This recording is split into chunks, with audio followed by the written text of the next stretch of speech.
Yeah, I'm really sorry, Professor. I'm so sorry I didn't turn in that activity. I know it was really important that I learn about Punnett squares, and I'm sure it was really informational, and I would love to get that done. But unfortunately, we all just learned as a species that every single important person in the last 50 years or so is a cannibalistic pedophile.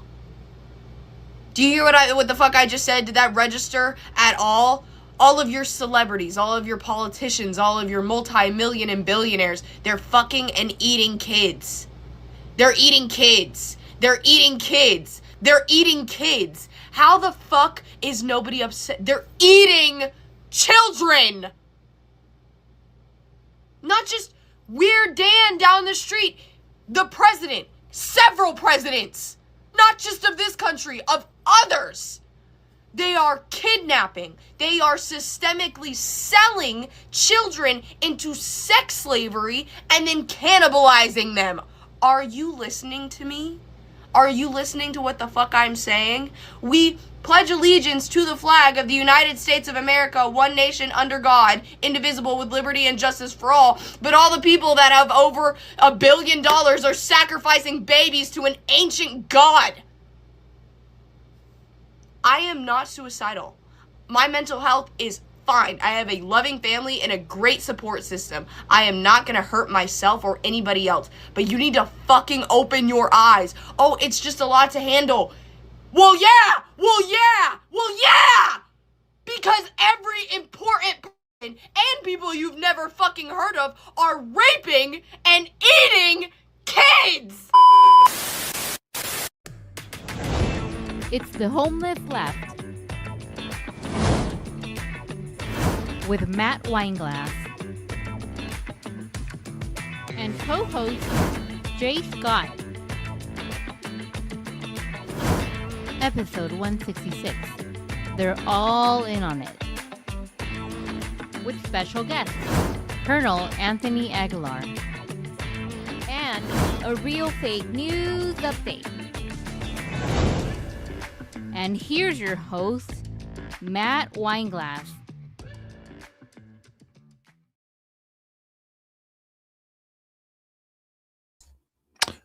Here we go.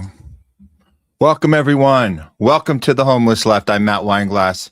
I'll be with you guys all afternoon today. We have a great show planned for you. We're very excited to have none other than Lieutenant Colonel Anthony Aguilar joining us here at the top of the next hour. So if you're just joining us now, you got here just in time. This show, we're also going to be joined by Jay Scott as well. So we have a lot of conversations we're going to be getting into today. We decided to title the show, They're All In On It. And if you guys saw the opening bit just now, this is the sentiment right now. It's kind of in all of our psyche. Some of us have been more vocal about it. Some of us have become numb to it. All of those reactions are okay, but we have to not put it in a deep, dark place and never look at it again. That's one thing we can't do. So we can all deal with it in our own way. But when we hear people put this type of messaging out with this type of passion, it's important to share it out. The younger generation is saying, you know what? trying to go through life, do things right, trying to go through the education system, do things right, trying to get an A on my exams, do things right. Yet it just kind of hit us that all of the stuff we've been told our entire life is wrong. It's not just wrong by accident, it's wrong on purpose.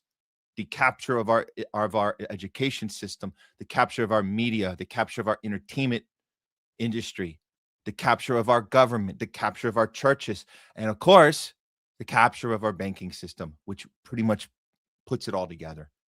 The Epstein files shows us that capture in real time. It shows us timestamped. It shows us in detail, even with all the redactions that they attempted to put in. There's enough hardcore people in this space doing the work and getting to the bottom of it and knowing right away that they were going to redact the things that they put out originally. So you have to screen grab those things. You have to grab them. You got to put them on in other locations. That you have to do that. We're not going to sit back and say, well, they're just giving it to us the way they want to give it to us and whatever. There's people waking up right now. Now, look, it's hard because people have been talking about Pizzagate all this time. People have been talking about the stuff that you're not supposed to say, right? You're not supposed to talk about Hillary Clinton and the Anthony Weiner laptop, right? You're just not supposed to do those things. You're not supposed to talk about the ritualistic, satanic stuff that goes on just in Hollywood alone. You're not really, if you go there, you're going a little extreme, right? Going a little radical.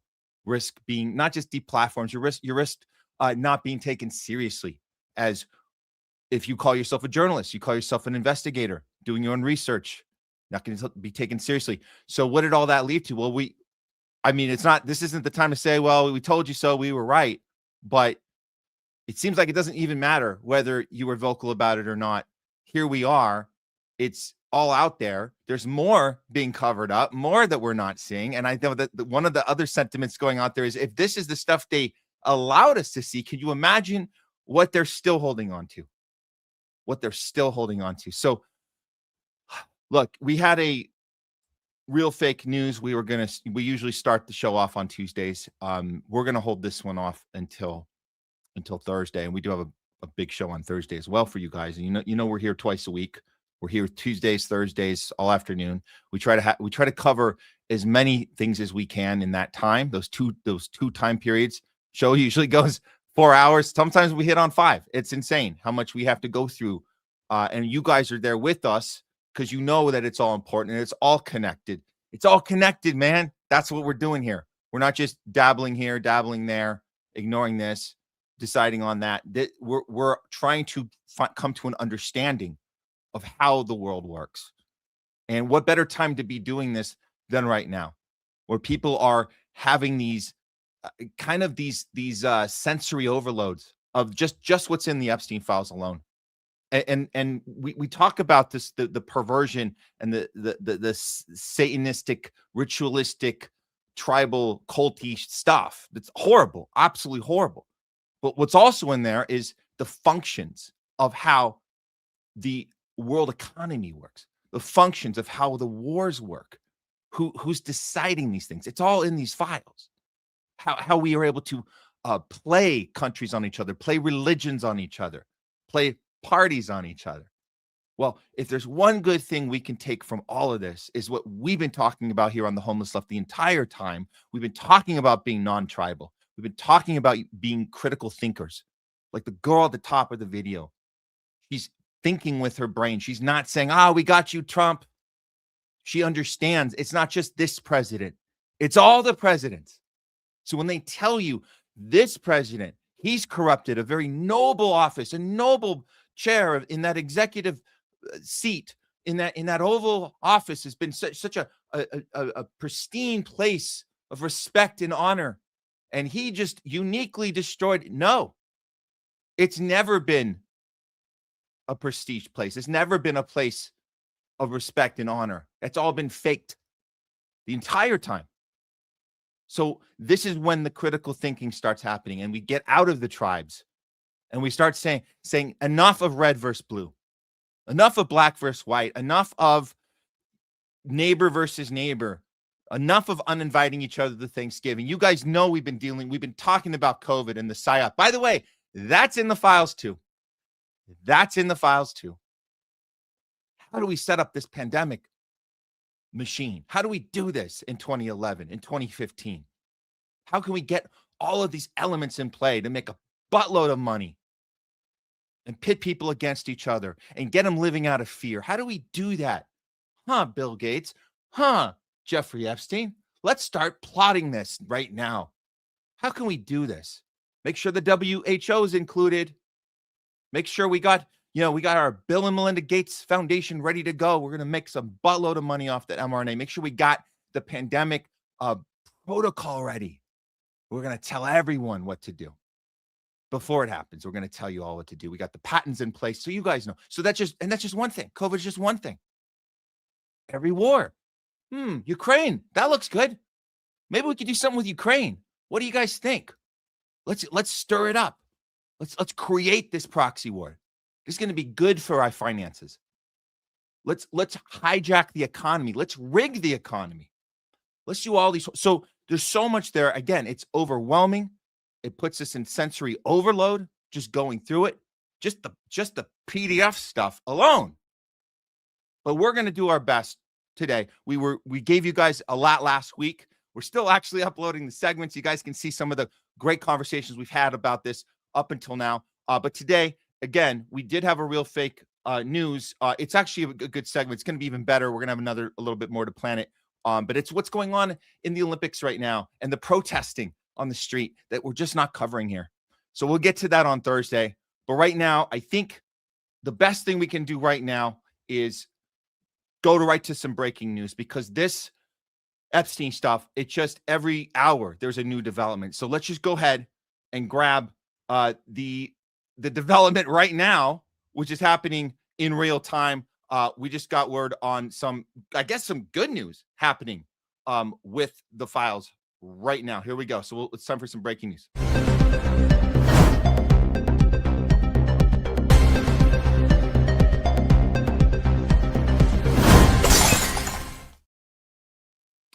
We have some breaking news. It seems that KHANNA, and this is with help from Thomas Massie, of course. It takes more than one. It takes a village to do this. KHANNA just unveiled the names of 6 powerful men who are redacted in the Epstein files. Let's look at what happened here. But he's saying it on the Congress, on the floor of the Congress. He's telling us these 6 names. We were told this couldn't happen. We were told that no matter how much they pushed, no matter how much good intention they had, Thomas Massie, Marjorie Taylor Greene, before she had to get pushed out, KHANNA, no matter what they did, there was going to be a wall they hit. Well, let's see. Did they hit the wall, or did they break through? KHANNA is going to tell us 6 names right on the floor. Here we go. Congressman Massie and I went to the Department of Justice to read the unredacted Epstein files. We spent about 2 hours there, and we learned that 70 to 80% of the files are still redacted. In fact, there were 6 wealthy, powerful men that the DOJ hid for no apparent reason. When Congressman Massie and I pointed this out to the Department of Justice, they acknowledged their mistake, and now they have revealed the identity of these 6 powerful men. These men are Salvatore Navora, Zorab Mikoladze, Leopig Leonor, Nicola Caputa. Okay, those are the first 4. Those are brand new. We were told Thomas Massie had to kind of be careful with those, but we had the 2. So the 2 after. So pay attention to these last 2, because we had a Sultan Ahmed bin Sulayem, CEO of Dubai Ports World, and billionaire businessman Leslie Wexner. That's a big one. Okay, so let's just see those names as they're listed. These are powerful men. We've looked into the Sultan. We'll be covering a little bit more of that later in the show when we got Jay Scott with us. But these are people we were told there's no way, especially Les Wexner. We were never going to hear these names.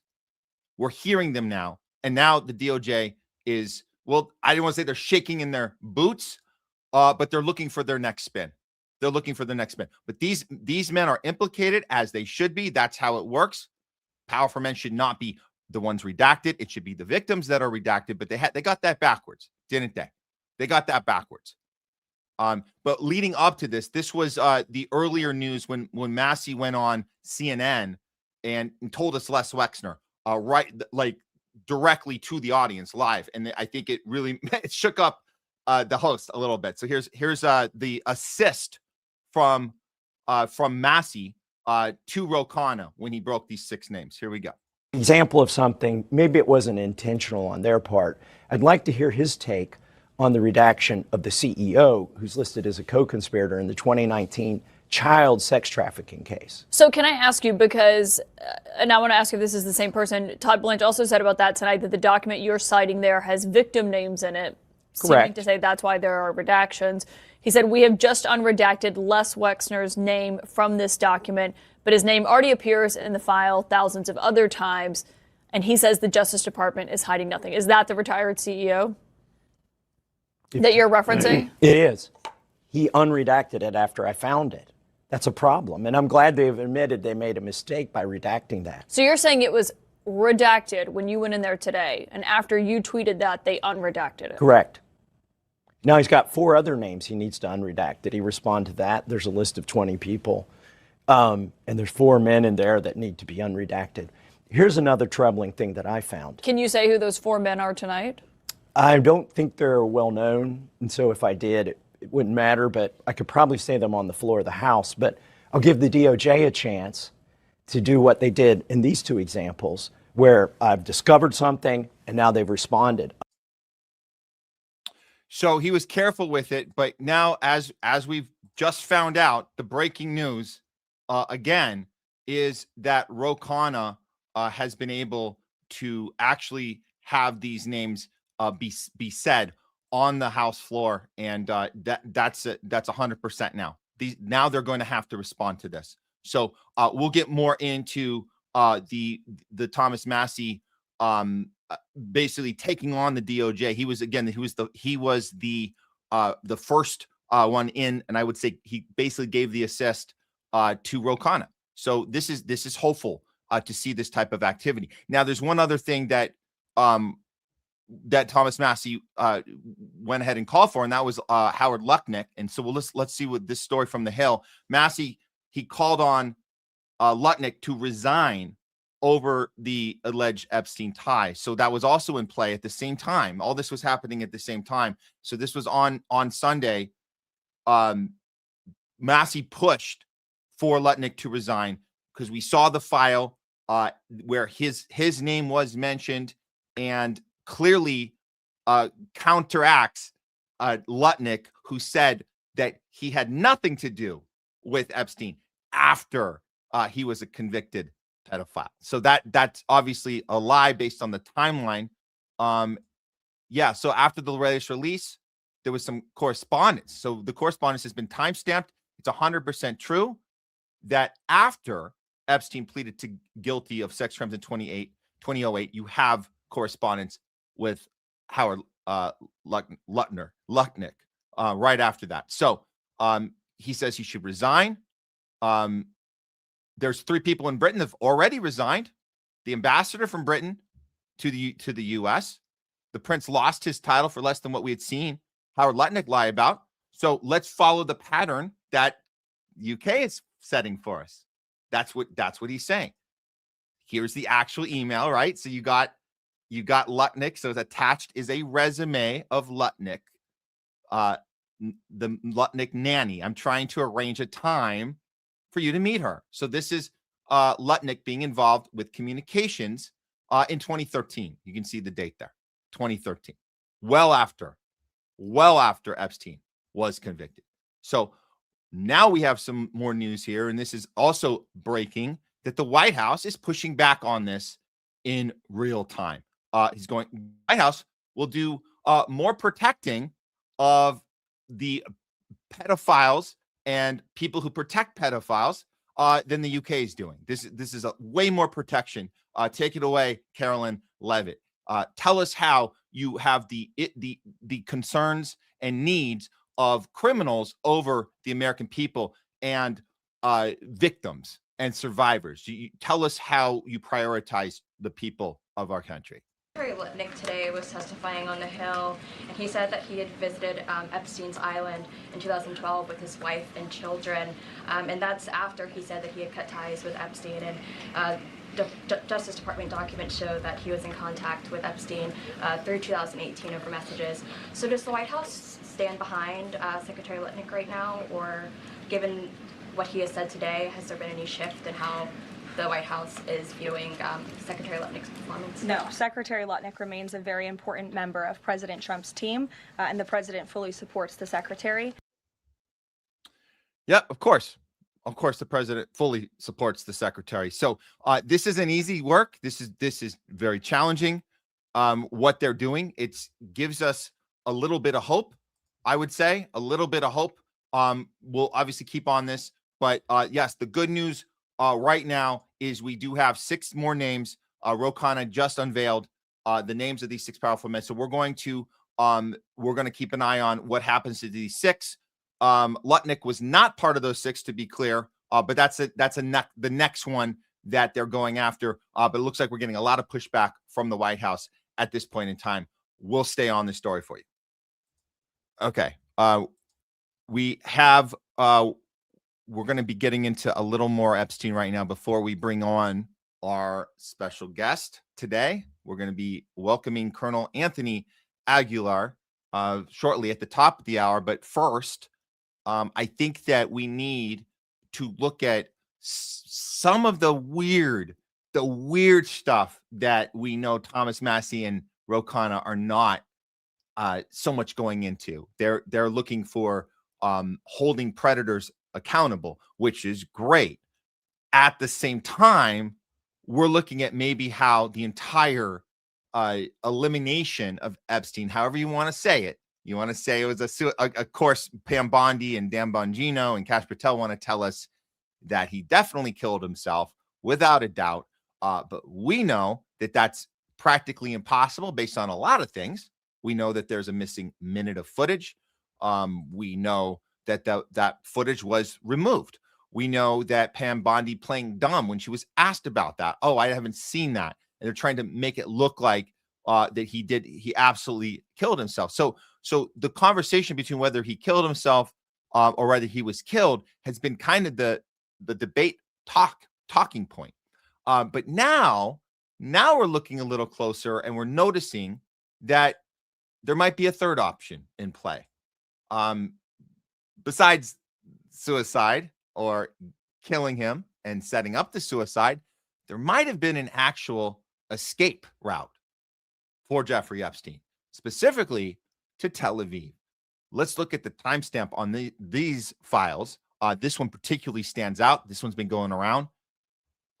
So this is from a guard that posted on this server anonymously. So we see and this is August 10th, 2019. This is immediately after the famous incident that was not captured on camera for some reason. All the cameras missed it. The guards were asleep. But this is what he posted. Not saying anything after this, please. Do not try and dox me. But last night, after 4:15 count, they took him in a medical in a wheelchair, front cuffed, but not one triage nurse says they spoke to him. Interesting. Next thing we know, a trip van shows up. We do not do releases on the weekends unless a judge orders it. So this is on the weekend. Okay. The next thing we know, he's put in a single man cell and then hangs himself.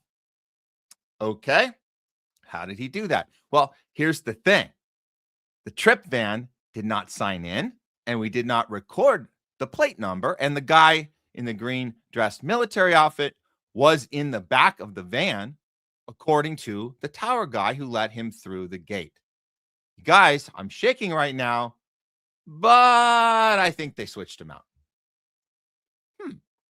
Okay.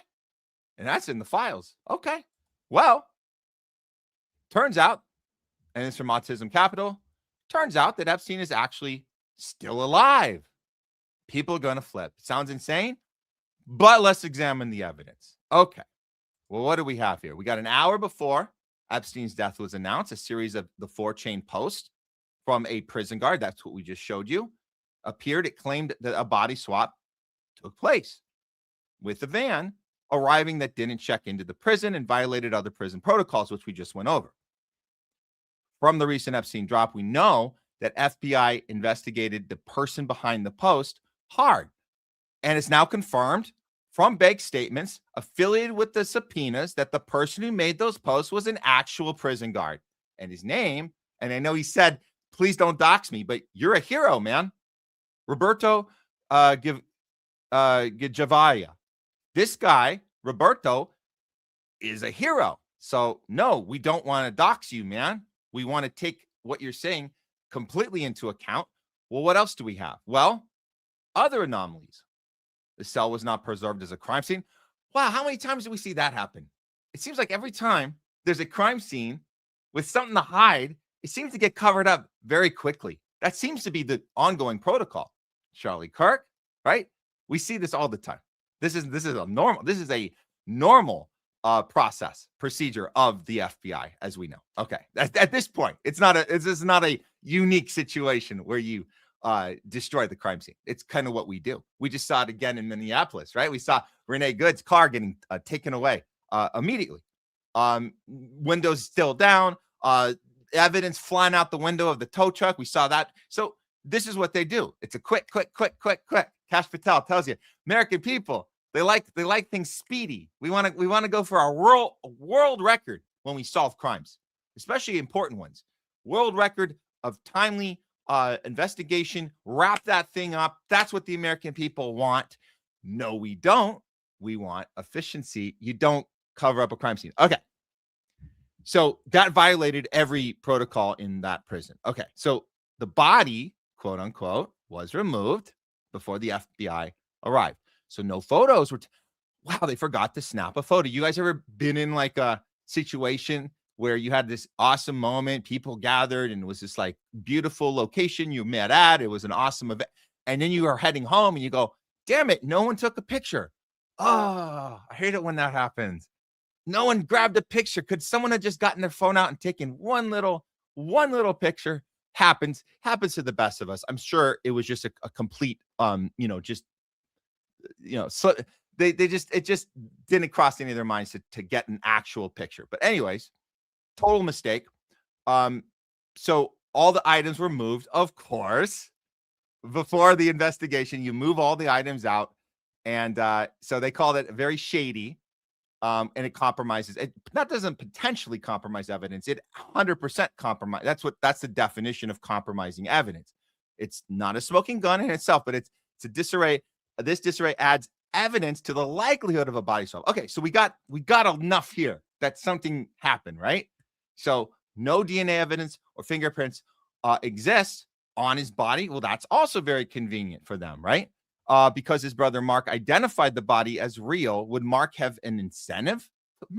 I wonder if he had said it wasn't my brother's body, what they would have done to him. I wonder. So we're going completely on his word. But those are good questions. Even instigate a fake fight over whether he was murdered or committed suicide in order to distract. And there you go. There's the Psyop. Make a fight about whether he killed himself or whether he was killed. Completely not just throwing away off the table of consideration option 3, which we're looking at right now, which is very important, by the way. Very important. Okay.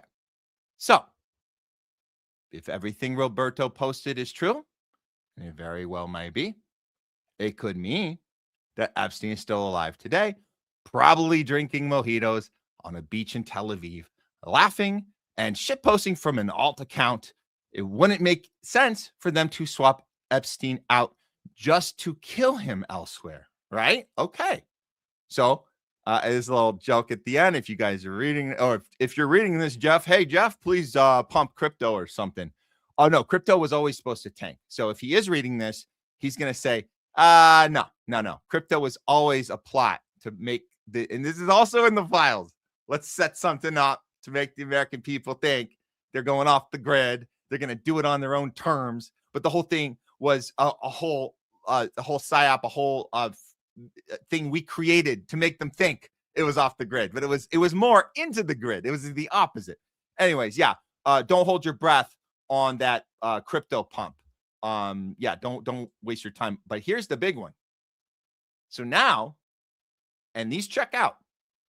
Epstein has now been spotted in Tel Aviv. Where has he been spotted on? Well, it's called Rothschild Boulevard, which is it a coincidence? Why would you? How can that be? How can Epstein be seen on Rothschild Boulevard? This is not AI generated, just to be absolutely clear. This completely checks out. This is real. That is one of his bodyguards, his old bodyguards he's spotted with, and a new one or whatever. He has a new combo, but one of them is actually a bodyguard he used to have. So he also is identified as somebody. This is a red flag, complete red flag here. Again, not AI, 100% real. And it's Rothschild Boulevard. What are the chances? Well, all you got to do is type in Epstein Street And let's see what comes up. Look at that. There's an Epstein Street in Tel Aviv. Wow. Wow. Another one in Israel as well. And a third one, Dr. Epstein Street. Look at that. Look at that. A whole nother one. And wait a minute. So all of these Epstein Streets are in Israel?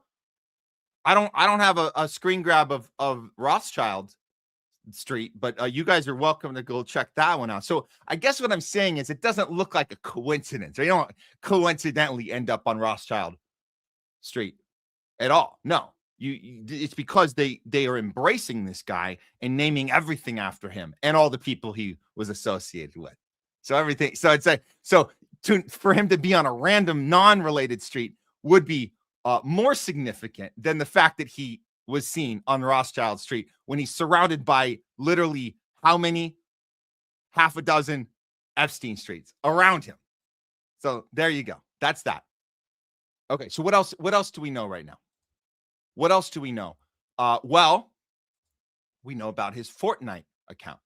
Let's take a look at that real quick. Let's just take a look. Here it is. So there are reports that Epstein's Fortnite account is active right now in Israel with the same username he's had. It's called Littlest Jeff 1. And that was recently released in the Epstein file, so we can see. And I'm going to show you guys that in a second. There's timestamp proof that this is his account name, Littlest Jeff 1, and there are purchases of the account in the files bought through V-Bucks on May 7th, 2019. So the account is in fact linked to him, 100% linked to him through all these receipts. We can see it. And before we didn't know, now we know. So these are, when we talk about the 3 million files and we talk about, well, they only gave us what they wanted us to see. But if you look close, you might see something that I don't want to say they accidentally forgot was in there. I'll just say this. They didn't think it would matter because the power, the consumption of power is so great that the narcissism and the ego that they must have, that they don't comb through these things in detail. And they just throw them out there thinking, who gives a shit if we see a receipt from Fortnite? Because what are we going to do about it anyway? Throw it up on a podcast, share it around. You guys can share it on your social media. Then what? What happens then? Nothing happens. Why? Because the mainstream will never report on this. Oh, no, they're interested in saying, where are those names? Why are we protecting Trump? They're keeping that narrative alive. But this stuff, no, what Craig Pasta calls the ruling class, yes, they're showing us what they want us to see. But what we're seeing is 100% incriminating. 100%. Let's see what else. Okay, so there's a tracker. Now, I've never done Fortnite. I don't know if you guys have done Fortnite, but there's a tracker.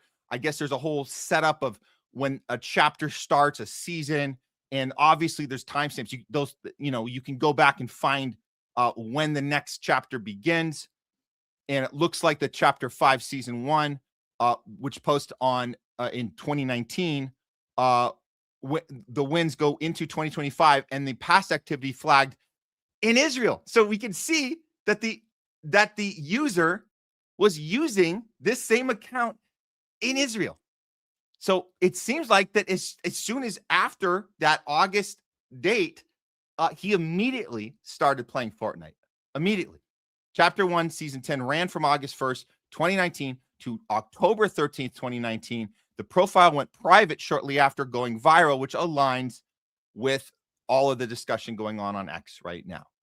And again, we appreciate all the hard work that people are doing in this space, grabbing this stuff, sharing it around, all of it timestamped so we can take a look, we can reflect, we can do some critical thinking, and we can decide what's real and what's not. And when we see AI stuff, we call it out immediately. So you guys know that. We call out AI stuff immediately. But real timestamps are real timestamps. And there it is. There's the email address that's linked to this account at the one on the bottom.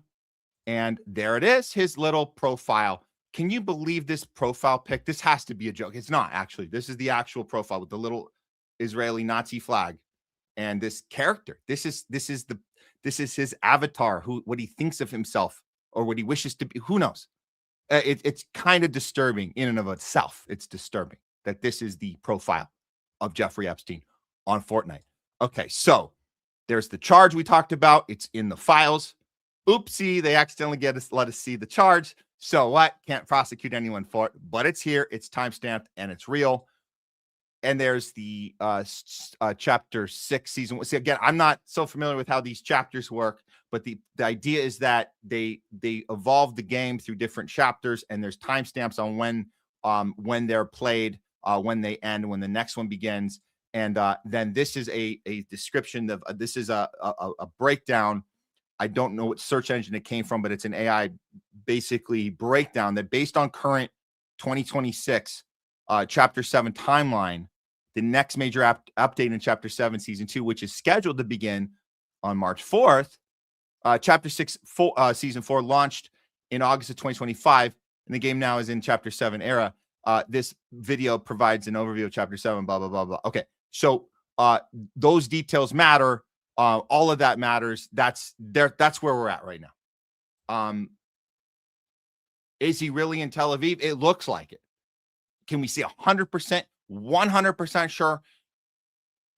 There could be some other trick going on besides AI. We know those pictures aren't AI.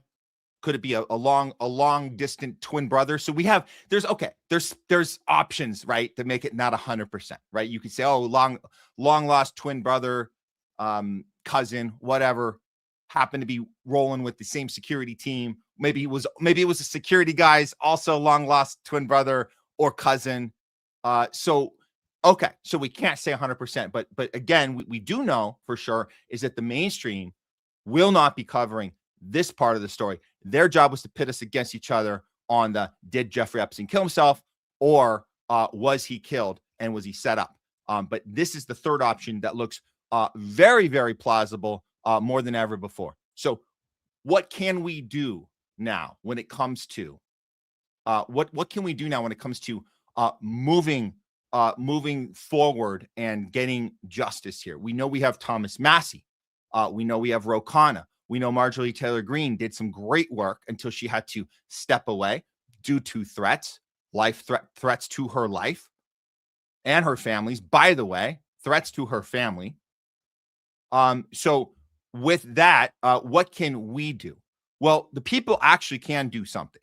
And I want to just give you guys some hope, because we saw that. I showed you guys that video at the top of the show, and you understand that it's very easy right now to feel overwhelmed and oversensitized and just kind of shut down, kind of numb to all of this.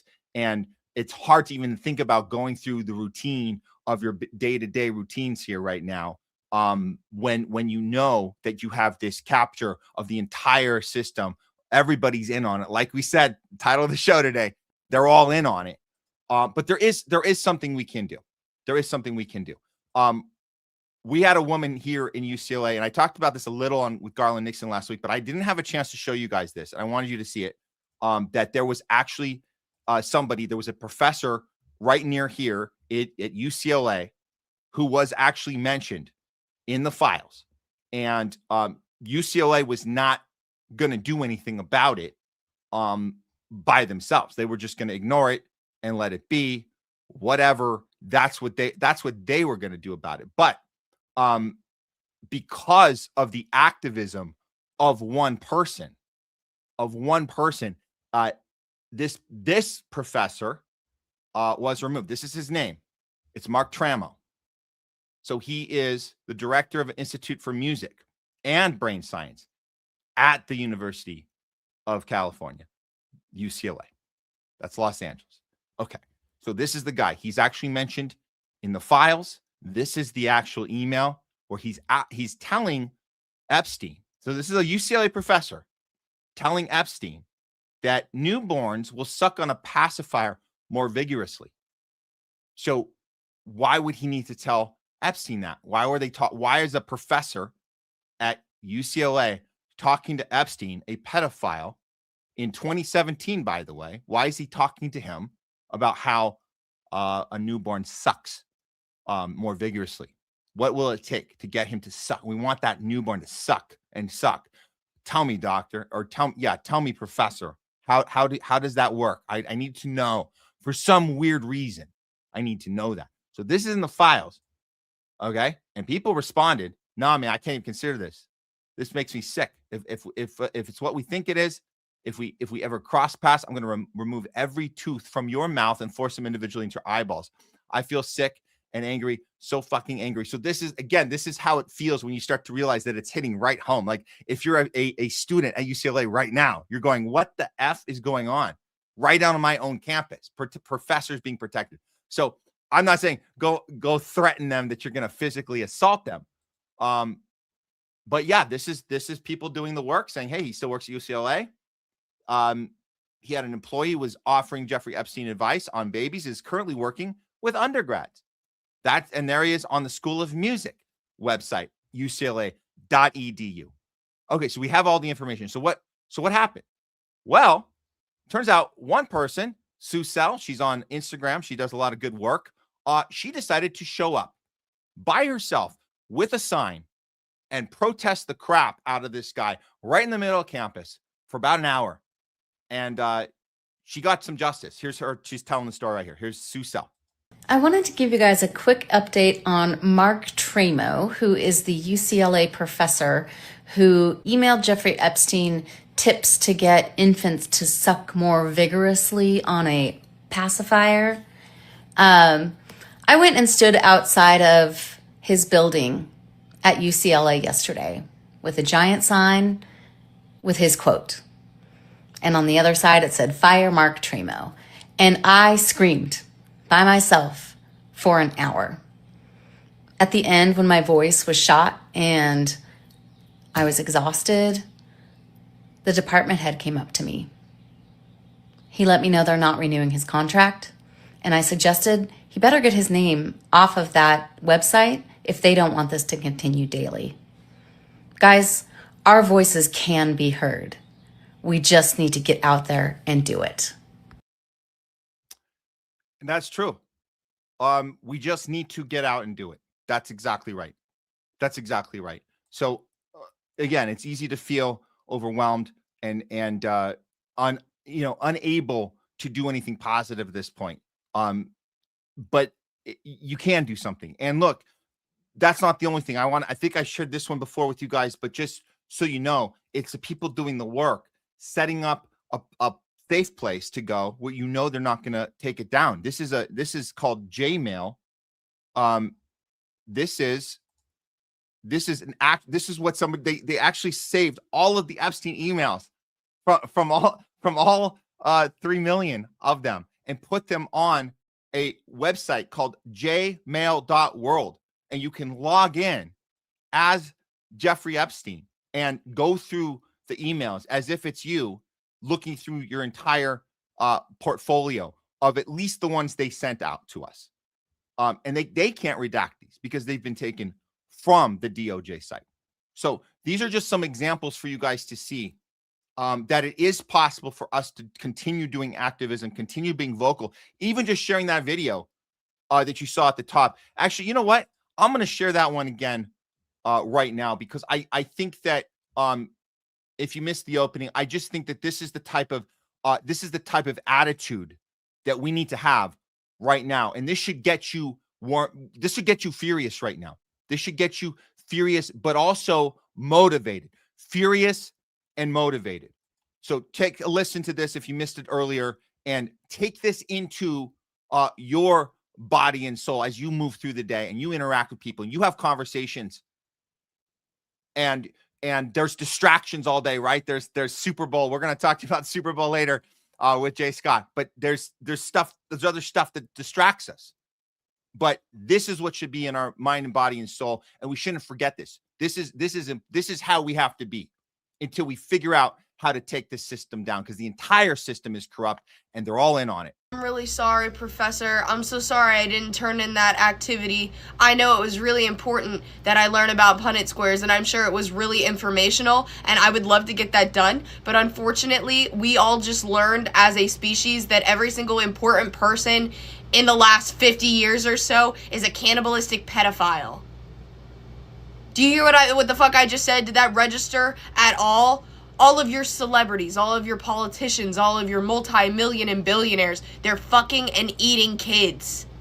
They're eating kids. They're eating kids. They're eating kids. How the fuck is nobody upset? They're eating children. Not just Weird Dan down the street. The president. Several presidents. Not just of this country, of others. They are kidnapping. They are systemically selling children into sex slavery and then cannibalizing them. Are you listening to me? Are you listening to what the fuck I'm saying? We pledge allegiance to the flag of the United States of America, one nation under God, indivisible with liberty and justice for all. But all the people that have over $1 billion are sacrificing babies to an ancient God. I am not suicidal. My mental health is fine. I have a loving family and a great support system. I am not gonna hurt myself or anybody else. But you need to fucking open your eyes. Oh, it's just a lot to handle. Well, yeah! Well, yeah! Well, yeah! Because every important person and people you've never fucking heard of are raping and eating kids!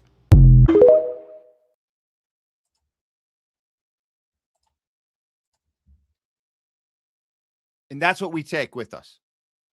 Every conversation, every engagement, everything we've been told has been a lie. They're all in on it.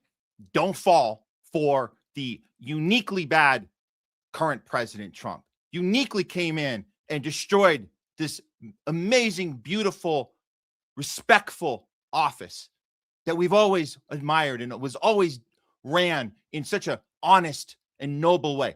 Don't fall for that. It's never been run that way.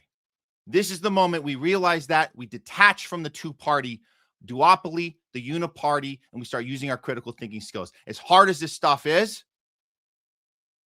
this is the moment to do that. This is the moment of truth for all of us. Keep that energy, keep that anger, and keep that motivation, because now is the time. Keep that going, guys. That's it on this for now. Okay, guys, we are moving on to we are ready right now for our special guest today. We're very excited to have this conversation. Let's do this. I'm going to play this because we saw this video and then we're going to bring him in. This is retired U.S. Army Lieutenant and Colonel, Special Forces officer and whistleblower. We got to know him as a whistleblower who called BS on the Gaza Humanitarian Foundation, protested the crap out of the genocide going on in Gaza, which he's seen for himself. And now we find out, yes, indeed, he is running for Congress in North Carolina, District 13. Here is his announcement on doing so. My name is Anthony Aguilar. I am a combat wounded Army veteran. I served in the Special Forces. I served as a Green Beret to free the oppressed. And when I hung up my uniform 10 months ago, after 25 years of service, I didn't hang up my oath to our country. I'm running for U.S. Congress in North Carolina's 13th District. I am free from corporate influence, and I am aligned with humanity. In the United States, we face an existential crisis. The ruling class and the Republican Party are leading us to a cataclysmic destination.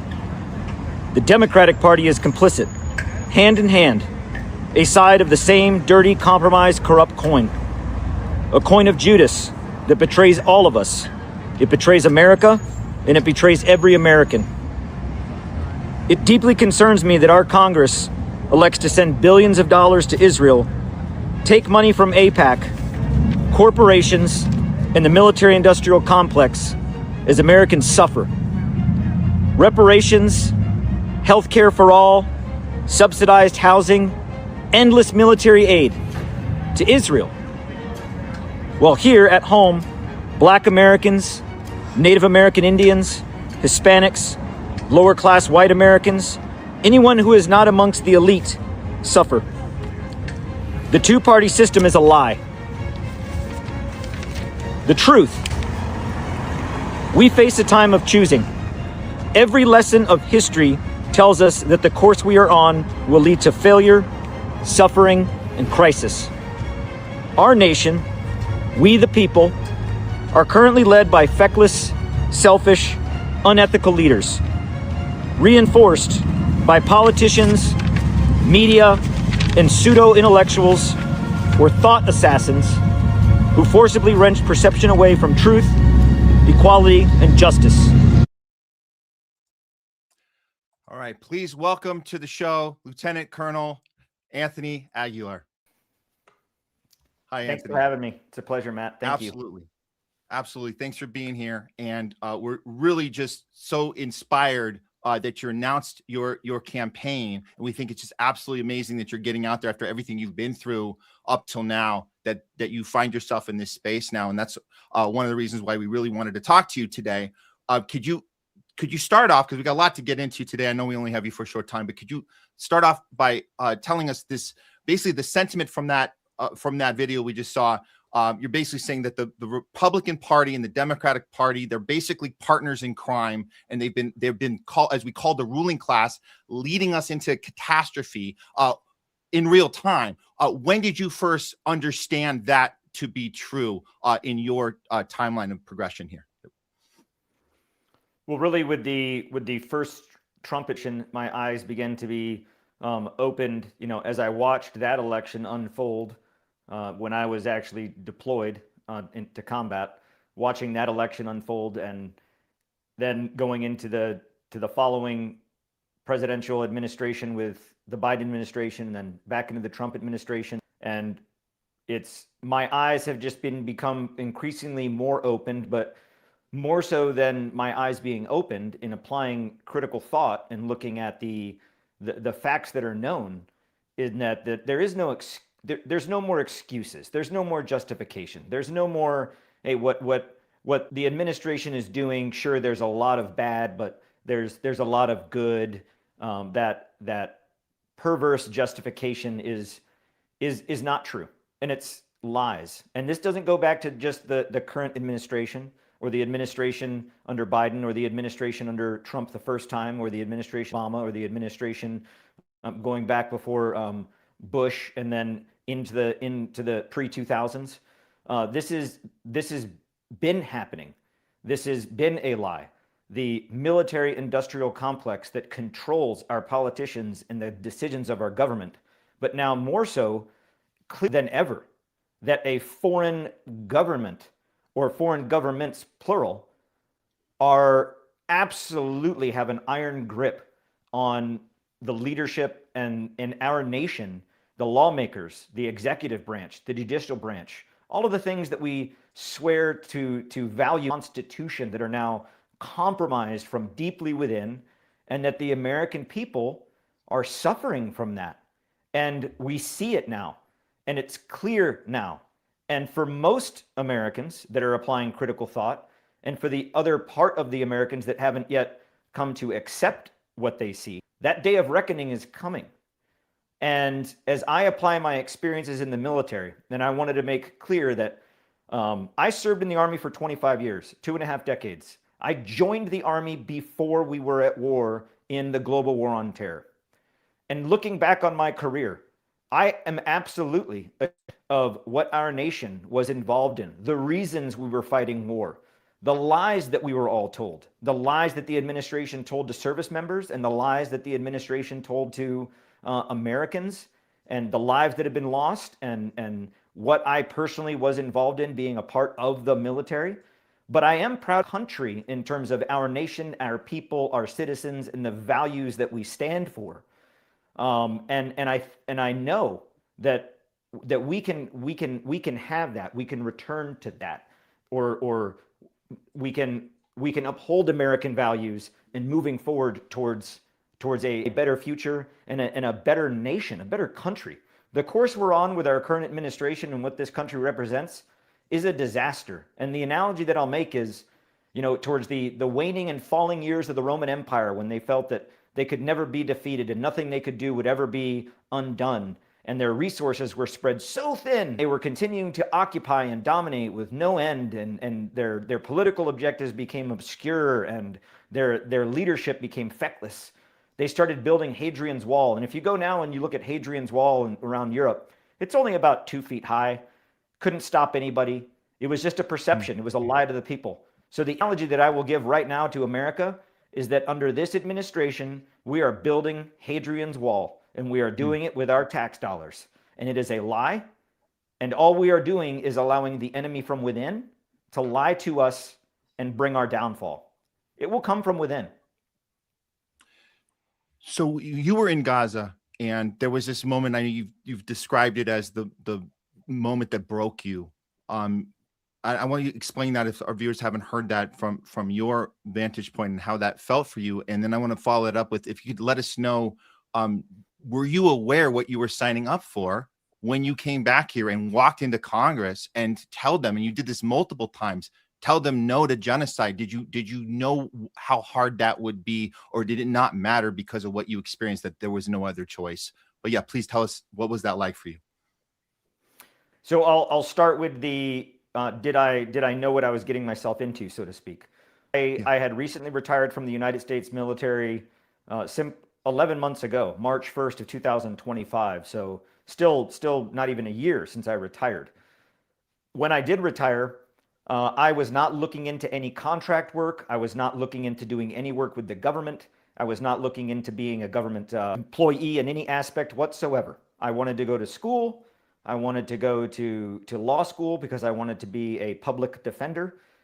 It's always been deep in my heart to want to represent those that are taken advantage of by a system of money and power. So yeah, I was set to go to law school and to be a public defender here in my county. And I got a phone call from the UG Solutions, which is a private security firm here in North Carolina, on May 13th. And when I got that phone call, I had never heard of UG Solutions. I had never heard of the GHF. I wasn't aware of these entities that were brewing. And when they called me, the call wasn't, hey, we're looking for guys that hate Arabs, that want to go to Gaza and pretend to serve food under this auspice of aid while we kill Palestinians. Are you down for that? That wasn't the recruiting pitch. The recruiting pitch to me was the United States is funding an operation, a project to bring food to Gaza to feed Palestinians, while the powers that be, so to speak, figure out what the future of the UN and UNRWA will be. And if you recall, this was right at the point where there had been a breakdown of last year's ceasefire going into March had broken down. We were back in full-scale war. Israel declares that UNRWA can no longer go in. So at that point, Tony Aguilar knew facts. One, Palestinians are starving. It is a famine on the brink of what I believed already at the time to be a genocide and a famine, without having been there to see it, just the known facts. That no food was going in. Blocking of UNRWA and the trucks and going into Gaza, what people need to understand is that Gaza is completely reliant upon Israel, and its occupation makes it even more nefarious. Food, water, medicine, clothes, tentage, fuel, gas, propane, anything that's needed. Imagine everything that you would need in your daily life, from flushing the toilet to putting gas in your vehicle, is controlled by an oppressive entity. So the second thing I knew is that nothing was going in. And the third thing I knew, well, this entity, the Gaza Humanitarian Fund, was going to lead the way in bringing aid in, and that we were going to do it unilaterally, independently, and they needed people that had experience in planning, had experience in operating in austere environments, because we were going to go in there and we're going to do hard work. That's why I said yes. They recruited me. When I got there and I saw it with my own eyes, despite the mountains of money that they were paying us, and despite the backlash and the fear for my own life, and my livelihood and my safety and my security and my well-being and my reputation, none of that matters. None of that matters. Doesn't even register on the scale of comparison to my humanity and the humanity of humankind. Because what I'm telling everybody, to be clear, is that what is happening in Gaza, what is happening in the West Bank, what is happening particularly directly to the Palestinian people is planned. It will not end unless we stop it. And it will be a stain on the history of mankind. What is happening is nothing more that can be described than evil. To the second point, that it broke, what I want to communicate to everybody is that I didn't go into Gaza having never seen conflict. I didn't drive into Gaza on the 24th of May having never been exposed to war. In the last quarter century, I served in every single war the US has put boots on the ground. Iraq multiple times, Afghanistan multiple times, Syria. I'd been to in operations in Somalia and Yemen and the southern Philippines and Tajikistan and all over the world, and experiencing and being exposed to war. Rafah, Syria, in the fight against ISIS, the destruction left behind in Rafah. I thought there's nothing on the planet that could ever be that bad. More so than the destruction of Hiroshima and Nagasaki, more so than the firebombing of Dresden, because in Raqqa, not only did we bomb and destroy, and that the ISIS destroyed, but the number of civilians that were not only left dead, but brutalized and tortured and left in the streets to rot. And I saw all of this. When I was in Gaza, it broke me to drive through Rafah, knowing that that city on the border of Egypt was a bustling seaside town where children went to school and people went to pray in the mosque and Christians went to pray in churches and communities lived, is now destroyed to dust and rubble. And then as you're driving through there, though there is nothing left, the Israelis continue to bomb it out of hatred and evil. And in those mountains of rubble where people lived in their homes, because when Israel went through and saturated bombing, or carpet bombing as you would think of in the Vietnam era, they didn't allow civilians to escape. They weren't bombing Hamas tunnels. They were bombing neighborhoods intentionally. And those people, children, fathers and mothers, left in the rubble.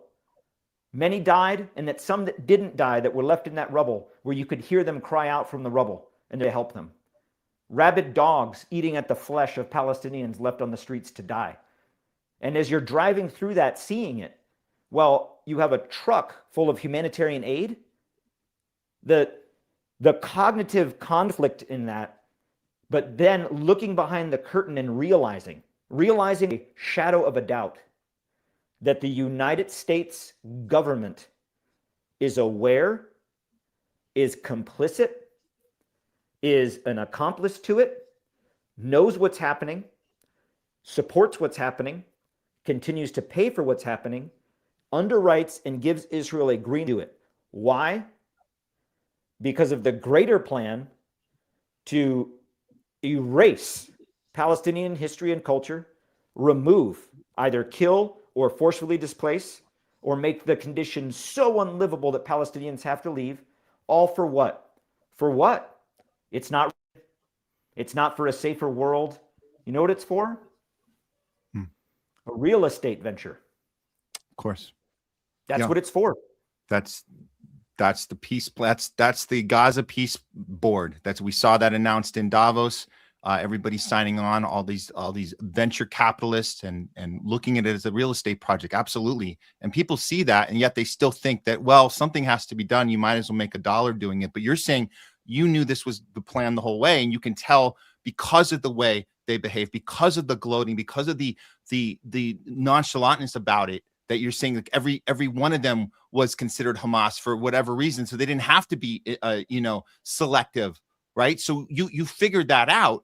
Was that something that did you suspect going in to Gaza, or did it take for you to be on the ground and see the way the IDF was behaving and see how they were going about their business? I mean, I'm just saying, because we were told October 7th, we were told that there needed to be some response, right? That we needed to teach Hamas a lesson. And so was there, when did that shift happen for you where you're like, wait a minute, it sounds like this whole thing might have just been one entire theater piece to manufacture consent, as Noam Chomsky tells us, manufacture consent to get everybody on board to, taking care of the terrorists and getting them over there so they don't get us over here. That type of language. Did you change your impression on that based on what you saw on the ground? Or in other words, if they were more discreet about it, is it possible you would have not been as suspicious about it if they try to hide it more? Perhaps, but I think that there were there's for anybody that has been there and seen it, there's no hiding it. No matter how discreet or how much they want to lie. And I really like your question. And what I like about, having interviews with folks that are critical thinkers such as yourself, and not having like lined up questions prepared, is that you get to hear me and then ask really good questions. That's a question that's never really been posed in that way before.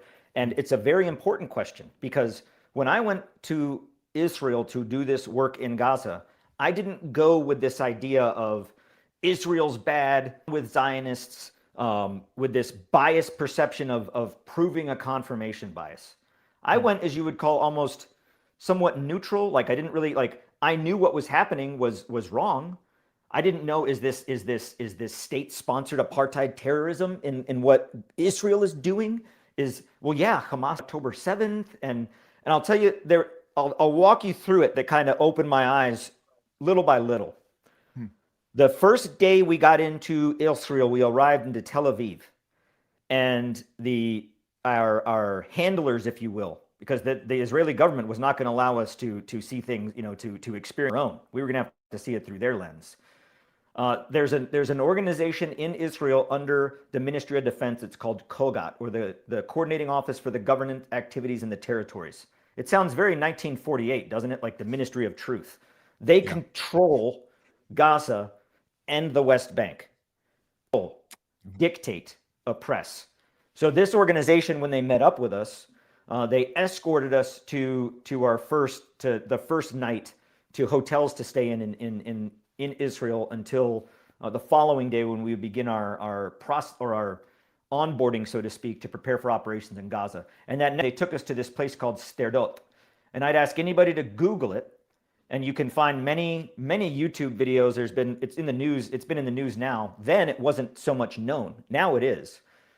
There's a location in Israel. It's called Sderot. It's an overlook, a large hill. It's biblical. It's from the days of the Bible when Crusaders entered the Holy Land, and they stood over the hill of Sderot, and they looked into the Holy Land, and they realized that this land must be liberated. It has meaning biblically.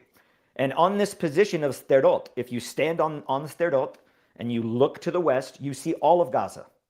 On a clear day, you can see all of it, to the white, beautiful waves crashing into the shore of the Mediterranean, all the way down to the Egyptian border. You can see all of it. And as we're standing there looking, you see 2,000-pound bombs dropping in the background. You see half of Gaza on fire, smog and smoke, and the smell of that western breeze, that coastal wind coming off, blowing you in the face. You can smell the death.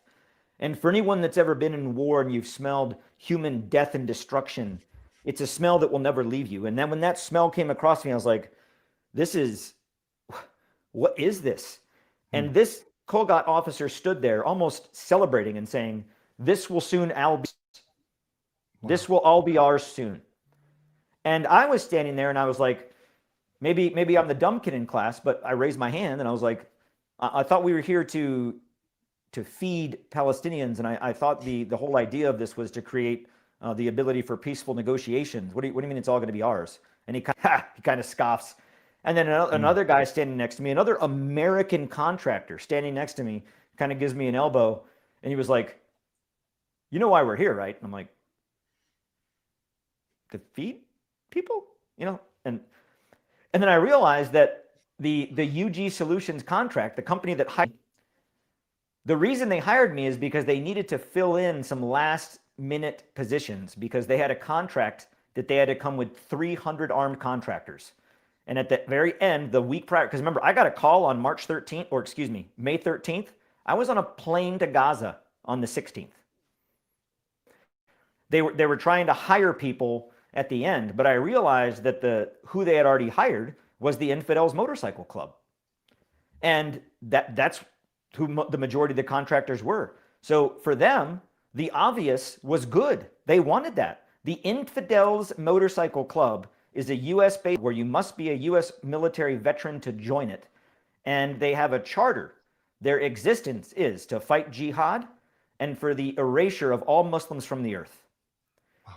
They call themselves infidels, and they wear a crusader cross. And on that cross is emblazoned 1095, the year of the first crusade that Pope Urban did, the first crusade to the Holy Land.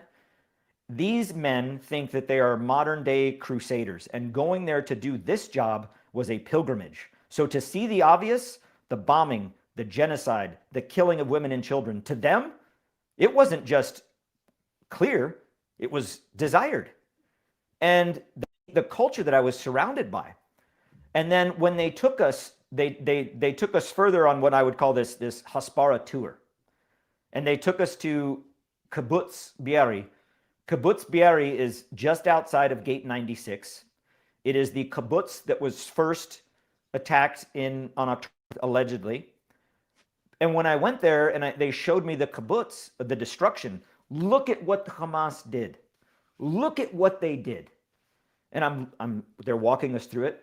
And again, dumb kid in class, I asked a question. I was like, why are these bullet holes here in the wall here? That doesn't make sense. Oh, Hamas did that. And I'm like, okay. Hamas did not do that because those bullet holes are distinctly and specifically in pattern and size from a 30 millimeter chain gun. Hamas does not own 30 millimeter chain guns. Never have, never will. The only people in this region, on this side of the fact that own the 30 millimeter chain gun, is Israel, attached to the Apache helicopter, of which Israel has. So why are there 30 millimeter chain gun bullets littered throughout this place if it was Hamas? Who are you shooting at? You were shooting at Hamas? If you were using an Apache and a 30 millimeter chain gun to shoot at Hamas in these buildings, how many do you know you killed? Or is that what happened at all? And like, believe me, I've in the conflicts that I've been in, those bullet holes there, that they weren't from an AK, they weren't a 7.62 or from 155 recoilless, which is in the minuscule arms that Hamas might have. These were from Apache attack helicopters, of which Israel has and used on October 7th. So connect those dots. That doesn't make sense. And then they took us to Gate 96, where apparently the gate. Unless it was precursed, set up, established, or somehow pre-coordinated plan for people to breach that gate, it would have been impossible. There's no way. That gate it has got steel on it, thicker than Fort Knox, cables that will keep it from being opened unless it's opened by the IDF. IDF stationed on both sides of it, trenches on both sides of it, electrification on both sides of it, guns and cameras and concrete. There's no way unless they let them. There's more to this. Yeah. Obviously, of course they let it. We know about the Hannibal directive, right? We know these things. They've said it out loud. So you're calling it out in real time. You're conducting an investigation on your own by asking questions, and you're getting them in a corner there. Did the Hannibal direct, did that come up at any point as well? Because to be honest, at the time, at that time, I was not aware of the Hannibal directive. I was not well educated in terms of this, these policies and such. I wasn't. And people will say, "Oh, you're in the military for this long." Well, my area of responsibility, my expertise was not necessarily the Levant. I was more focused in South America and Southeast Asia. So I didn't really, I'm not going to say I didn't pay attention to it, but no, I didn't know about the Hannibal directive until later. And then when someone, to almost in the exact same way you just explained it, when I was explaining it to a reporter later on, they were like, "Well, you do know about the Hannibal directive, right?" And I'm like, "No." So, but what that should portend to people is that I didn't go there looking at these things already having a bias and trying to confirm that bias. I looked at it from the perspective of a clean slate. Like, this doesn't make sense. Like, this looks like you killed them. They did. So when I connected all these dots and things started coming together, and then when we went into, and then the third lie that we were told was that, I was getting ready to, when we were going to go into Gaza, I was getting ready for, Mad Max warrior, Hamas attacking us, night of the, like, just full on Mogadishu style battle going in there to deliver food, and that Hamas was just waiting for us. And I'll tell you, the 46 consecutive days, every day, spending hours upon hours upon hours in and out of Gaza, going in and out in all locations of Gaza. You know how many Hamas I saw? How many? 0. You know how many Palestinians I saw that were even armed with any type of weapon? Pistol, rifle, knife, bomb. 0. Wow. You know how many threats I received, or any Palestinian ever throwing rocks at us, or flipping me off, or spitting at me, or calling us names, or mean? 0. Wow. On the 27th of May, on the 26th of May, our first day of distribution at site number 1, the Israeli army held back a line. The Israeli army was supposed to coordinate through Kogat with the Palestinian Authority, with the Gaza Health Ministry, to have only a certain amount of people come at once, because we could not, we obviously could not provide aid to everybody at once. So we were only going to be aid on that very first day to about 9,000 people, which is horribly minuscule, but that was the plan. But Israel allowed 34,000 Palestinians to rush the site from the release from the Marag corridor. And that was intentional. That was intentional. And as these 34,000 Palestinians rushed to the site, for Israel, it was a win-win. Kill some Americans. Oh, and now we have full green light from Trump to go in and just kill every Palestinian. Make it look like a disaster. Or if they don't, the Palestinians kill each other. And if they don't, well, we can just gun them down in the melee. And, well, they did gun them down.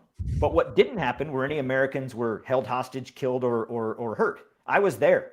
And as the amount, 34,000 people came to the site, the ground shook from the amount of people coming to the site. The ground shook. And I took out my phone and I had it looking at me. A lot of the pictures that came out from that day of like Palestinians coming into that site, that notorious day, I took some of that. Not all of it, but not all of it that's been used, especially from the outside. Some of it was from me.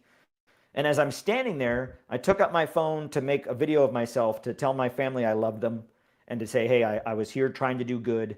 And, when you find this, know that, I'm sorry that this is the way that I'm going out. Like, I thought it was over.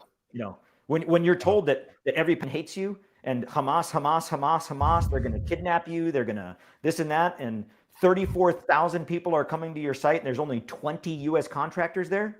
I mean, that's a ratio of like 1 to 450. I was like, yeah, we're done.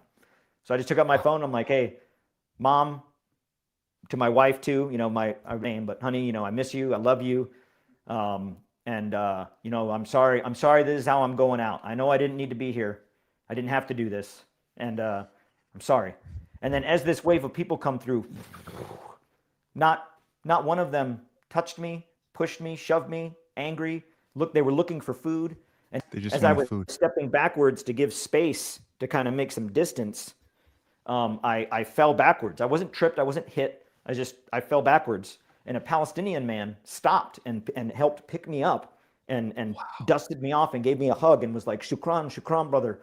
And it just dawned on me that where's all this Hamas? Where's all this Palestinians hate everybody and they hate us? And I'm not seeing it.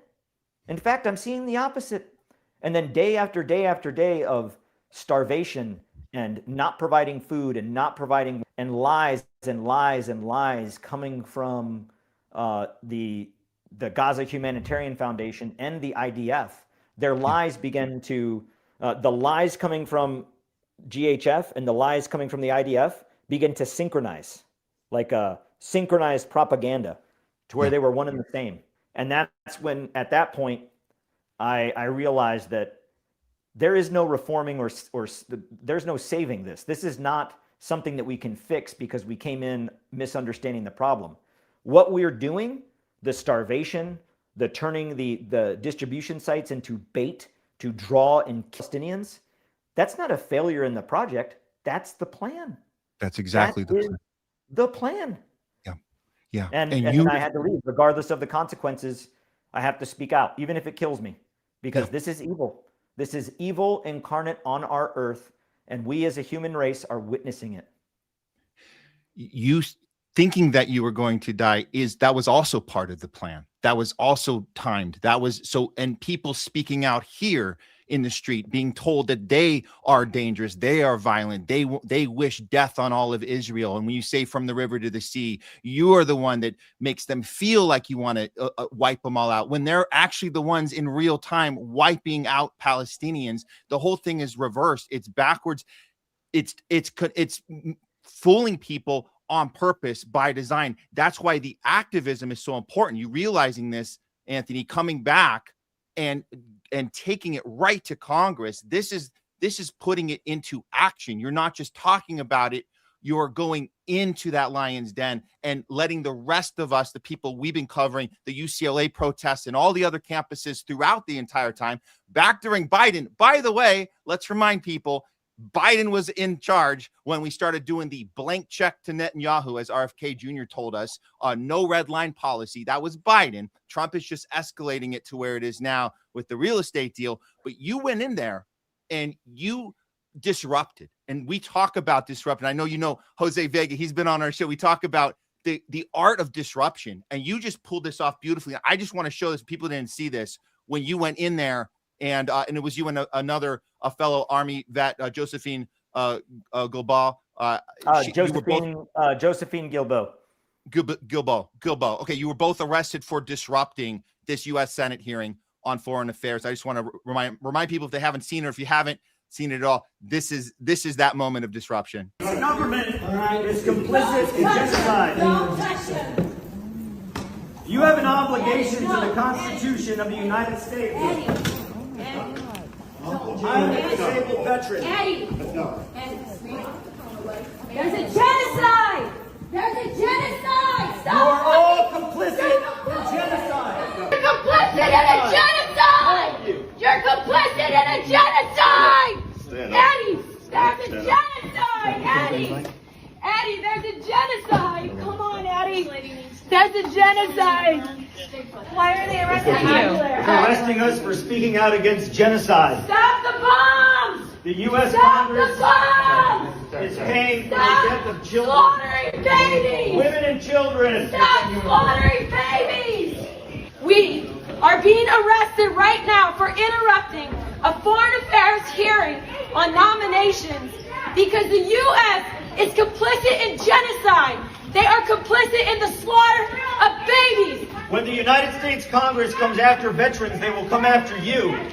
Every American sitting at home right now needs to realize that you are paying for a genocide. Take this one. Rise up, America, rise up. It is time to take back this country from these corrupt politicians. It is time. It is beyond time. Anthony, your warning there is so it sends chills up my spine hearing it now, and we've seen this a few times. But even now, after the ICE raids and the killing of American citizens on our own soil in Minneapolis, we've been covering this. We've been seeing it come here. What we do over there, it comes right back here. You're telling us this when this incident happened. I guess it was back in September. This, I guess, paved the way for you where you are now. And I want to talk about your campaign. But first, I just want to thank you on behalf of all of the other protesters, not just throughout, like we were talking about the college protesting, throughout the Biden years, throughout the Trump year so far, all the people protesting against ICE and Palantir and all those elements that are in play right now. To see you do this, to go out there and to be handcuffed and be taken away, it's inspiring to say the least, but it tells people they're on the right side. It tells people they can be just as courageous as you. And I want to thank you on behalf of everyone that's been in the streets this whole way for all of these things, because they're all connected. And to pass it back to you, I'm saying that this probably is what led into you running for office. Can you tell us from the moment that this arrest happened to when you decided to run, what shift happened for you there, or did you know you were going to do that the whole time as well? So the idea of politics was far beyond anything that I ever imagined. I detest politics, but I do love our country. And doing that disruption was because that was on September 3rd. And September 3rd was the first week that the Congress, both the Senate and the House, were back in session after the impromptu after the impromptu recess of the House because Speaker Johnson didn't want to address the Epstein files. This is that period of time. So prior to that, I had been going to Congress every week, days out of every week since July through September. As many congressmen and women as I could, both sides of the aisle, Senate and the House, telling them what I had saw and witnessed. And the Senator Jim Risch, who is the chair of that Senate Foreign Affairs Committee, is one of the largest recipients of AIPAC and Israel lobbyist money in our entire Congress. When I spoke to his staff and I spoke to him, their response was somewhat, I got three types of responses out of Congress. We know, and we're trying to do something. And man, we are up against a machine, compromise and complicity and evil. And then I got some that said, it's complicated. I don't really have the political clout to push back on it. I don't really know. I haven't really decided where I stand. And then you had those that were, your Jim Risch, your Randy Fines, your Ted Cruz's, your Stuns, your Brian Masts, that were, oh yeah, what we're doing is right. The more the dead, the better. Kill them all. That's the response I got from Brian Mast. Kill them all. Better when they're all dead. And so when I went to go see Jim Risch and I looked at it, I was like, okay, protesting in the streets. I do that. Love it. It's important. Demonstrating. Yes. Making our voices heard. Petitioning. Yes. But I told myself, this is not enough. It's not enough. And so I thought to myself, having been in the machine for 25 years, I know how the machine works. Yeah. I know where the cogs are. I know where, if it's not greased, what breaks. I know who runs what, who pulls what levers. So I decided to myself, okay, I did some, what I would call some operations. And I looked at it and I said, okay, who is the ones giving money? Who are the ones in our Congress that say, yes, you can give this money to Israel? Well, it's the Senate Foreign Affairs Committee. And who is the majority on that committee? Well, you have a minority and a majority, and the majority is Republicans led by the chair, Jim Risch. And then you have a minority leader, Senator Sheehan, who's also an AIPAC recipient. So I was like, wow, AIPAC has managed to buy off, and also who's a member of that committee? Ted Cruz. So when I look at all of the people that were part of this committee, it became clear to me. AIPAC has bought off the committee that determines through our government process whether or not Israel gets money. So I felt, well, I got to go into the belly of the beast, and I did. And the government will scare people in, oh, you can't go to those. That's not for normal people. And I assure you, it absolutely is. Going into that hearing, there's no special pass. You don't have to pay. You just go early and stand in line. And when they open the doors, you walk in. You could be in flip-flops and board shorts. It is the people's house. Anybody can go. So part of me going to do that was to show everybody that anybody can go to these hearings. Anybody. And they'll try to scare you further. Some people would say, oh, that's courageous what Tony did. But, I can't, I got to work. I can't get arrested, this and that. I'll tell you, truth. And this is what they'll believe. I got arrested and I'm a criminal. I didn't get arrested. What happened was they detained because what we had done wrong was we violated a rule of decorum. Not a law, not a felony, not a misdemeanor, because here's the rules of decorum inside the Congress. What we did in standing up in protest, we absolutely have the right to do. If I would have stood up and I would have spoke quiet, if I just would have stood up and been like, "You're violating the Constitution. It's not right," I could have stood there, been fine. The reason they took me out is because of my voice. That's a violation of decorum. And what I will tell every American, every congressman, Senate, and the House, in their budget, a budget that you as the taxpayer pay, they have a decorum budget because they all violate decorum every time in the committee chair. Whenever they walk into the committee, if they're there late, that's a decorum violation. If they leave early, which they all do, that's a decorum violation. If they speak out of turn, whenever you watch C-SPAN and they're like, "Senator from such and such state, calm down," well, they get a decorum violation. It's $35 per violation, and they do it all the time. So I figured, well, if it's good for the goose, it's good for the gander. So I went in there and I had $35 in cash ready to go. And when they came in and they got me, what they tried to do is they tried to incite a secondary charge. Like, for example, standing there, holding up the Constitution. Was I aggressive? Was I threatening? Was I standing up on a chair? Was I throwing something? No. And they tackled me to the ground. Why? Because they wanted me to fight back. They wanted me to resist. So then they can hit me with a charge of resisting arrest. And they could do nothing to me. So I got a decorum violation. I went down to the Capital City Police. I paid my $35. I got released. And I went right back to the Capitol that afternoon. I went right back to another hearing. So don't let them scare you. Don't let them scare you from exercising your constitutional right. And if anybody will say to me any day, "You're going to go to Congress and disrupt based on the sanctity of our Constitution for a $35 decorum fee," yeah, 7 days a week and twice a day, I will do it. That's a great distinction to make, and people need to hear this. There is a difference between arrested and being detained, even though they both involve handcuffs. You didn't actually break any law. They can't charge you for anything. You did everything exactly right. This is a good example for others to set. So I hope people are taking notes, because we all have the right to go in and do what Tony did here.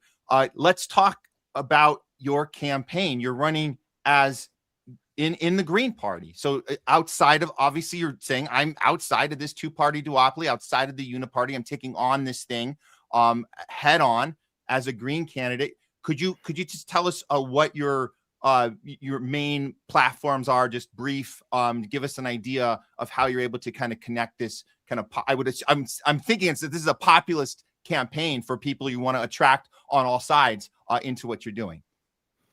Grassroots, people-powered, populist campaign. I don't care what your political affiliation. This is about America. This is about us, the people.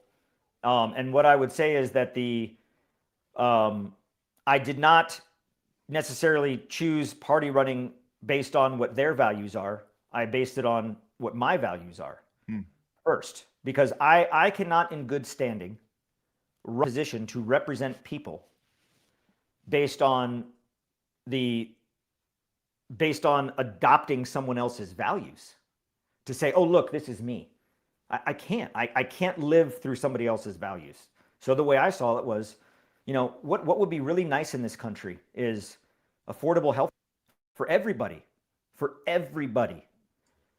affordable housing for everybody, for having a living wage where you can actually live your life and not spend your entire life from cradle to grave in debt. That would be amazing. Or universal child care, to raise a family and also work and have the ability for your children to be cared for while you're working, and not have to choose between not working and going on welfare because you have children, or having to pay for a expensive au pair or some type of expensive childcare. Universal childcare. I mean, the children are our future. We, as a society, we should be saying yes, universal childcare, yes to universal healthcare, yes to universal housing, yes to a living, yes to having policies to take care of our planet, like not having AI factories being built in our backyards where they take 35 million gallons of water a day to process their AI to then turn that into data to use against us. How about we stand up against that? Those are my values, and I looked at it. So party politics, why? The big question is, well, then why? Why don't you just run independent? And what I want to tell everybody is every state in the union has a different law in terms of how you can run in the primary or the general election for U.S. Congress, for the U.S. president, for whatever. Every state has different laws. In the state of North Carolina, the Green Party, which I admire and respect, in the last election in 2024, made some pretty big breaking headway. And that's in North Carolina, because in North Carolina, if you were not part of the Democratic Party or the Republican Party and running in the primary, you couldn't run in the general election on the ballot. In order to then run, you couldn't run in the primary. And in order to run in the general between March and November, spending your time campaigning, you were spending your time getting enough signatures to petition the state to allow you to be either a write-in on the ballot or on the ballot with enough of a petition to be on the ballot. And that's obviously rigging the system. But also, imagine if I ran no party and I ran as an independent. I'd be in that same boat in North Carolina. In order to run, I could not run in the primary in March, and I would not be able to run in the general in November without having to petition the state of North Carolina with enough signatures to even get as an option to be written in. So go to the ballot booth, the voting booth, and you know, let's say it's a midterm election like's coming up, and you show them your ID and you go in there and you verify who you are and you open up your little booklet and you start, or on the computer, depending on what your state does, and you look at the names there and it's like, okay, there's Elmer Fudd, there's Donald Trump, he would run amongst those candidates, and then there's you could pencil someone in. Well, in order to pencil that person in, you could pencil in your mom. You can say, my mom's awesome. But if you pencil in an actual candidate, that candidate has to be recognized by the Federal Election Committee as a viable candidate, or that vote on away. So that system is rigged. What the Green Party did last election cycle was file suit against the state of North Carolina to guarantee that the Green Party will be on the ballot. And here's the beauty. I don't have to run primary because there's no one else in my district running green. We have the incumbent, Brad Knott. We have a Democratic opponent who we'll see, though there's three actually. So the primary elections here in March will yield one Republican, one Democrat. Into the general, you'll have one Democrat, one Republican, one Green Party, and I believe that there is a Libertarian registered. Not sure how far he's going to take it. So that goes into the running for the race in the general. And I will be on the ballot, not a pencil in, not have to, as of right now, as it stands, I'm on the ballot. So I can spend my time in campaigning on the cause, not fighting to even get on the ballot. So that's why I'm running. Well, that's not why. That is an added benefit to the fight that the Green Party has put up. And you're taking full advantage of that. And this is the most effective way you can put yourself out there, your messaging out there, and get to the general. It makes 100% sense. And we're 100% for you running green in North Carolina. But I do have to say, Anthony, those those platforms, the healthcare for all, childcare for all, affordable housing for all, living wage for all, those sound like very radical ideas to me, Anthony. I don't know. Those are very extreme. I mean, unless you're in Israel, then you get those automatically because we pay for all that. We pay for all of that in Israel. But if you're running in the U.S., those are radical ideas. Well, at least that's what was told to us by the mainstream media and by our both political parties. How interesting they did that. They tricked us into something you just told us, things we all should want are sounding very, very radical to people that aren't paying attention because they were told those are radical ideas. Those are very, very normal things to want. And so I 100% support what you're doing. My question for you right now, because we got to do APAC tracker. So everyone knows there he is. I see a 0.00. That's good to see. APAC tracker, nothing coming in from APAC. But then we saw your competitor, Brad Knott. He's already raking in a little bit. There's probably more coming his way with that APAC tracker. Now with both of that, seeing those you two going head to head there, which are you most thinking? What is the biggest obstacle for you, would you say, between APAC, the Democratic Party, or the Republican Party stopping you, or whatever means they do to try and halt you from what you're doing?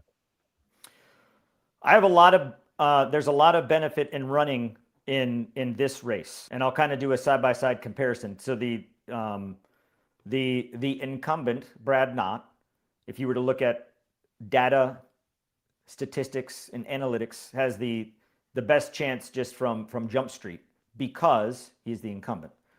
But look, APAC money has already committed $95 to the midterm election. So you can rest assured that every candidate, and this is not a Republican-Democrat thing. Only Republicans take APAC. Democrats take it too, and in some cases even more. One of the highest recipients of APAC money is a Democrat. So this is not, they're both the same coin. And when you look at that, yeah, the APAC money is coming. Here's where I stand against what I would say my primary opponent, being Brad Knott. He doesn't even live in this district.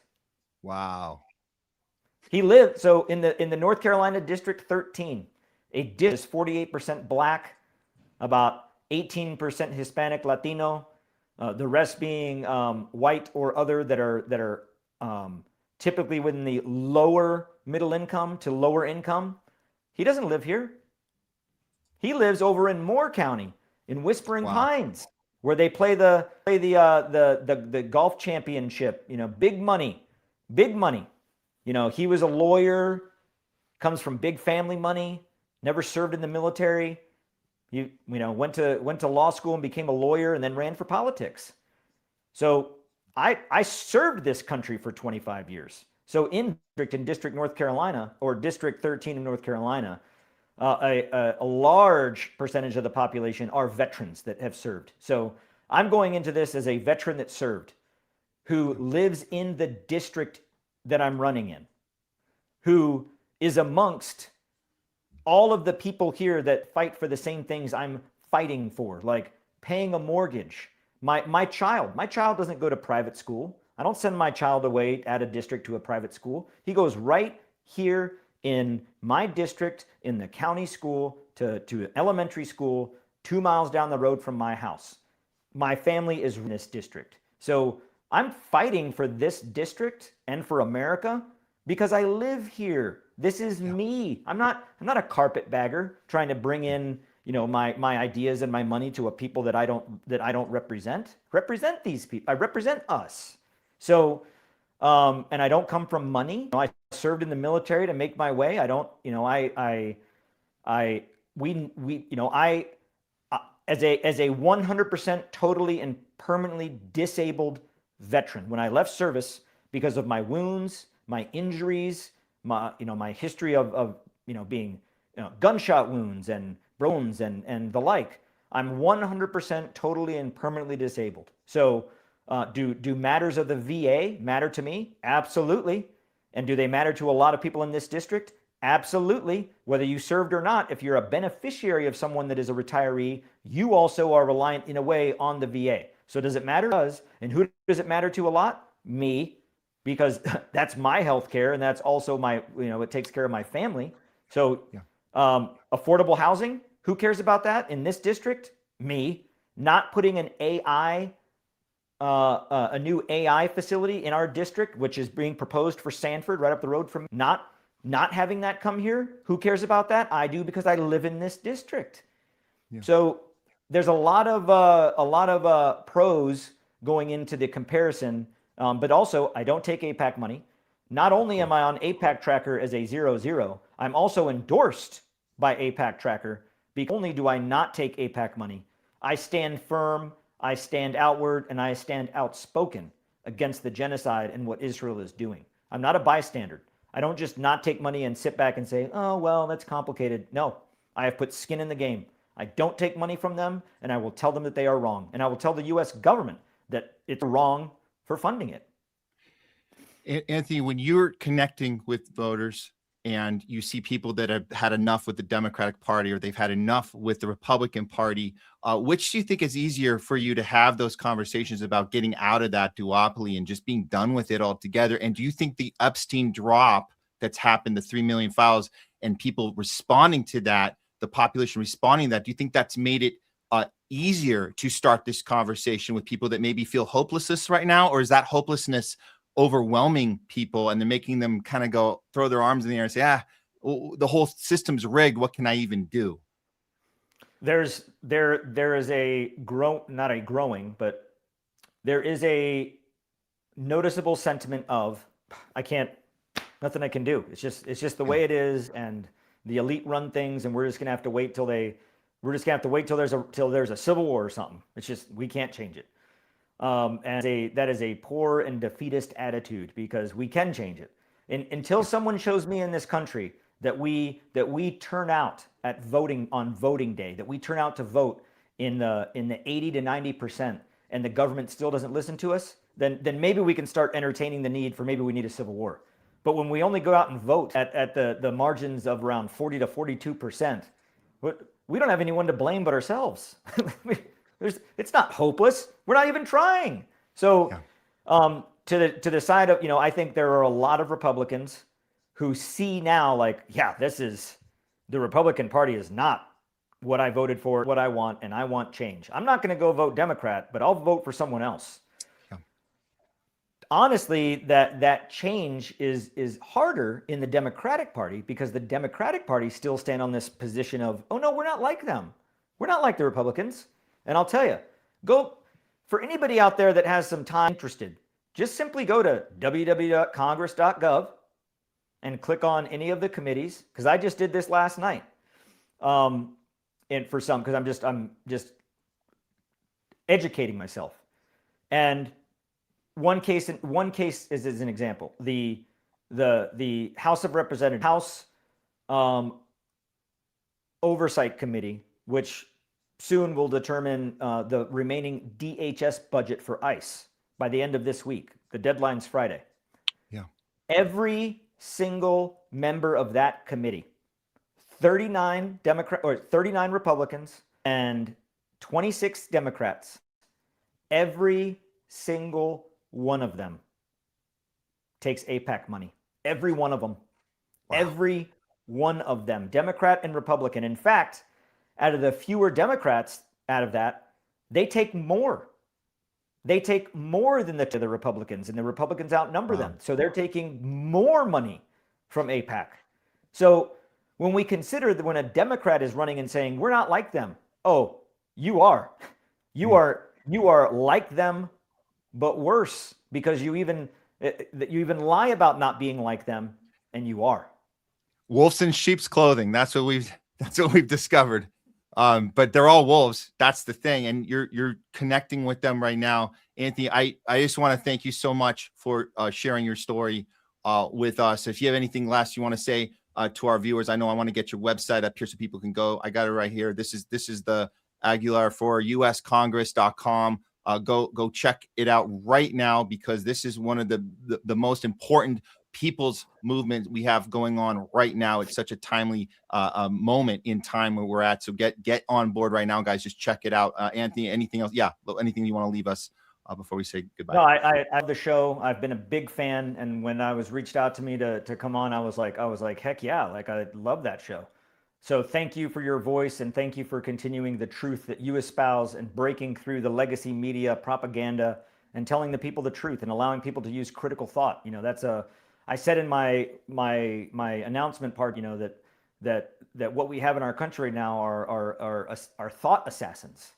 They want to shoot down critical thought or anyone thinking differently, and voices like yours help us with that. So yeah, there's my website, www.aguilarforcongress.com. And, you know, the Green Party vote, it is not a throwaway vote. It is an enhancing vote. Here in North Carolina alone, I'm not the only one. We've got Mike Durbin running in District 2. We have a U.S. Senate nominee running here in North Carolina for the U.S. Senate. We have Green Party in Texas with Greg Stoker running for Texas 31st, another veteran. We have Butch Ware, California, running for governor, Green Party. Yes. We have Out other here, Green yes. Party candidates throughout the country that are not only running, but are on the ballot. This is not a throwaway vote. This is a time of revolution. This is a time of change. This is the change we want by doing it the way that is the most effective. And that's by voting and changing law. Just do it. And the time has never been, or the need has never been greater, and the time has never been better. So let's do this. You know, we got a few months until the general election.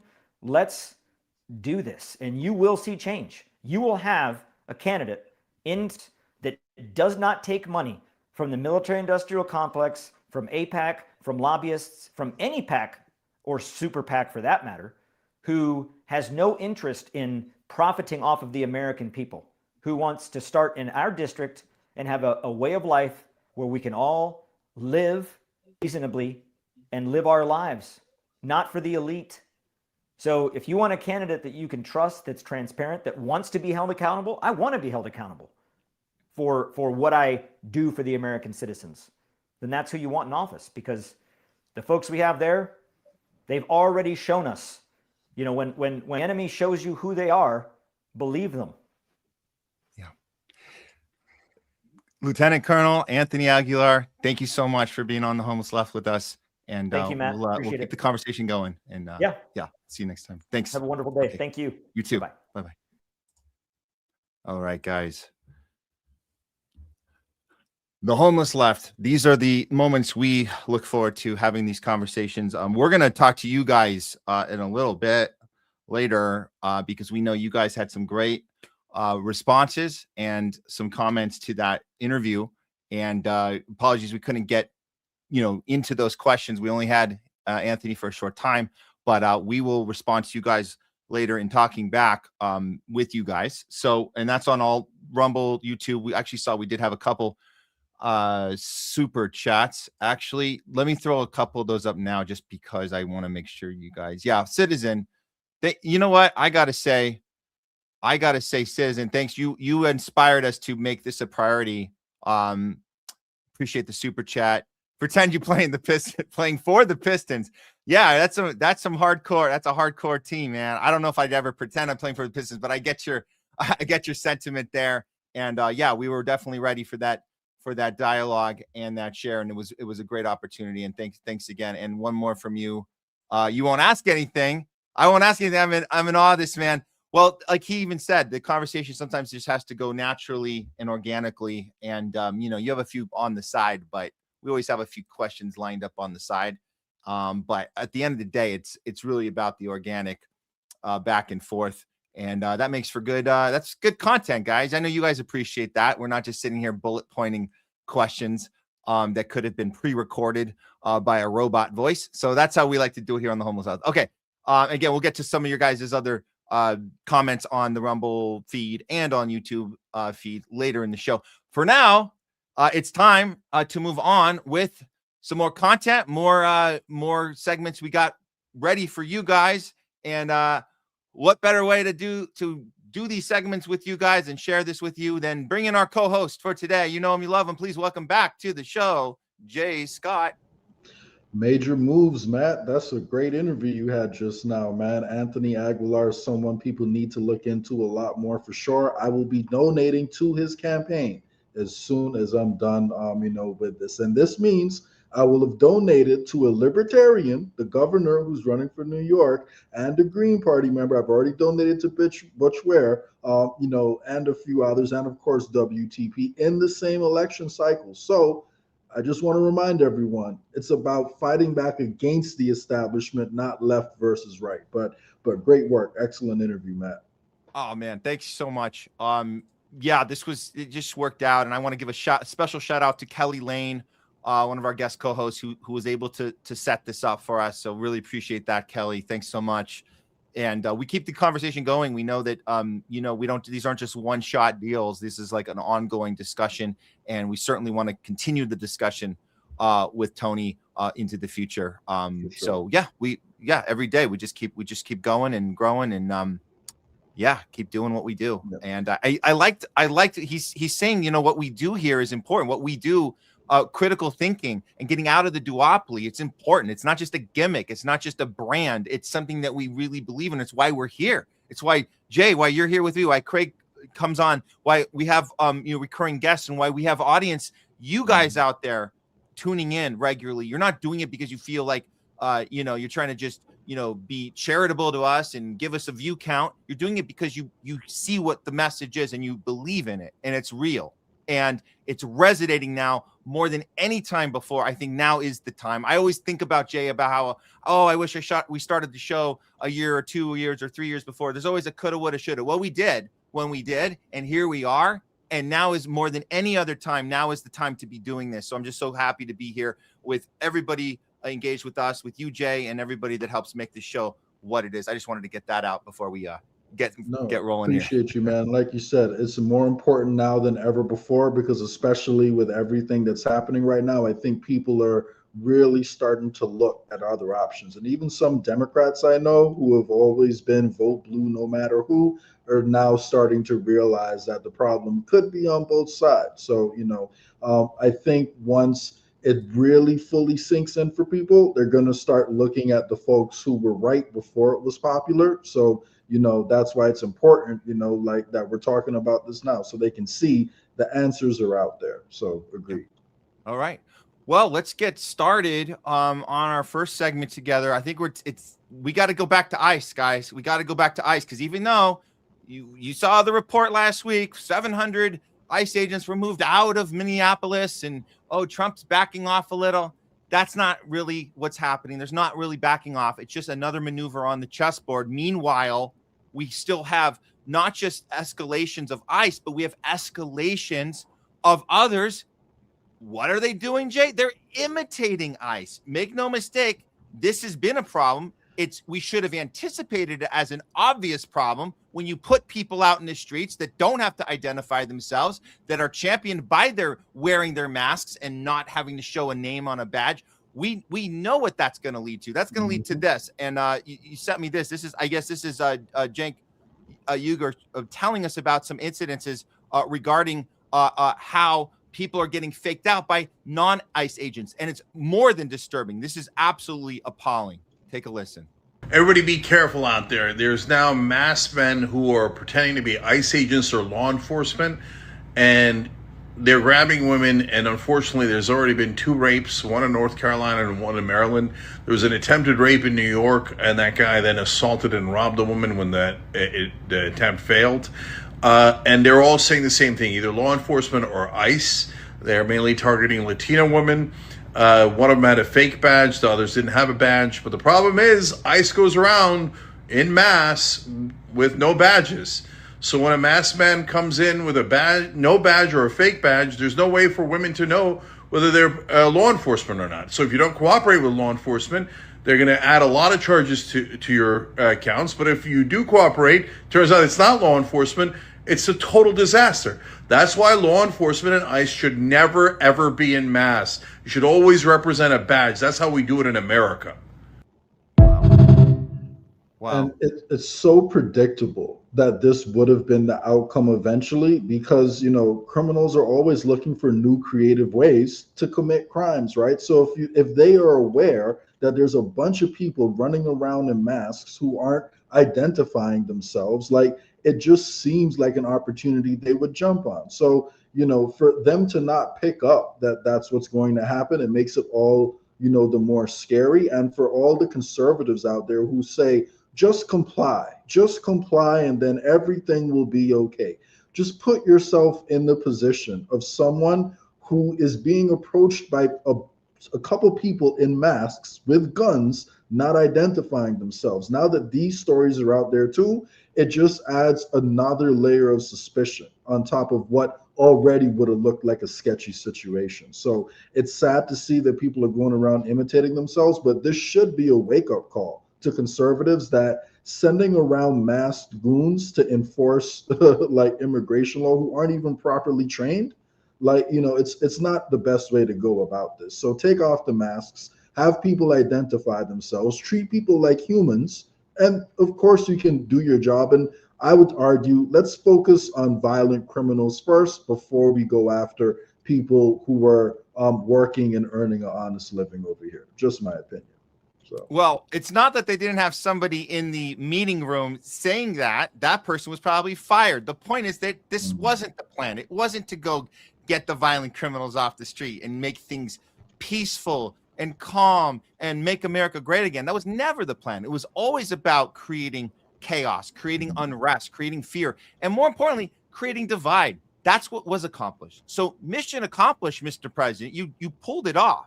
Now, the ICE not being able to identify themselves, I believe that part's going to come back and bite them in the ass, because that's the part that is timestamped. J.D. Vance, Kristi Noem, they've been saying it from the beginning.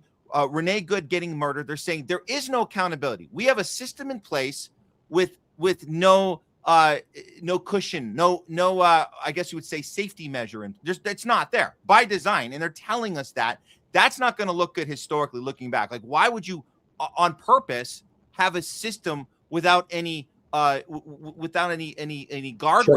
at all? Yeah. There's no checks and balances. There's no guardrails of any sort on purpose. It wasn't that it was done in a bad way, accidentally sloppy. We could have done. No, you're telling us out loud, we're not doing that. So let them do whatever they want. And then, of course, there's going to be imitators. That's obviously going to happen. So we could have predicted this from the beginning. This is the activity map currently where ICE is still. So this is still happening. This isn't over with. Just like the ceasefire in Gaza doesn't mean they're not done murdering all of the Palestinians. It's just a line. It's a theatric. But this is what's actually it's looking like right here. Let's see. This is the 2024. Oh, I see. So you got the 2024 election results. Coincidentally, well, there's the red states. Wait, where's the? I'm sorry. Was there a? You put this one in. Was there an? Yeah, that's the heat map up that's top. Exactly where. Exactly, and then that's the election result. So it's a coincidence, Matt. It's a coincidence that they're sending ICE into the blue states, where I guess that's where people are complaining about immigrants the most, or are they trying to create friction? Because when I look at the activity map and I look at the number of illegal immigrants in the country, like the top 3 states are going to be California, Florida, New York. California, Texas, and New York. Now, if you look at that map, I barely see any red happening in Texas as well as Florida. So why is it they're skipping out on the red states? Yeah. Wow. Here's another thing to look out for. But this is the reverse. This is if people are going to fake being ICE, this is something called ICE phishing. So this is what you do back to go off of the other story from Jank. How do you respond to fake ICE? How about this? Why don't you fake out the real ICE? So apparently, while Americans in Minneapolis are putting Mexican flags onto their cars to ICE agents to waste their time so they get pulled over. It's white Americans. They're calling it ICE fishing. I like that. That's real solidarity right there, man. Yeah. So if people, but that also shows you how hypocritical it is for ICE agents to be doing that. So you're targeting people just because they have a flag, on their truck. Well, it's a free country. You're allowed to have whatever flag you want and to fly whatever flag you like. And the truth is, the more people feel alienated from the current country they're living in, the more they may want to identify with somewhere else. So if we weren't if we weren't alienating all of these immigrants, maybe they wouldn't want to fly those flags as much as they do right now. But respect to anyone out there doing that. That's perfectly legal. I'm not saying anyone should intentionally confuse ICE agents, but that's not breaking the law. So if you like tacos, put a Mexican flag on your car. What's wrong with that? Just show a little love. So yeah. And let's remind people, if they don't know already, the budget for ICE, which is this is going to be voted on. I guess this expires on Friday this week. But as of now, I don't know if we can see that. That's we're coming in here at the it's making it the ICE budget is making us the equivalent of the 16th largest military in the world. And if you guys look at number one, obviously we're number one. We've always been number one, but we're also coming in at 16 just with ICE alone above everyone else. Yeah.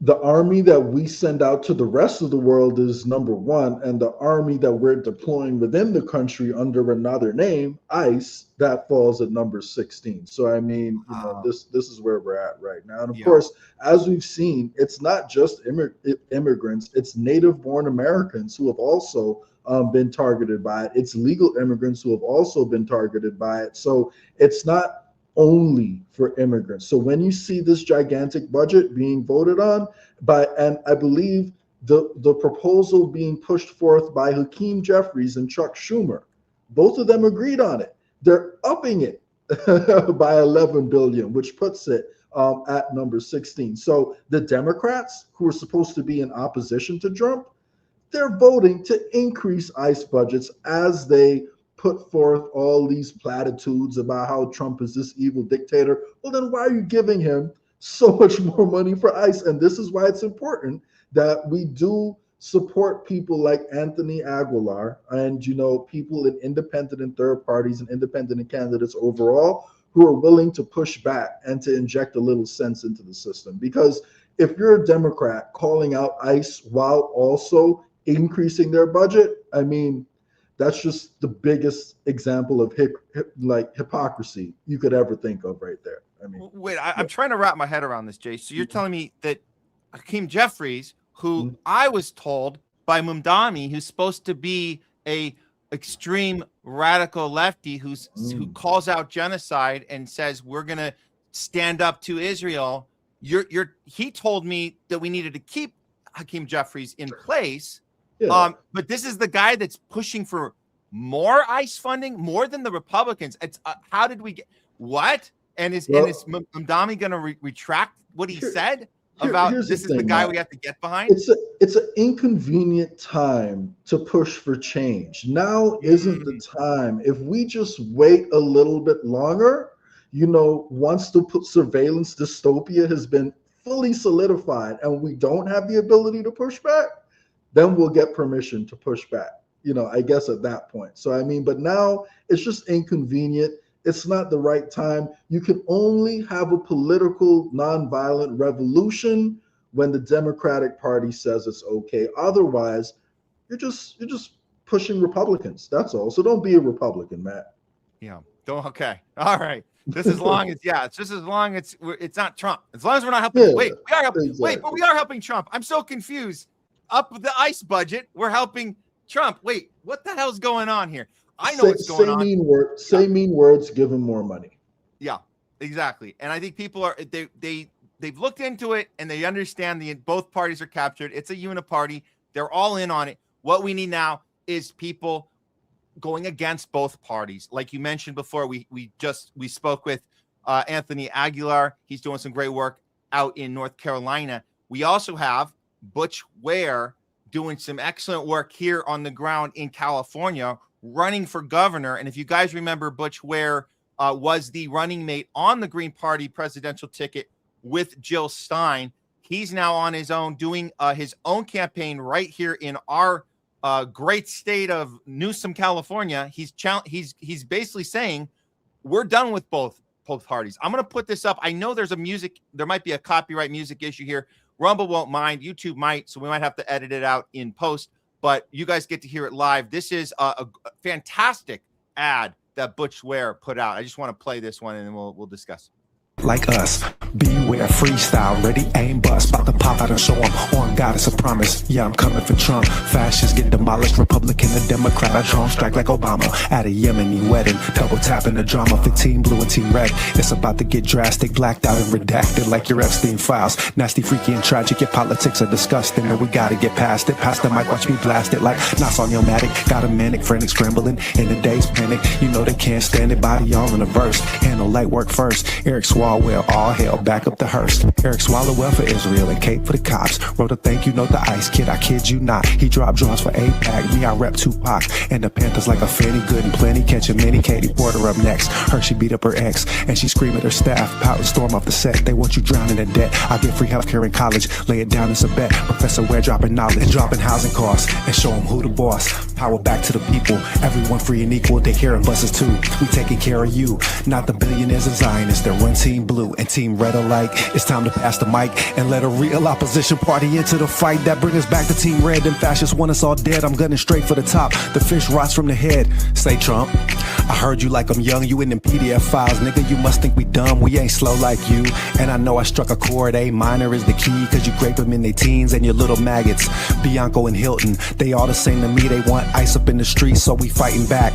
Coalition on a mission, Asian, black and Latino. And all the working class gringos, brown and native peoples. And all the folk who love freedom, we taking Cali back. They not like us, step up, help me beat them.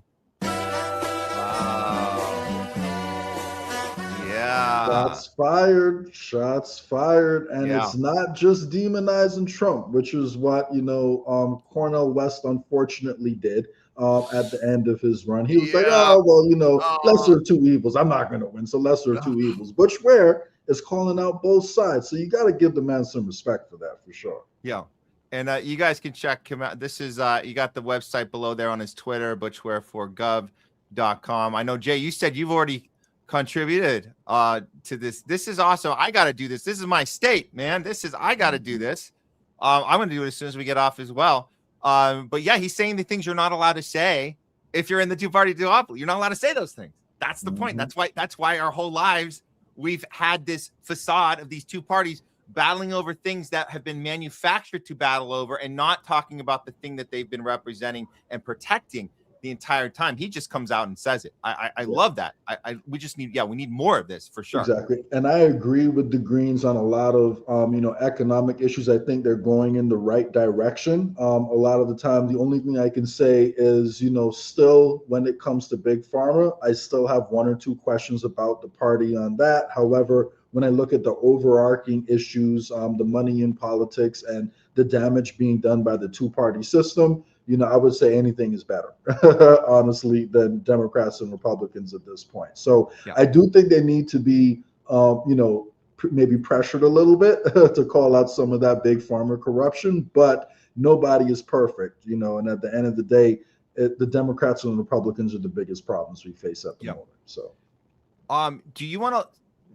We could check out this this social housing video. Do you want to comment on this? Yeah, especially because I think it's an idea that most people haven't really thought about too much in this country. And I agree with him, obviously, on Medicare for all. But I think, looking at what's happening with the homelessness crisis, across the country and the cost of living crisis, thinking about programs like this would be good to put in people's minds, and it ties into the Epstein story, which we're about to get into. So, here we go.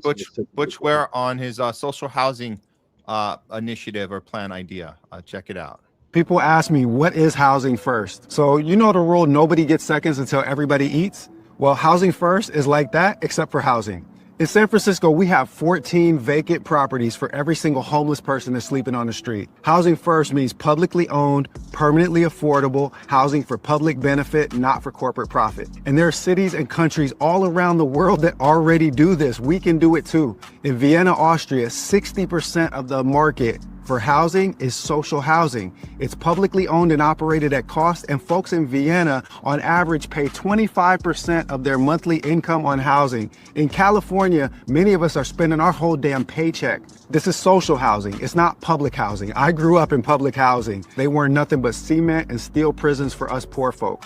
This is not that. This is social housing. Clean, comfortable, affordable, dignified, not concrete cages. Housing first means that we take care of the need for shelter first so that everybody in the society can thrive. Because housing is a human right, and we're fighting for a California that meets the needs of all of her people. Imagine paying a reasonable rent. Imagine stable housing for life. Imagine a California where having a home isn't a luxury, it's a right. That's what housing first means. And we'll get there together with social housing. Don't forget the name. It's Butch Ware. I'm running for governor in the state of California to bring power back to the people. Join the fight at butchwareforgov.com. Yeah, and just so everyone knows, the program he's referring to in Austria, it's directly tied to your paycheck. So, you know, whatever your paycheck is, you pay 25% of it, I believe, you know, towards the housing costs. So what winds up happening is you have janitors living right next to doctors in high quality housing, and everyone has leftover income and everyone is happy. So, you know, like, it's something we really need to consider. And that doesn't mean, obviously, that there cannot be any private housing and private apartments on top of that. Of course, you know, you can still have that, but you can set it up so there's rules in place so it doesn't, you know, flood the system. Like, you could put a rule in place, say, that you need to be a California resident or a resident of the city for at least the past 5-6 years in order to qualify for it. So this way you don't have a flood of people coming from all over the country to, you know, scoop up the housing. But, you know, it's something we really need to consider because the homelessness crisis is getting out of control at this point, especially in California. So, yeah, and just so everyone, and just to double down on it, housing is the biggest, you know, item in everyone's expenses. So, in most of the time. So if you can find a way to control that cost, that's going to do wonders for the cost of living crisis, in addition to the homelessness crisis over here. So you kill a couple birds with one stone. Yeah, love it. All right, moving on, guys. We got some more show for you. I know we have one more super chat here. Going to throw up here.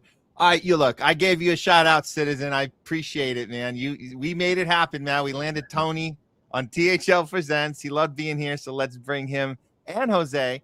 Now, that's a good idea as tandem ASAP. Well, ASAP means we start working on it, but you know we can't. It takes a lot of effort. But anyways, with that said, that's actually a really good idea. I like. Maybe we could do a little panel. We could do a little panel. Maybe, yeah, Jay. Maybe we can do one. You know what we could do is we could also, when we got now that we have a relationship with both of them, we don't have to like do the whole introduction. We can actually use the time to start coming up with new ideas. Like we talk about We the People Party. We talk about different strategies. I think that's what we need to do. But you guys know that we have to introduce and get to know and know back. So that's what today was about. And I love that we took the time to do that with Tony today. Because, but that's a great idea. Because Greens and Libertarians, a lot of the time they're focusing on, you know, the bigger offices like, you know, senators, governors, congressmen. And whereas we, the people, you know, we're going to run some candidates for those offices too. But our major focus is on a lot of these smaller, less known positions that are flying under the radar. So I think there's a lot of room for collaboration there. And, you know, the type of data, you know, and the type of engagement that, you know, we get through how the party is structured, I think is something that is valuable, especially valuable to all third parties. So we really are like an umbrella to bring all the third parties together to unite on common ground. That's what we're trying to build over here, we the people. Yeah. All right, moving on. We're going back to Epstein, guys. We got to do it. There's so many moving parts here. In the Congress arena, we have Thomas Massie, Ro Khanna. They're fighting like crazy, fighting to get more names redacted. In the people's side, we have just this kind of moment. Oh, what's that? It's they're fighting to get more names unredacted, not redacted. Unredacted. Okay, let me rewind so we can edit that. They are fighting like crazy to get names unredacted from the files. They're working night and day on this, and they're actually working on behalf of the people, but more importantly, the victims, the survivors, the people that demand justice, that we should be in their corner at the entire step of the way, which they're doing. So you have that battle. Then you have this kind of awakening going on in the socially in the, you know, with the people that are just kind of stumbling on this and having these realizations about how our system works. looking at this disgusting behavior between elites on both sides. It's not uniquely Trump. It's not uniquely Hillary Clinton. It's all of them. And it's global. Then we have this battle, or not this discovery within all that horrible, satanic, disgusting, cruel stuff to children.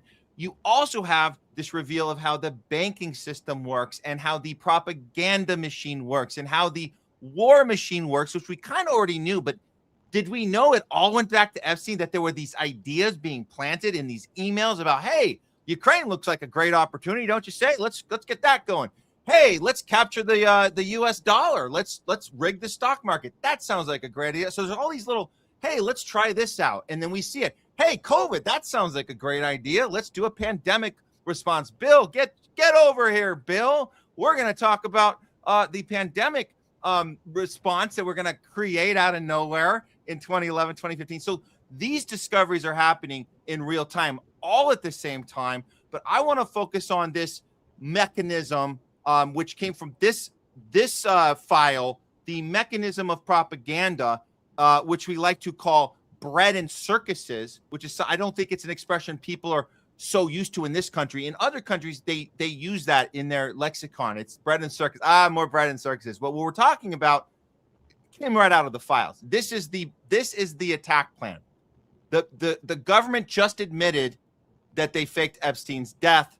Oh wait, shoot. I'm sorry. I just bring up the wrong one. Okay, scratch that. Here is the right. That's for later. That's for later. Here is the right file on what we're talking about. Bread and circuses.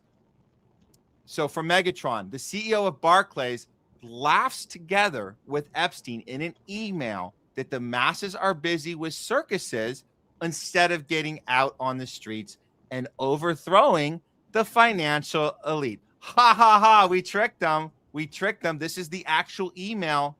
You want to know how we're not Sao Paulo? You want to know how? Watch the TV ads on the Super Bowl. It's all about hip blacks in hip cars with white women. The group that should be in the streets has been bought off by Jay-Z. Ha ha ha ha ha. And Diddy. Yep. And Diddy. Exactly. And Diddy. Give them bread and circuses and they will never revolt. That is a line as ancient as what is time it? Itself. Yes, as ancient as time itself.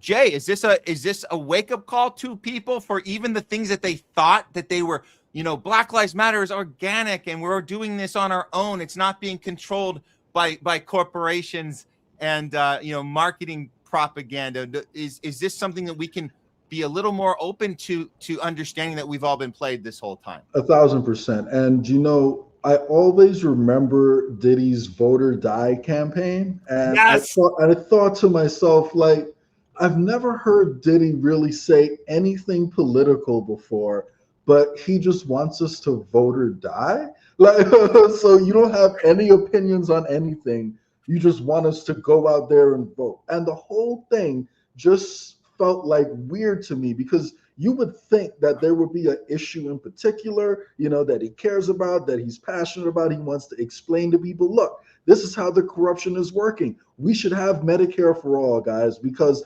every other country does it, or we need to stop the wars. Diddy never said any of that. Jay-Z never talks about any of that. All that they'll do is when elections come around, they'll just tell you vote blue no matter who. That's all they're there for. And of course, you have Kid Rock and a couple celebrities on the other side, doing it for Republicans too. But the whole point is they don't want you to actually think about politics. They don't want you to demand anything for your vote. When elections come around, they just want you to participate. So you can say that you went out there and you did the thing, you voted against Trump. Trump is the bad guy, so you're good. And that's what it's really all about. So, they're laughing at us. Like in that email, they're literally saying these people don't demand anything. They don't really protest with any specific demands like they're doing in Sao Paulo. And at the time that email was sent, there were protests in Sao Paulo, Brazil, specifically around the cost of living and the cost of housing. Like one of the groups that organized the protest was a group fighting for cheaper housing and fair cost housing, which is why, I wanted to start out with that right after the Butch Ware thing, because honestly, that along with Medicare, those are two of the most important internal issues that we have to deal with here. But like, they're literally laughing at us, like in the email. They're saying, look, our people aren't rowdy like they are in other countries, because the truth is we got golden handcuffs, man. Like, and what I mean by that is out in Brazil, like they're already in tough situations. So they're going to go out there and they're going to protest, because the truth is they don't have much to lose. And we're in the position where everyone is trying to hold on like to what they have, and they're not willing to risk it. And, I called off work the other day to participate in the ICE Out protest that was happening, which is the strike. And I on purpose didn't order anything. I didn't spend any money. I called off work to participate in it. So I'm not saying that's the end of it, but we have to start getting used to the idea that if we stay stuck with the golden handcuffs, just a little bit too comfortable, just scooting by in the current system and not getting uncomfortable, then that's how we get slow walked, into dystopia. So, and the truth is, like over in Europe, it's actually easier for them to protest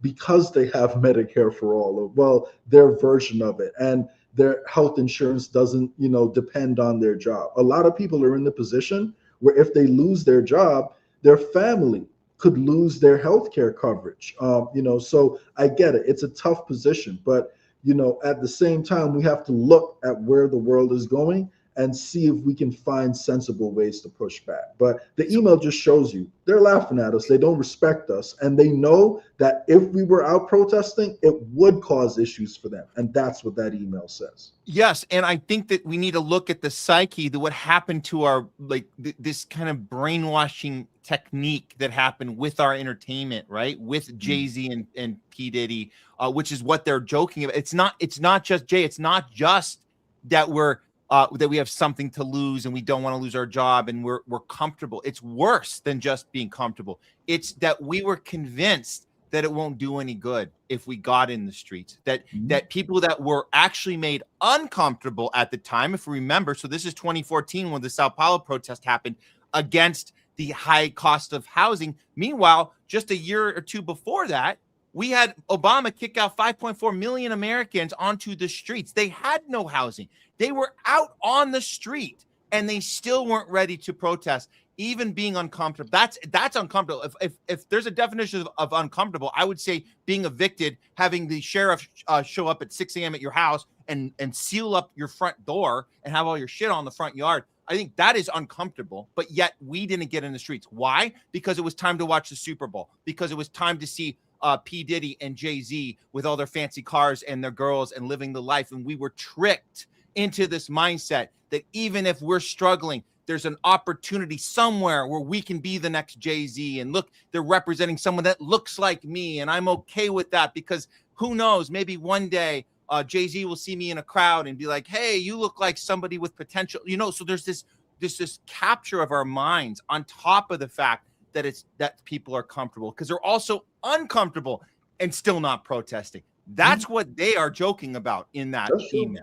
That's true. That's true. They're uncomfortable and we're just sitting down taking it, on the hope that one day we'll be able to break through, not knowing, as we're finding out from these files, what a lot of those people have to go through. And, Jay-Z was named in the files. I'm not saying he's guilty. I'm not saying that the situation that they're describing definitely happened, but he was tied together specifically with Harvey Weinstein, like in one of those files too. And the name of his record company is Rockefeller Records. So if you do your research on the Rockefellers, they're not exactly the most inspirational people if you're looking to do good in the world, but that's what he decided to name his company.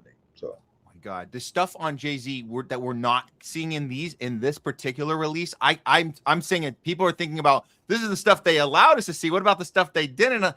I guarantee you there's some Jay-Z stuff that they did not allow us to see. And really quick, because we have a lot to cover, but really quick, allegedly, not saying this happened, but allegedly he had dated Aaliyah, who was a singer from the 90s, for those who don't know, before she turned 18. Also, and he was in pictures with her, really close to her, hugging on her before she turned 18, as he was, in his mid-20s, close to 30. Same thing with his current wife, Beyonce. Apparently, he was pictured with her before she turned 18. And, so yeah, there are some questions there. So all that is allegedly, I'm not saying anything happened, but there are questions. But if that came out, Jay, that would still just be the distraction stuff. That's like the stuff on the surface of, ooh, did he do this thing? And Aaliyah, and uh-oh, that's a criminal thing.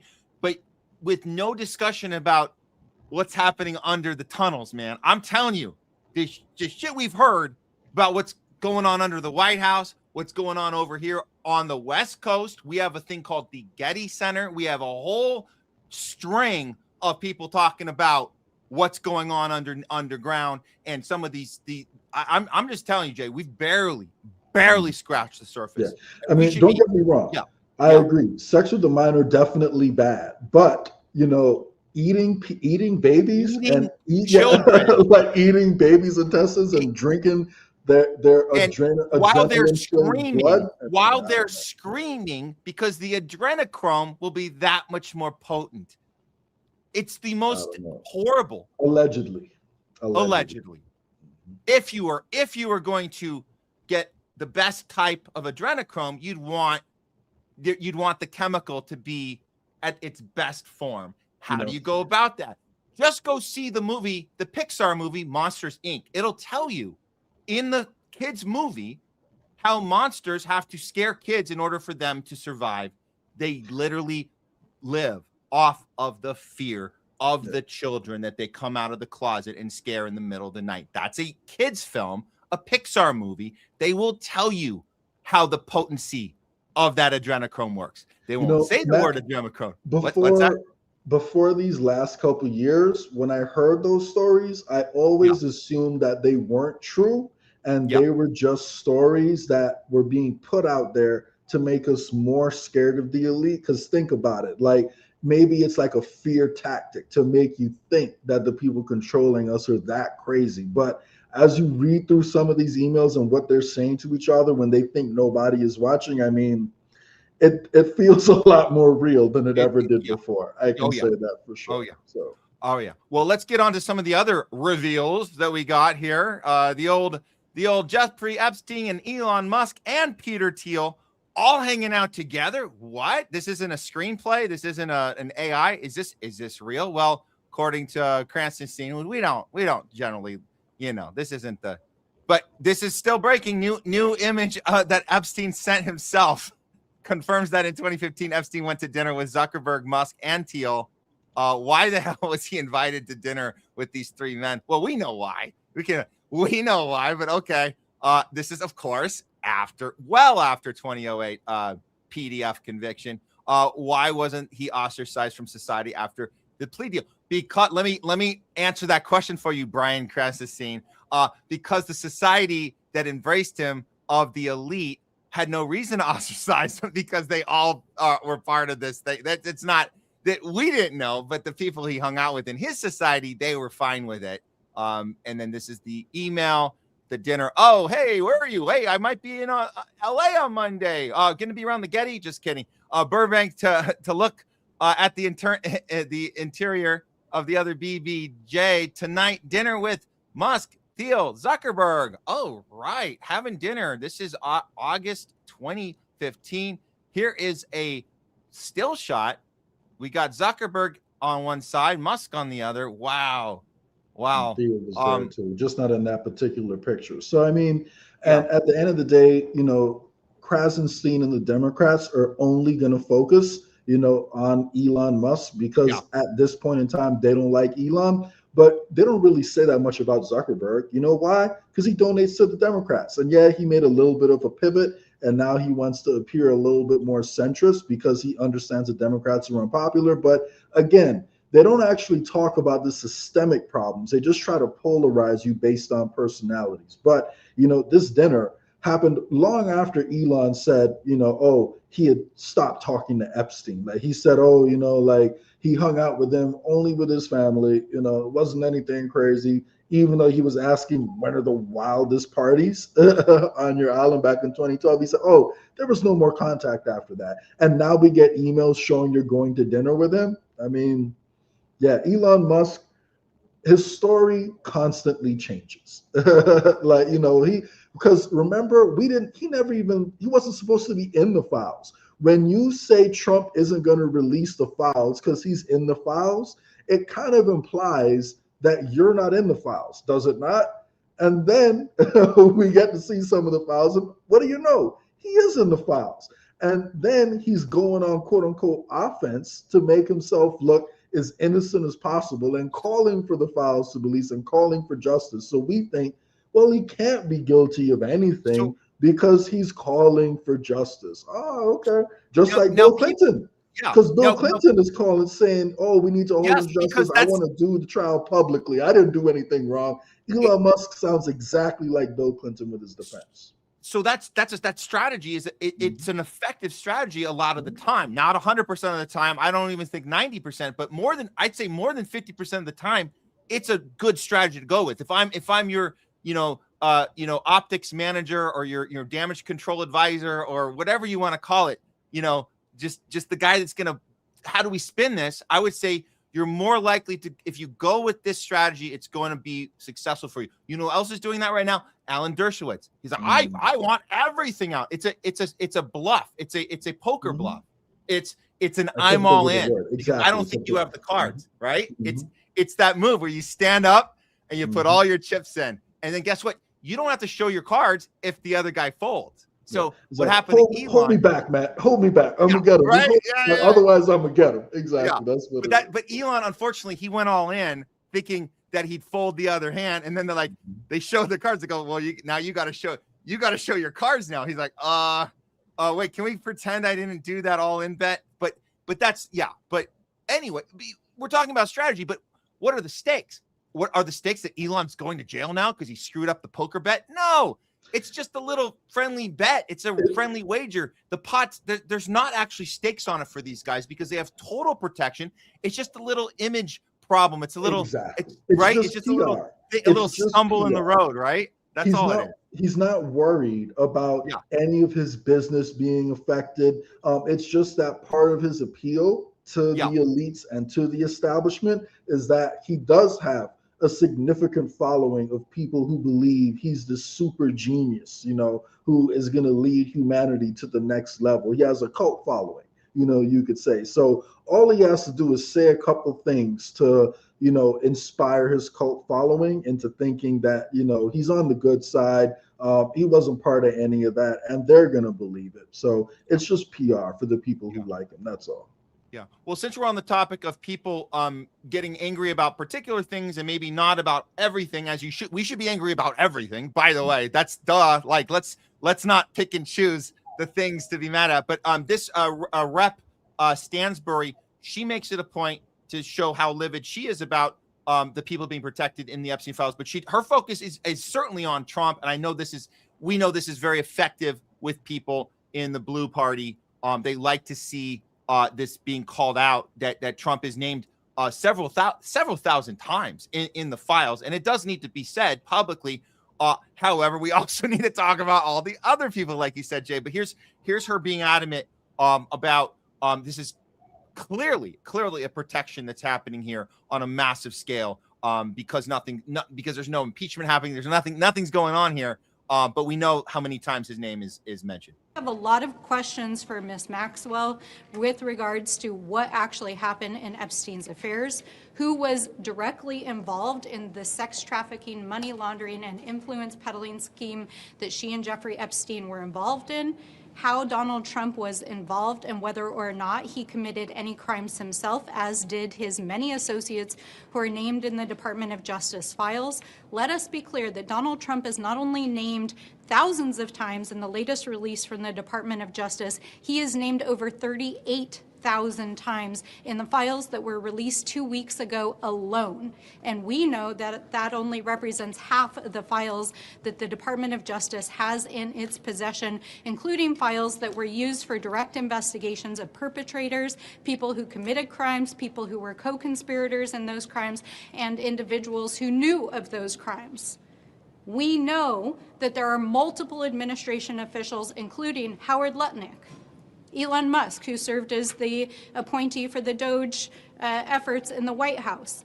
We know that the Secretary of Navy. We know that Steve Bannon.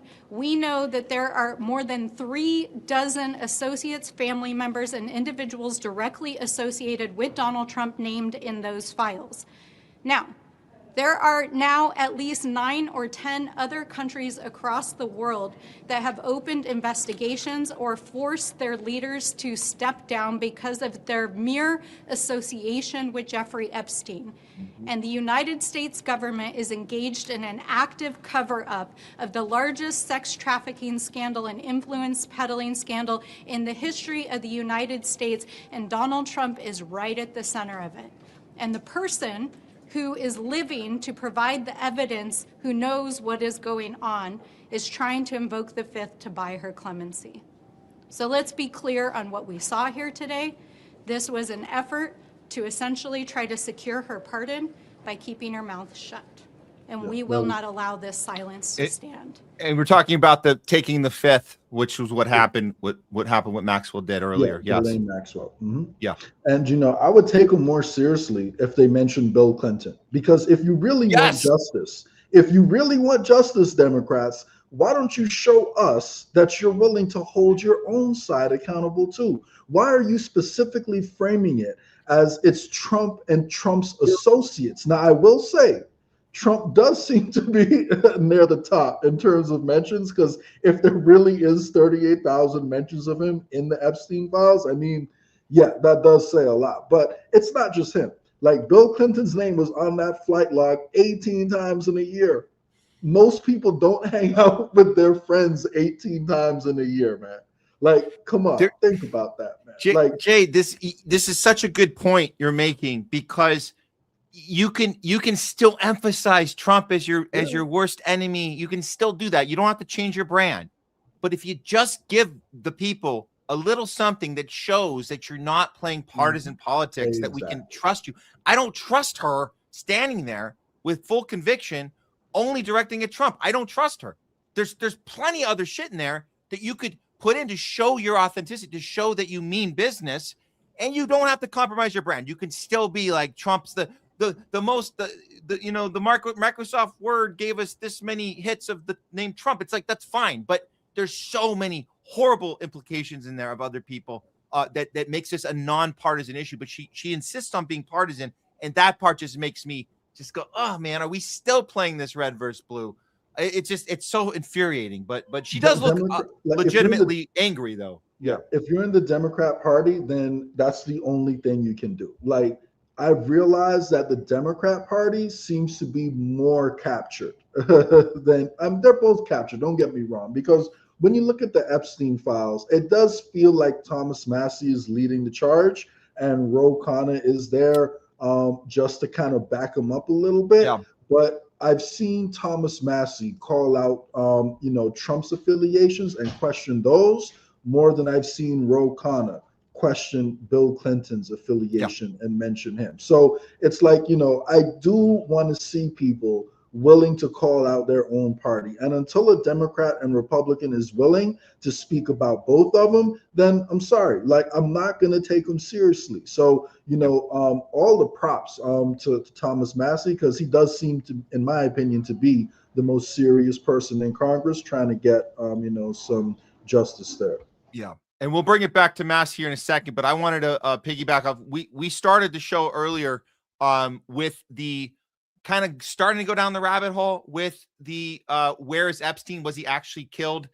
He might be in Tel Aviv. It looks like there's a good chance he is. But you gave us a little bit more to look at here, Jay, as far as the paper trail and the kind of timestamp of the things that we're learning now because of this drop, how important this was that we're able to find this stuff in here. But this right here This is a prediction. Well, we'll just have Clint Russell tweeted this out. We'll read his.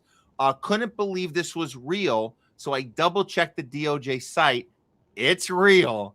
U.S. Attorney Berman announced Epstein's death with letterhead dated the day before he was found dead. This kind of reminds me of a little Charlie Kirk memo that went out the day before Charlie Kirk. I'm just saying, some people get a little, they kind of blow their wad a little early, as you say. Okay, It gets weirder. Bill Barr announced Berman's resignation less than a year later. Berman denied he was resigning and was then removed by Barr on June 20th, 2020. Trump denied any involvement, but it was confirmed by later reporting that in fact, it was Trump who had Berman removed. The rabbit hole is endless. This is the letter. It's dated Friday, August 9th, one day before the killing. This is absolutely insane. Shouldn't this be on every headline? Every news station should be running this. This is in the files. This is not AI. This isn't, somebody didn't do a trick here. This is right out of the files. And it's saying, if we can read this here, let me see. Yes, it says in the paragraph below, the statement of Manhattan U.S. Attorney on the death of defendant Jeffrey Epstein. Wow. The Attorney General Berman said earlier this morning, and this in quotes, the Manhattan Correctional Center confirmed that Jeffrey Epstein, who faced charges brought by this office of engaging in the sex trafficking of minors, has been found unresponsive in his cell and pronounced dead shortly thereafter. Again, guys, one day before the weird suicide, cameras missing, guards asleep situation. How the hell is this not everywhere right now? I'm sure there's a perfectly logical explanation. Yeah. And the thing that makes the most sense to me, Matt, is they probably have Miss Cleo on a government contract over there to predict the future. And they asked her to check her crystal ball on if something was going to happen to Epstein. And she informed them the day before that Epstein will be dying, or maybe 2 days before, and she just got the date wrong. So I think that is the most logical explanation to what happened there. I mean, this is insane. This is absolutely insane. Now, look, we also have, and we talked earlier on the show about the guard that spoke up, the anonymous on that little chat thing. We saw that where he says, "Hey guys, something's looking wrong here." The guy's name was Roberto. He actually turned out to be a hero. He said, "Don't dox me, but this kind of looks like the bodies were switched out." Well, this is also an admittance within the Epstein files release. That dude. Okay, so this is Spencer Hackman says he did sensationalize that a little bit, because that isn't exactly. It's not admitting. It's not admitting. But he did sensationalize it. But it is pretty telling what they did there. It's telling. Let's just let's correct him and say it's not admission. It's telling. Yeah. That what he highlighted was due to the large news media presence outside the MCC. A male official called and said he would be arriving at the loading dock with a black vehicle in order to thwart the media. And then blank used boxes and sheets to create what appeared to be a human body, which was put into the white vehicle, which the press followed, allowing the black vehicle to depart unnoticed with Epstein's body. Again, like, it's not, you're right, it's not an admittance, but it's enough that we should be having this discussion. They're telling us, Epstein's real body went in this black SUV, but we decided to show another one to the people. I mean, again, I don't know if he's alive or not, but all this definitely raises questions, especially combined with the next thing that we have lined up. I think we need to talk about all three of them at once. So this is the 1, 2, 3 punch. We knew that there was a minute missing of the surveillance footage. Pam Bondi played dumb a few months. You guys remember that moment? He's like, we don't know about the missing. Well, there's a missing minute. We don't know. We'll have to look into it. We'll get back to you. But as of now, nothing to see here, guys. Go back to work. Nothing to see here. No, the actual erasing of footage. This has been documented. It advised that only on one hard drive, the same camera system was working at the time of the incident, August 10th. When the DVR went bad, none of the camera recorded. there was a system failure of DVR2 on July 29th, 2019. So this was I guess you would say a week and a half earlier. And the motherboard failed on DVR2 on August 8th, 2019. That's 2 days before the hard drive failure occurred on. And then, yeah, that was on August 10th, the day that obviously the most convenient day for it to fail. After the incident was Blank was asked about the cameras. There were 2 new hard drives to install, but installing the new hard drives would mean that all prior data would be lost. The Warren wanted the video, and so Blank was okay. So the point is that they have timestamps on when the cameras were replaced, or the DVRs were replaced and switched out, purposely erasing past footage and purposely not having it working at the time of the August 10th incident. This is the final. Okay, and then this part. Blank advised that an FBI agent was the one who pulled out the DVR, and they also advised that he knew that by replacing both drives, the system would be wiped out, and that he had advised personnel at MCC of that.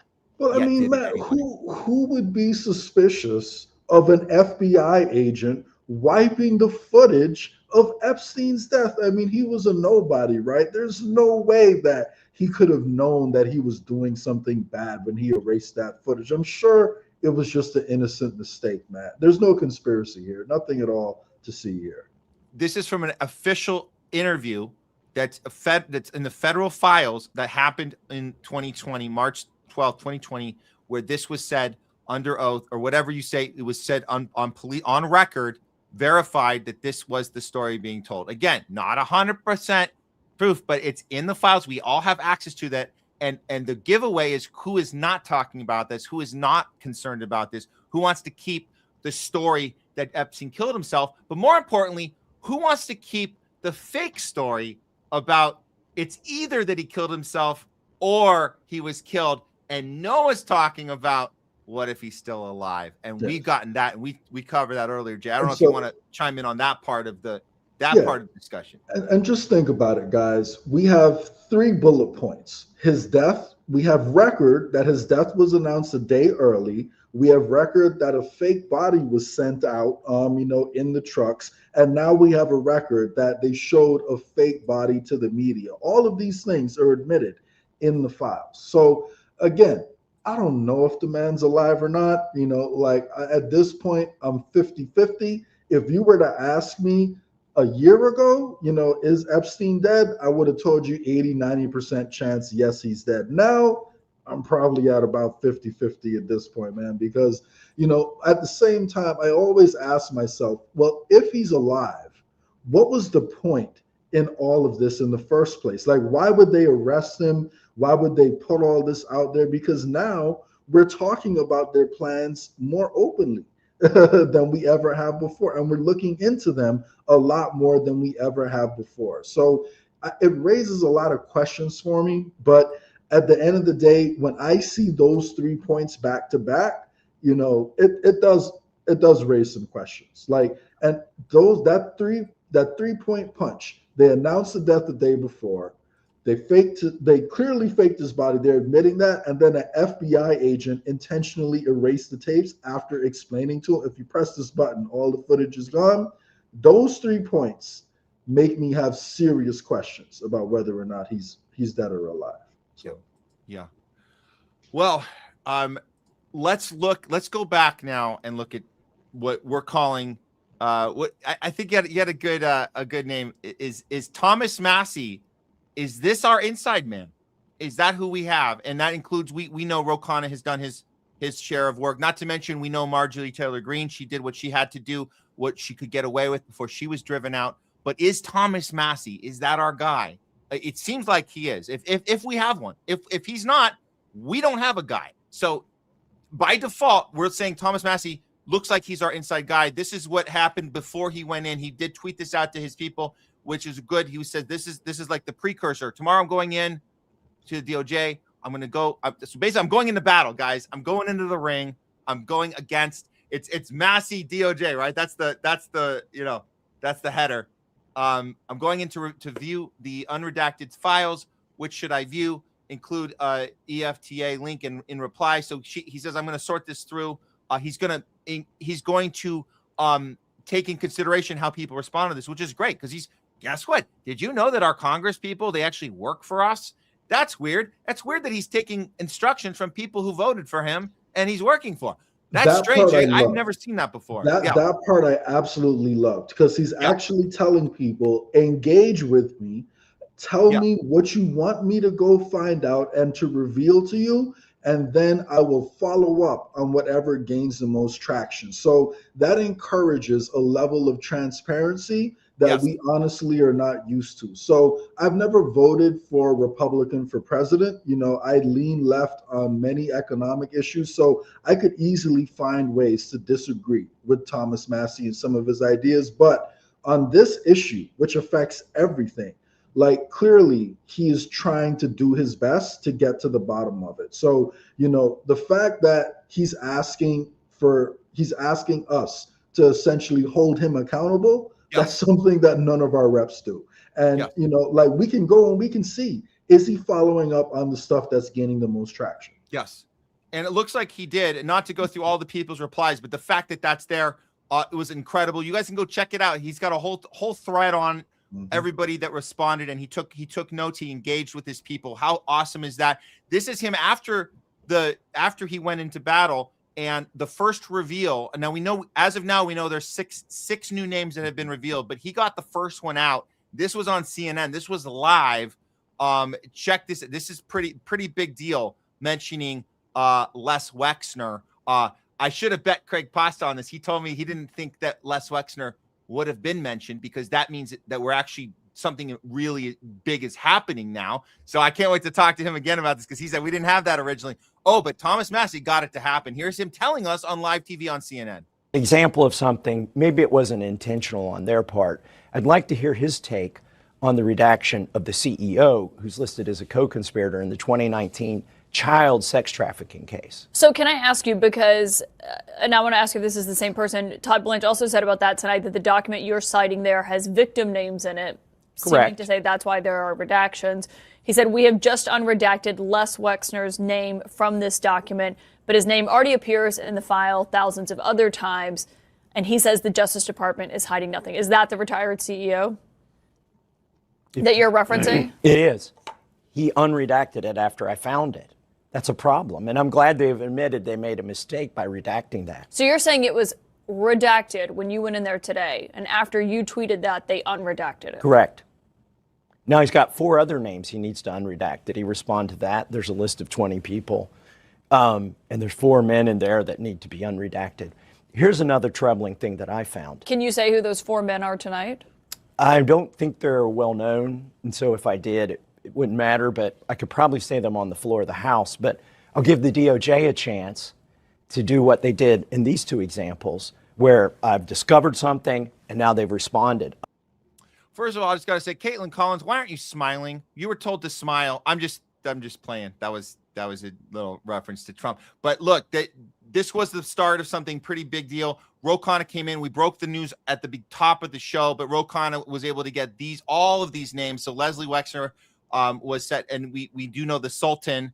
We're going to look at that as well because Massie was big on getting that to happen. So we're going to look at that paper trail. But the 4 names on top, those were said today, like just hours ago, by Ro Khanna on the House floor. Every one of these people on this list are massively big players, not just businessmen, people that move a massive amount of wealth, massive amount of influence on a global scale. Will there be follow-up on any of these people? We hope so. But Les Wexner's in the dialogue now, thanks to Thomas Massie and thanks to Ro Khanna as well for, we call it kind of an assist and a dunk. So you have an assist by Massie, a dunk by Ro Khanna earlier today. But let's look closer at what Massie did, the back and forth he had, and this kind of, and I guess you could call it kind of a little bit of a Twitter war here. But these were the 3 things that he went to do. So number 1, he's responding, right, to the people that asked him to do. So number 1 is unredacted an FBI file that labels 2 individuals co-conspirators. Number 2, unredacted a file that lists several men who might be implicated. So those are the lists we just saw. We got 6 of them now.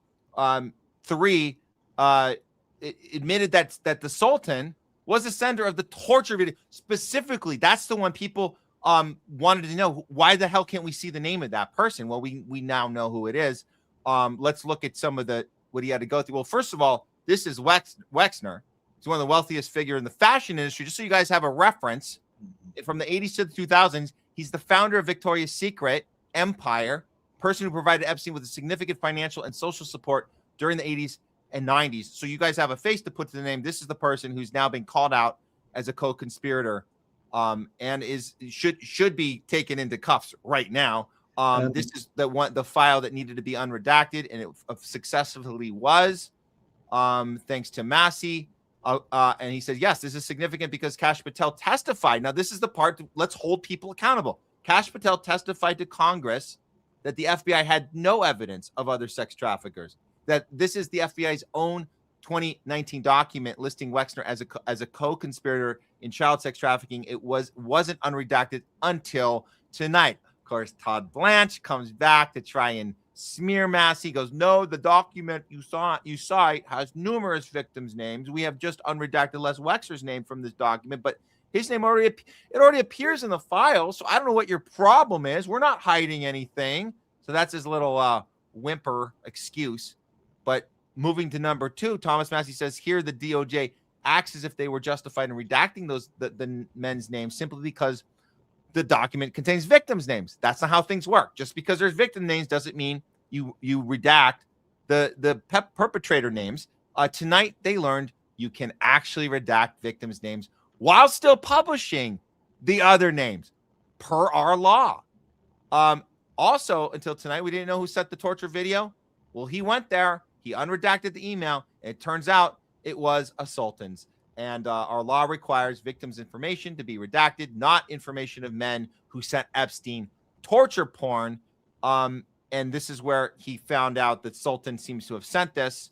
The DOJ should make it public. And this is the infamous torture video email, which as of now, because of Massie, we know who sent it. It was the Sultan. This is the Sultan there. Controls 10% of the global container traffic and can smuggle anything or anyone anywhere he wants to in the world. And that's the company out of Dubai. It specializes in cargo logistics, port terminal operations, maritime services, and free trade zones. It's a massive company. He has total control on what gets shipped and who gets shipped. So that's how that operation had been working. He's part of the World Economic Forum there. And here's Todd Blanche lying again. You look at the document, you know it's an email address. It was redacted. The law requires redactions for personality identifiable information, including of an email address, and you know that the Sultan's name is available unredacted in the files. Be honest and stop grandstanding. You're lying, Todd, because we know, readers out of context, the claim justification is inapplicable because the act redacting language on the basis it's personally identifiable information is allowed only for victim info. So just to be clear, you're lying, Todd Blanche. That's only for victim info, not for perpetrators. Moreover, the act doesn't require redactions. It uses may. So nothing is actually required. It's a may. And then we wonder why we still have these ones. This is just an example, but we wonder, why are we still looking at black lines right now, Jay? Why are we looking at black lines when this clearly we need to know who effing is saying this about when Jeffrey Epstein is asking this person, or saying to this person that there was a little girl who felt God as a presence in the bed, and she knows Jesus watches over her and he helped save her life. And Epstein says, whoops. And the person he sent it to tells Epstein, you should dress up as him when you see her. Why do we not know who sent this? This is, again, the work that we need somebody on the inside to show us. And I'll end with this, and I'll pass it to you. Patriot Blonde coming right out and telling us the FBI admitted this week that the photos and videos of children being tortured and murdered, ritualistic sacrifice, were not released due to their sensitive nature. Trump just said we should forget about it, let Epstein go. We are governed by demons. So there's a lot there, Jay. I just wanted to go through the timeline, but your thoughts on the developments. All of this happened in the last, I would say, 24, 40, 36, 48 hours. time. What's your thoughts on everything that Massie has done, and are we any further into defeating this powerful entity that controls everything? I think we are, and I think the shock is taking a little while to really work its way through, the minds of the masses. But if you really just stop and think about what we saw just now, so we understood that, okay, first it looked like there was some sex trafficking of minors and they were having sex with minors. Now we are seeing in emails that they are not just torturing, little children, but they're also taking videos of themselves torturing the little children and sending it to each other as entertainment. So this is another level of sickness. This is beyond the realm of what most everyday people can even imagine.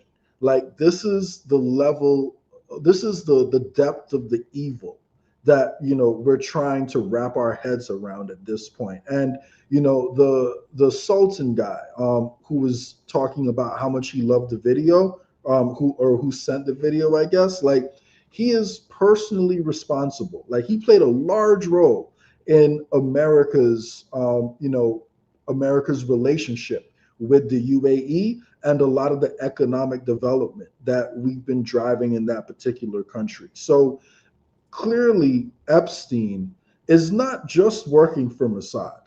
Like, Epstein is working on behalf of U.S. corporations and American businesses too. So, I want everyone to keep that in mind. But, that email, it's sick in so many ways, because it shows you, again, it's not just about their pleasure that they get from doing it. They want to remember it, they want to record it, and they want to watch it over and over again because it's so special to them. And, like, we just have to ask ourselves, how is this happening? Like, how are the people ruling the world so different from the rest of us? They are literally psychotic in every sense of the word, and they are psychotic amongst themselves and enjoying the psychosis amongst themselves while somehow keeping it hidden from the rest of us. And that's why I wonder, like, if Epstein is still alive, why did all this happen in the first place? Because now we're getting a firsthand look, into what's actually happening. So I think there might be a timing issue here with the new war we're trying to put on Iran. We haven't talked about Iran a little bit. We might have to push that till Thursday, but that's a big deal. So we look at the whole playing field, the timing. We've been covering how the US dollar is in free fall. We know that there are emails in the files that discuss how we purposely tank the dollar, how we want to, rig the stock market. The entire thing's a big rigging game. It's all in the file. So there might be a timing issue on the calendar, Jay, where it now is okay to put this out there because there's these big events that are already set to happen and you can't really do anything about them. Maybe they want people to lose hope. I get what you're saying. They could want people to lose hope. Maybe. I don't know. Yeah. But like, it could, in my opinion, I think it's going to backfire, because I think as it soaks in a little bit more, people are going to become more and more angry and more upset. But I think they're going to try to channel that, into another divide and conquer strategy, which we'll talk about, in the final section, the new possible Hegelian dialectic that could be coming up. But let's see. So, but this is a response from Russian Foreign Minister Lavrov says that Epstein files have exposed the pure Satanism of Western elites. Couldn't it be more, more on point of an assessment? I mean, that's where we're at. And isn't it interesting? I'll ask people at home, like, it is interesting that the people that are mentioned in these files, it doesn't seem like I see anybody in there that I was told, that you were told, are the enemy. We don't have anybody in there that's up for question. I know they're trying to do the Russia hoax thing again, but we don't see anyone from Russia. We don't see anyone from Iran. We don't see anyone from China. We don't see North Korea. We don't see Venezuela. I'm just giving you guys the boogeyman that we were told. The only exception would be the left is saying, oh, this reveals Donald Trump, and the right is saying this reveals the Clintons. So they are using it to polarize us within the country. But as far as the foreign enemies go, you're perfectly right. I don't see any Iranians. I don't see any Russians. I don't see any Chinese. I don't see Maduro. Like, oh, I think he was mentioned once. I didn't even get a chance to look into that rabbit hole. But yeah, it wasn't in a positive light. So, but every one of our allies are in it, right? Mm-hmm. All of our European friends are in it. Everybody that we were told we're the good guys. We're the allies. We're the heroes. Even though we fought with Russia in World War II, let's forget that part. They're the bad guys. Iran bad. North Korea bad. Venezuela. These are people. They all want to take over the world. They'll stop at nothing. Stop at nothing to do what? They want more land. They want to be the most powerful. What are you guys doing in these files? You're doing the worst possible thing you can do with power. Beyond, oh, Putin wants more land.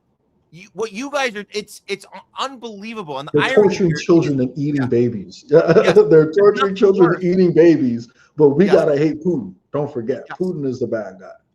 Yes, it's unbelievable. So we have to all reassess what we were told. We have to reassess not just what our tribe told us and our party told us. We have to reassess our entire education system. That was, by the way, the second most published textbook was owned by Ghislaine Maxwell's father, Robert Maxwell. McGraw-Hill is our textbook. That's interesting. That's weird. Why would we get it? What could he possibly do with that type of power as far as what is being put out in textbooks and what is being taught to us when we learn about World War II history, and we learn about the Holocaust? There's no others. By the way, no other Holocaust, just the Holocaust. That's what was told to us. So we have to reassess everything at this point. That's all. That's what I'm saying.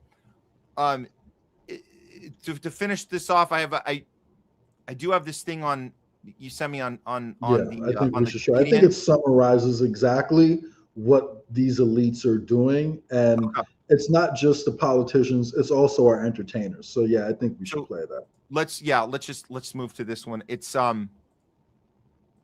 we might have a copyright problem with this one, but that's okay. We can still discuss it.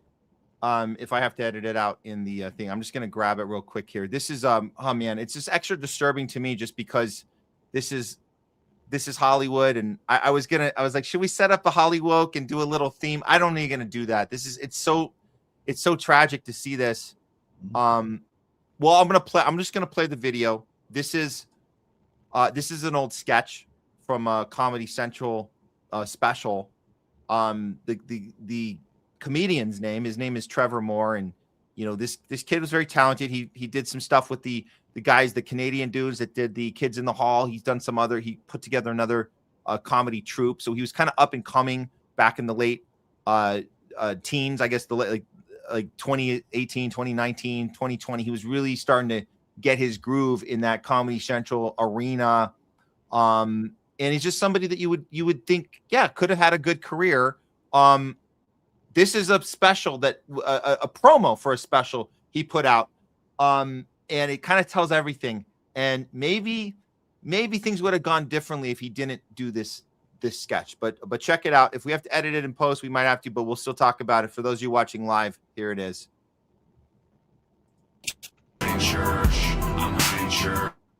And that was his little special announcement. And this is the follow-up to that special. Trevor Moore, 2021. Comedian with the whitest kids you know, died on August 7th, 2021. Details of death. He died from an accident at the age of 41. That's all you're going to find on the obituary. A few people tweeted out that it was that he fell off a cliff. Fell is also in quotes. And you're not going to get much else. If you guys try and Google this guy, you're not going to see much of anything on him.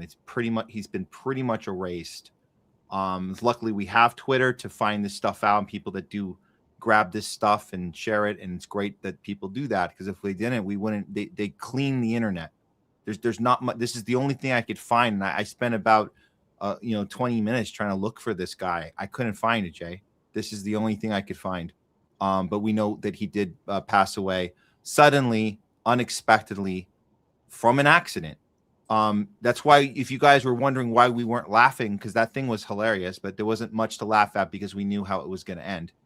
And there you go. That's the control mechanism. There it is. And sometimes they tell us right out in the open. I get the suspicion that video was not approved by the higher ups, as these other films come out are approved. That one's kind of was a little too I would say blunt and just real about it. It wasn't hidden like the Monsters Incorporated film is a little more hit, but this was right out. They were just telling us right to our faces, this is what happens. So there you go.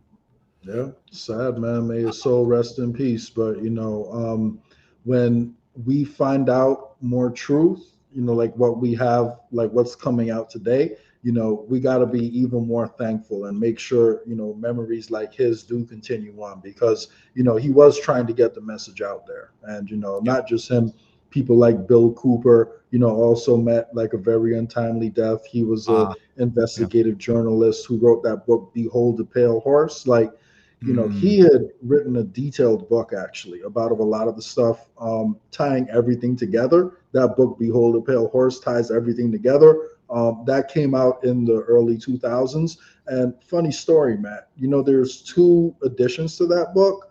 The original edition had 1 chapter wiped. And can you guess what that chapter was about? What was it about?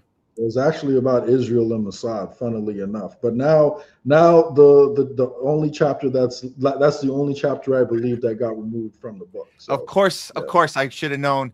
And Oliver Stone will tell us too that you ask him, hey Oliver, who killed Kennedy? And he's like, Israel. And you're like, well, obvious follow-up question, Mr. Stone. Why isn't there one mention of Israel in your film JFK? The reason is because he had I would say a chaperone on set with him the whole time. Never reported a problem. So the guy was perfectly nice, perfectly cool. Happened to be an Israeli spy, turned producer. We see a lot of those. We see a lot of those here in Hollywood. We see a lot of Israel spies turned producer.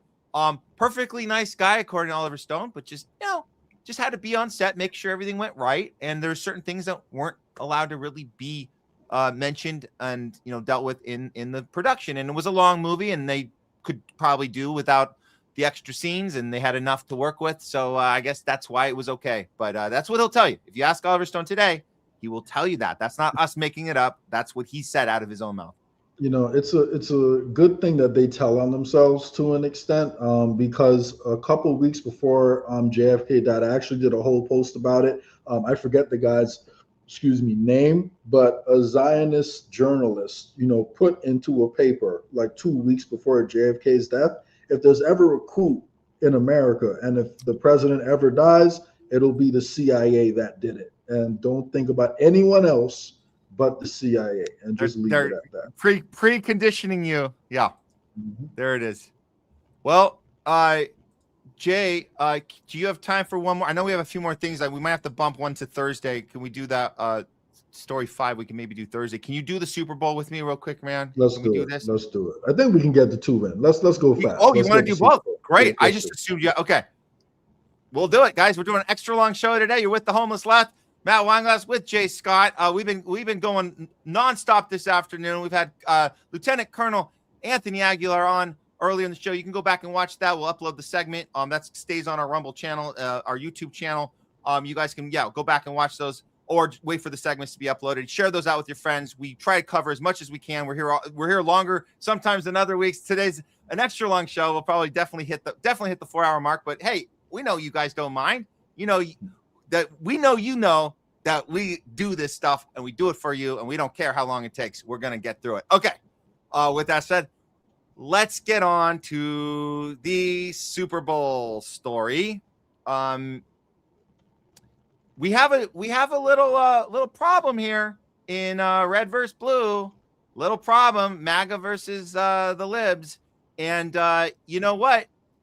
One side seems a little more like they're on the right side of history than the other. But I will say, before we get into this, I will say, make no mistake, this is a design to keep us distracted from Epstein, from ICE and Palantir, from Israel and Iran, and the genocide of Gaza, because it's about pitting us against each other. What better way to do that than with the Super Bowl halftime show? So let's get into it. First off, I'll say this. For those who said that this thing was going to be a total bomb, it wasn't a bomb as far as the ratings are concerned. So at least from a business model, Bad Bunny's Super Bowl halftime show officially becomes the most watched halftime show in all time, with 135.4 million viewers, breaking the all-time record. What was the biggest record? Well, that was made by Kendrick Lamar just a year ago at 133.5 million, which broke the previous record, which was supposed to be the all-time record, was Michael Jackson, who's now been bumped to third place at 133.4 million. That was from 1993. So there you go. He's on the top three, number one, along with Kendrick Lamar and Michael Jackson. So that happened. Whether you like it or not, whether you like the guy or not, numbers don't lie. Well, you can spin numbers, but those numbers are accurate as far as we know. So I guess I'll say deal with it. But with that said, let's look at some of the reaction. I'm going to start with one of the most, not shocking, but the most telling reactions of all. This should be, and I can't remember who said this, but somebody, I wish I could quote the person, but somebody said, put this in a time capsule. It's gonna be interesting to pull out years from now and watch where we were as a society. Take it away, Megyn Kelly on Piers Morgan. Tell us what you think about the Super Bowl halftime show. All right, Piers, but to get up there and perform the whole show in Spanish is a middle finger to the rest of America. Who gives a damn that we have 40 million Spanish speakers in the United States? We have 310 million who don't speak a lick of Spanish. This is supposed to be a unifying event for the country, not for the Latinos, not for one small group, but for the country. We don't need a black national anthem. We don't need a Spanish-speaking, non-English performer, and we don't need an ICE or America hater featured as our primetime entertainment. Okay, what is the national language, officially, the national language of the United States of America? Great question. I mean, English. And there's been a push for many, no. many years to make it an official, you don't have one. Documented thing. You don't have one. If you would have let me finish my comment, I would have pointed that out America. Who gives a... Oh, wait, I'm sorry. Who? If you would have just let me finish. Matt, what's 2 + 2? 5. But you know, if I talk a little bit more and then I talk around it, then maybe I'll tell you it's really 4. But I'll start out by saying 5. Come on, Megyn. You know that. Okay, she's already put her foot in her mouth. She knows it. She's trying to walk it back and blame it on Piers for interrupting her answer when she literally told us that English was our official language. So she already screwed that up. Let's let her keep rambling, because Piers is going to let her keep rambling here, which I guess probably, you know what, looking back, probably a good move on his part, because like if you're thinking about time capsules and let's let her talk, and we can timestamp this, and we can reflect and go, how did we get here? So actually, I'm with Piers. Yeah, let her keep going. You don't have one. If you would have let me finish my comment, I would have pointed that out. That people have been pushing to make it official. Okay, right, so you're trying to make official. This attitude that you have right here is why you in Great Britain have lost your culture. You ceded your culture to a bunch of radical Muslims who came in and took over, and now it's gone. We're not allowing that here. Whether it's Hispanic, whether it's Muslim, it's not happening in the United States of America. That's why President Trump was elected. And whether it's Bad Bunny, who is American but refuses to speak English in his performances, or anybody else, we have to keep the Super Bowl, which is a quintessential American event. Football, that kind of football, is ours. They call it American football. And the halftime show and everything around it needs to stay quintessentially American. Not Spanish, not Muslim, not anything other than good old-fashioned American apple pie. There should be a meatloaf, maybe some fried chicken, and an English-speaking performer. That's what the Super Bowl should be. My God. Jay, go for it, man. I'm just, go ahead. But first of all, we've had Spanish songs like at the Super Bowl before. This isn't the first time that songs have been sung in Spanish. Second of all, like people can appreciate music in other languages. People go to Italian operas and listen to people like sing opera, like in Italian. Music is music, man. Like it sounds good. It has a catchy beat to it. He's a popular artist. He had a great year. And clearly a lot of people wanted to see. And guess what? There's a bunch of Latinos in the country. A lot of people like that music, and anyone can appreciate good music. I didn't understand what Bad Bunny was saying, but I was still nodding my head and, enjoying the performance. It was an interesting visual for sure to go along with the performance. And I would argue like the visuals that he had was probably the most creative, I've seen out of any Super Bowl halftime show. So art should America. So there's a celebration element there. I would say it was extremely amazing cinematography, excellent choreography, excellent, just the entire thing done live, all the ins and outs of inside, outside. They timed it so perfectly. Everything was just beautifully presented. The music itself, me personally, I don't think he's not my favorite artist of all time, but what he had, they did everything to a level that was so effective by what they had to work with. And this guy's a performer. I mean, let's make no mistake. He's a performer. I couldn't have named a single Bad Bunny song, before this performance, but I was still bobbing my head. It was a catchy beat and it was a great performance. Here's a suggestion. All of each other's well-being, all of us having an opportunity for a good life, despite the empire, so that would be the message I think that was being depicted here.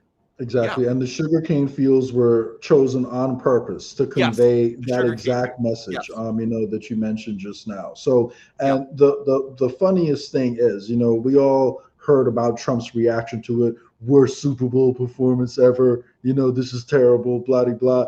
The worst thing about Trump is they caught video of what was happening at Mar-a-Lago where Trump was at the time.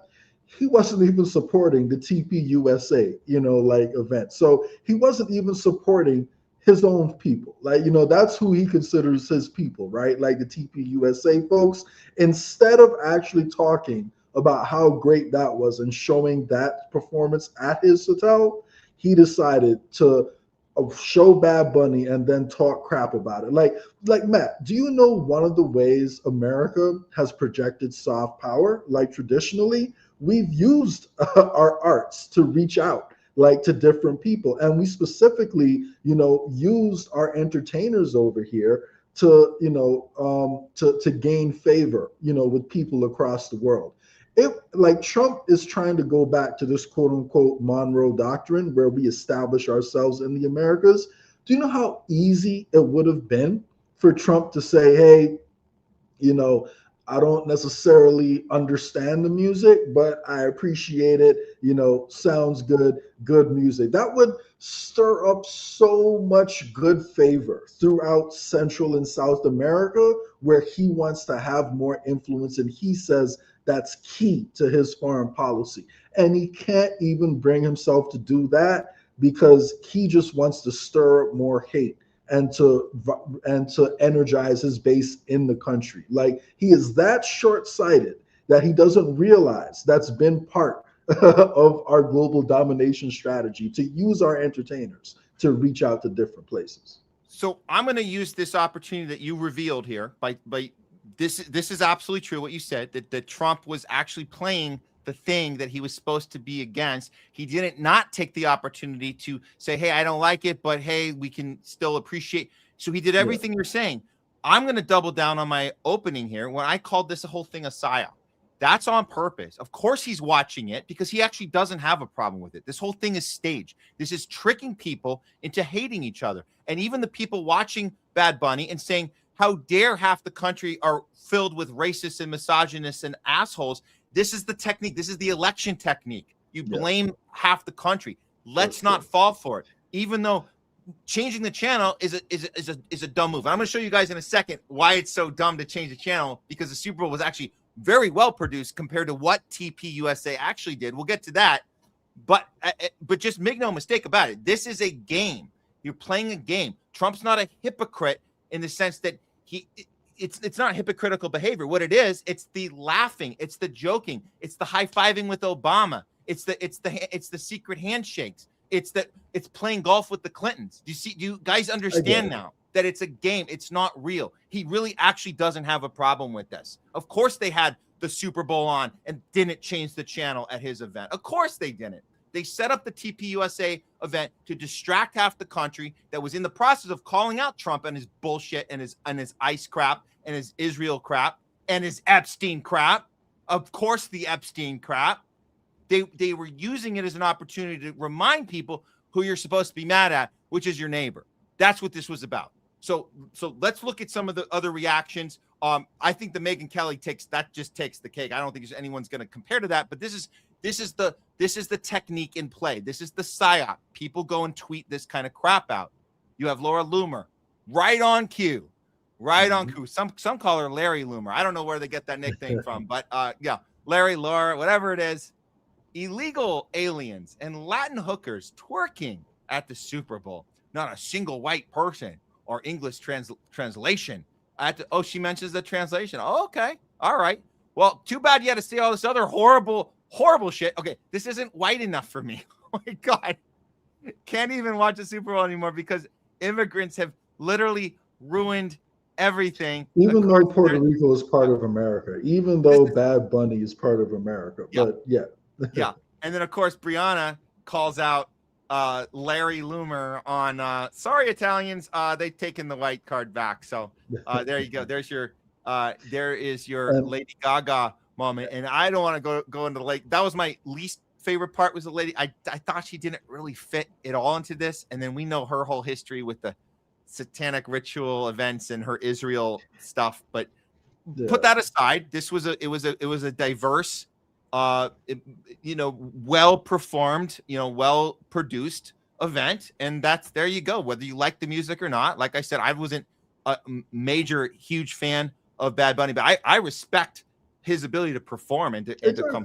You can respect music and appreciate music. Am I listening to Bad Bunny nonstop now? No, but at the end of the day, I appreciated the performance. And really quick, for those who don't know, like what she was talking about there, when Italians first arrived in this country, they weren't fully accepted, as part of the white establishment. They were looked down upon as guineas, kind of like the Irish. They weren't fully accepted. So, she's kind of poking fun, at how that definition has changed a little bit over time. So she's saying, look, sorry, Italians, you guys are back to no longer being white. You're guineas again. Sorry, no offense to the Italians out there. I'm just, stating what they were called once upon a time. So that was a slur for Italians back in the day. Got it. Thanks for the insight on that. This is another reaction from Jake Paul. Purposely turning off the halftime show. Yeah, just as planned, dude. You're literally doing the plan. You're falling for it. Okay, let's rally together and show big corporations they can't just do whatever they want without consequences. Go TPUSA, which equals viewership for them. You are their benefit. Realize you have power. Turn off this halftime. A fake American citizen performing who publicly hates America. What? I cannot support that. Oh, really, Jake Paul? You can't support that. Jake Paul calls Bad Bunny a fake American for being born in Puerto Rico. Jake Paul currently lives in Puerto Rico to avoid paying American taxes. You can't make this up, my friend. Good call, Jerry Rig. Everything that's right on point. The irony is thick, but that's what happens when you fall for the brain rot and the divisiveness. Here's one from Jerome Adams. Today's America history lesson: Puerto Rico has been part of the U.S. since 1898. Good to know. Puerto Ricans have been U.S. citizens since 1917. Thanks for the historical context. We've cheered many non-Americans at the Super Bowl. Bad Bunny isn't one of them. Here are a list of some of them that are not U.S. citizens, which I guess they didn't have a problem with. Rihanna, Shakira, Coldplay, The Who, Rolling Stones. Ooh, watch out for those Brits. Paul McCartney, U2. Never a problem. our right, the king. We had to break off from the oligarchy and our American Revolution, right? Like, we don't want you UKers coming in. No, no problem back then.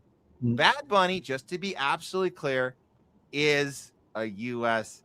citizen. And he's never said he hates America. Like, like at the end of the day, has he spoken out about issues he cares about in the past? He has done that a little bit. But then you could say anyone who criticizes the government hates America if you're going to use Jake Paul's logic. So, it's a damn shame. But you're right. It's just divide and conquer. He's playing his part of the divide.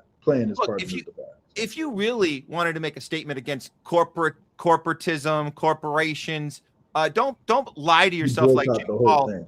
Don't lie to yourself like Jake Paul, living in tweeting out from Puerto Rico how you're going to stand up against corporate. If you really want to take a stance, boycott the whole thing. You should have not have watched it. We were this close to not watching it. The only reason I did is because I was like, we gotta cover it. I'm watching it so you guys don't have to. But I wasn't gonna watch it at all. Not after Robert Kraft, owner of the New England Patriots, took out that ad to make sure that you knew that anti-Semitism was the worst problem in school today. Not the fact that colleges are funding genocide and we need to divest, and that's what all the protests are about. But they don't want you to know that. They want you to think that people are putting sticky notes on kids' backpacks saying dirty Jew on them. That's what they want us to think. That's enough reason to not watch it. Not to mention the halftime shows generally are commercialized. So I would say don't watch any of it. But the fact that you're going to turn off your TV on one channel and you're going to turn on TPUSA, what point are you making? You want to go watch some Chris Rock? Really? You want to watch Chris Rock, who has language in his songs that go a little something like Kid Rock, not to be confused with Chris Rock. Two different people. Did I say Chris? Sure. Yeah.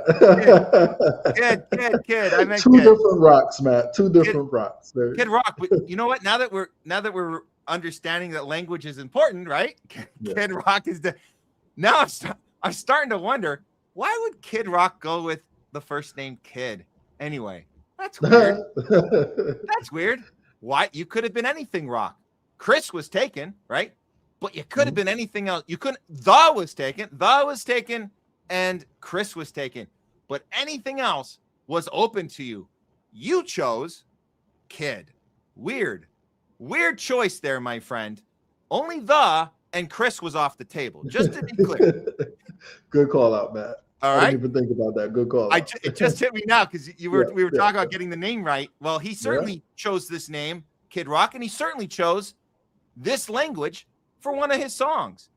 Young ladies, I like them underage. See? Some say that's statutory, but I say it's mandatory.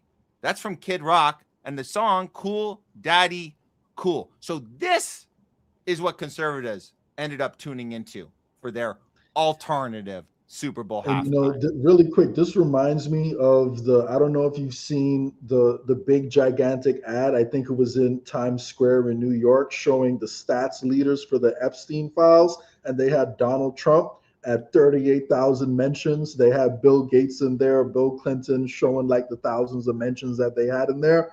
I mean, yeah, Kid Rock fits in perfectly with that crowd. So I can see why, he was at the TPUSA event. It all makes sense. He fit right in.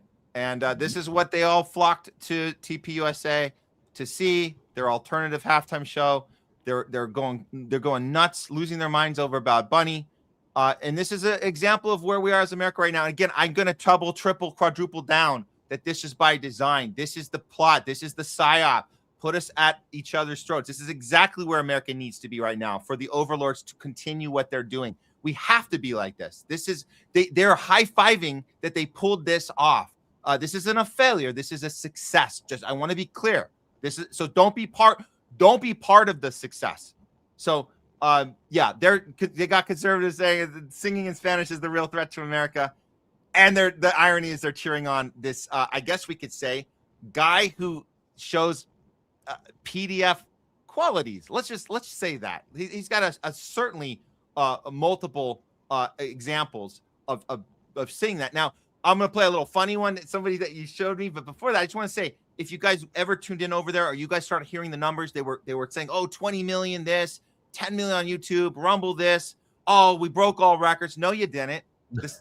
No, you didn't. We just showed you guys that the biggest record was broken on the actual Super Bowl halftime show. Bad Bunny broke Michael Jackson's record. There were rumors. Yeah. There were rumors that they had a bunch of bots actually tuned into their stream. Oh, okay. I couldn't find the effing clip, but I'd seen somebody. So there was a clip. If any of you guys want to share it in the chat or share it on the thing, I'm telling you guys. So there was a streamer, and I don't remember who it was, but he was like, "Oh, let me watch this." So he comes. He's watching it live. He's like, "Oh, look, it says Rumble." No, this is no Rumble. We know, and we're on Rumble right now. We love you guys. Thanks for not pulling the plug on us. But who's controlling the levers there, Mr. Teal, Mr. JD Vance? Who's controlling the Rumble levers right now as we're doing this coverage?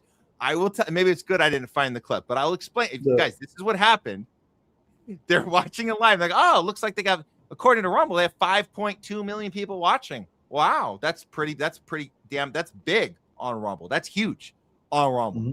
Problem is, in the chat, right on the right side of the screen, nobody's writing anything because like, oh, it must be frozen, right? He's like, oh, and it's totally like, oh, I bet they're just overwhelmed. You got 5 million people. It must be frozen. So the dude goes, wait a minute, no, they're performing. No, Chris Rock or Kid Rock. Kitty Rock, let's call him Kitty Rock, is performing, and no one's. So he's like, "Well, let me try it." And he goes, "Hello, hello," and it pops right up. Mm-hmm. So they had a bunch of bots like over there, and apparently I heard a rumor they didn't even do it live. It was like pre-taped.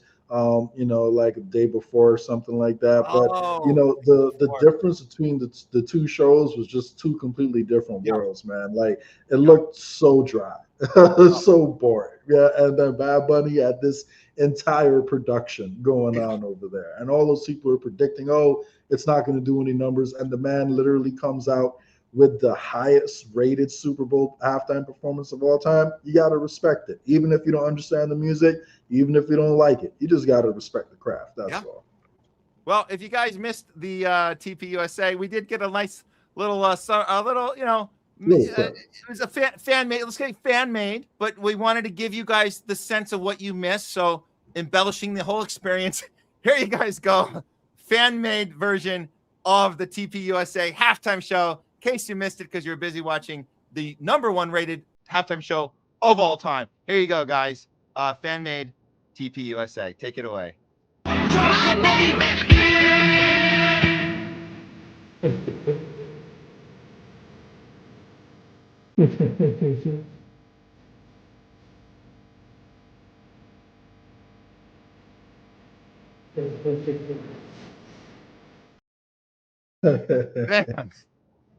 Man, why didn't I switch over? I feel I'm kicking myself, Jay, for not switching over to that. Do you see how much effort they put into that stage? All the colors in the background, all the graffiti. That's some great artwork back there, man. Colorful. Just very saying. colorful. There you go. There you go, guys. Super Bowl Psyop. Bad Bunny versus TPUSA. I say we give the win to Bad Bunny. But make no mistake, it's a Psyop, guys. It's a Psyop. All right. Yep.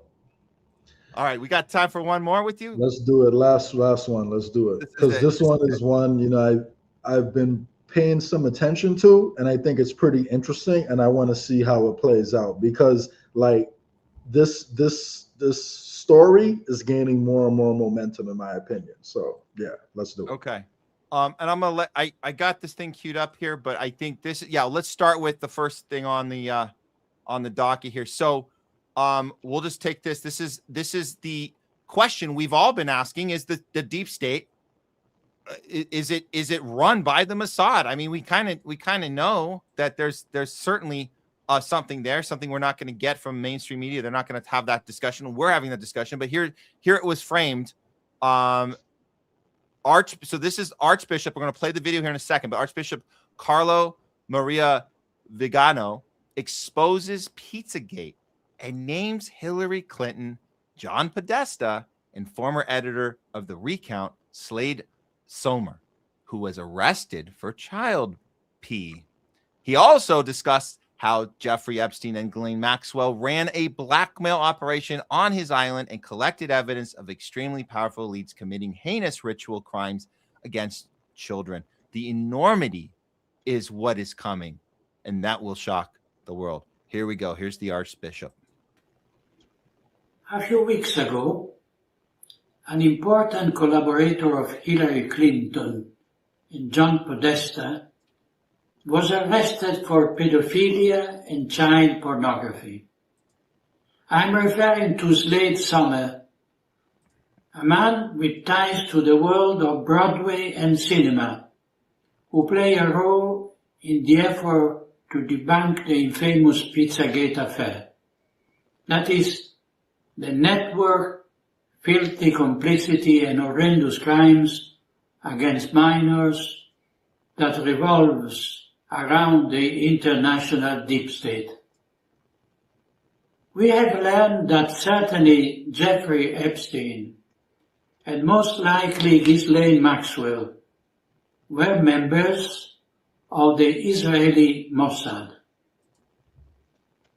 This makes us understand that the famous trips of many well-known people to Epstein Island were used to blackmail them by collecting evidence of their guilt in participating in heinous ritual crimes against minors. And if the heads of state and governance officials of the Western world do not dare to breathe out a word of protest against the massacres of civilians in Gaza Strip, it is legitimate to assume that this attitude is due to the intensive dossier and videos inculpating them that are in possession of the Israeli intelligence services. The same thing must be happening with the preparation of the fake pandemic emergency, which was lavishly replicated in all the member states of the World Economic Forum and the United Nations, and also with the farce of the Ukrainian crisis. But this blackmail of the powerful of the world constitutes the unifying element of the globalist subversive project. Wow. Jay, what is the significance? We've heard other people, obviously we've heard other people talk about this connection. This isn't the first time we're hearing it. There's certainly enough there, especially now with the drop, but well before that, obviously Pizzagate's 10 years old. All these other elements he's talking about, COVID, there's so much here and he's talking about, but what is the significance of this archbishop saying this versus another, journalist or, podcaster or even another political person in power? Yeah, so, if you look at the wealthiest religion, on the planet, that is the Catholic Church. As far as the religion itself goes, the Vatican is the largest landholder, in the world, and they have trillions of dollars, in wealth. And their bankers happen to be the Rothschilds. The Rothschilds, they rose to prominence through becoming the bankers for the Vatican and through working with the networks that the Vatican provided to hand them intelligence to kind of, accelerate their rise. So my opinion is if you go to the highest levels, that they are both part of the establishment. I would say the highest levels of the Catholic Church and, the Zionist project are working hand in hand. And, again, even if you go back to World War II, the Vatican was playing both sides, in the war. Switzerland playing both sides in the war. So my opinion is, that we're going to get a good cop, bad cop situation with the Catholic Church being presented as the good cop and the Zionists and Israelis and Jews being presented as the bad cops. So, that's my prediction on kind of where this is going. And, just to be clear, I agree with every single thing that he said in that video. He didn't say anything wrong because, even though I don't believe that the Zionists are at the top personally. I go back and forth a little bit, but I still have a hunch deep down they're not at the top. It's obvious that they are deeply involved in what's going on. And so if they're the ones kind of managing the operation, even though they're not the owners of the operation, you still got to address that power. So I agree with everything he said. And the next person we're about to cover, I agree with all of her criticisms too. So they're all like, part of a psyop is the good cop tells you exactly what he wants you to hear, and then he leads you somewhere. He uses that trust that he's earned with you to lead you somewhere that may not be beneficial for you at the end. But we don't know what that end destination is going to be until that time gets there. But some of the loudest critics, of Zionism who've been, elevated and pushed, I guess you could say, do happen to be Catholic. Candace Owens, Catholic, Nick Fuentes, Catholic. So you are seeing a pattern of more and more Catholics being pushed to the top as the most vocal critics. In addition to this lady we're about to cover next, who's part of a religious commission set up to discuss liberty.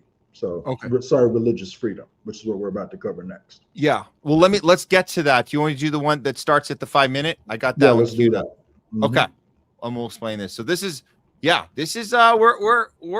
getting higher up on the calling it out food chain. Not just podcasters and people in their grandma's basements anymore, guys. That's not a thing anymore. This is real stuff being talked about at a high level. And things getting called out. So let's see this. I'm going to play this one, and then you explain what. We'll give your feedback from this, Jay, after we're done. Okay.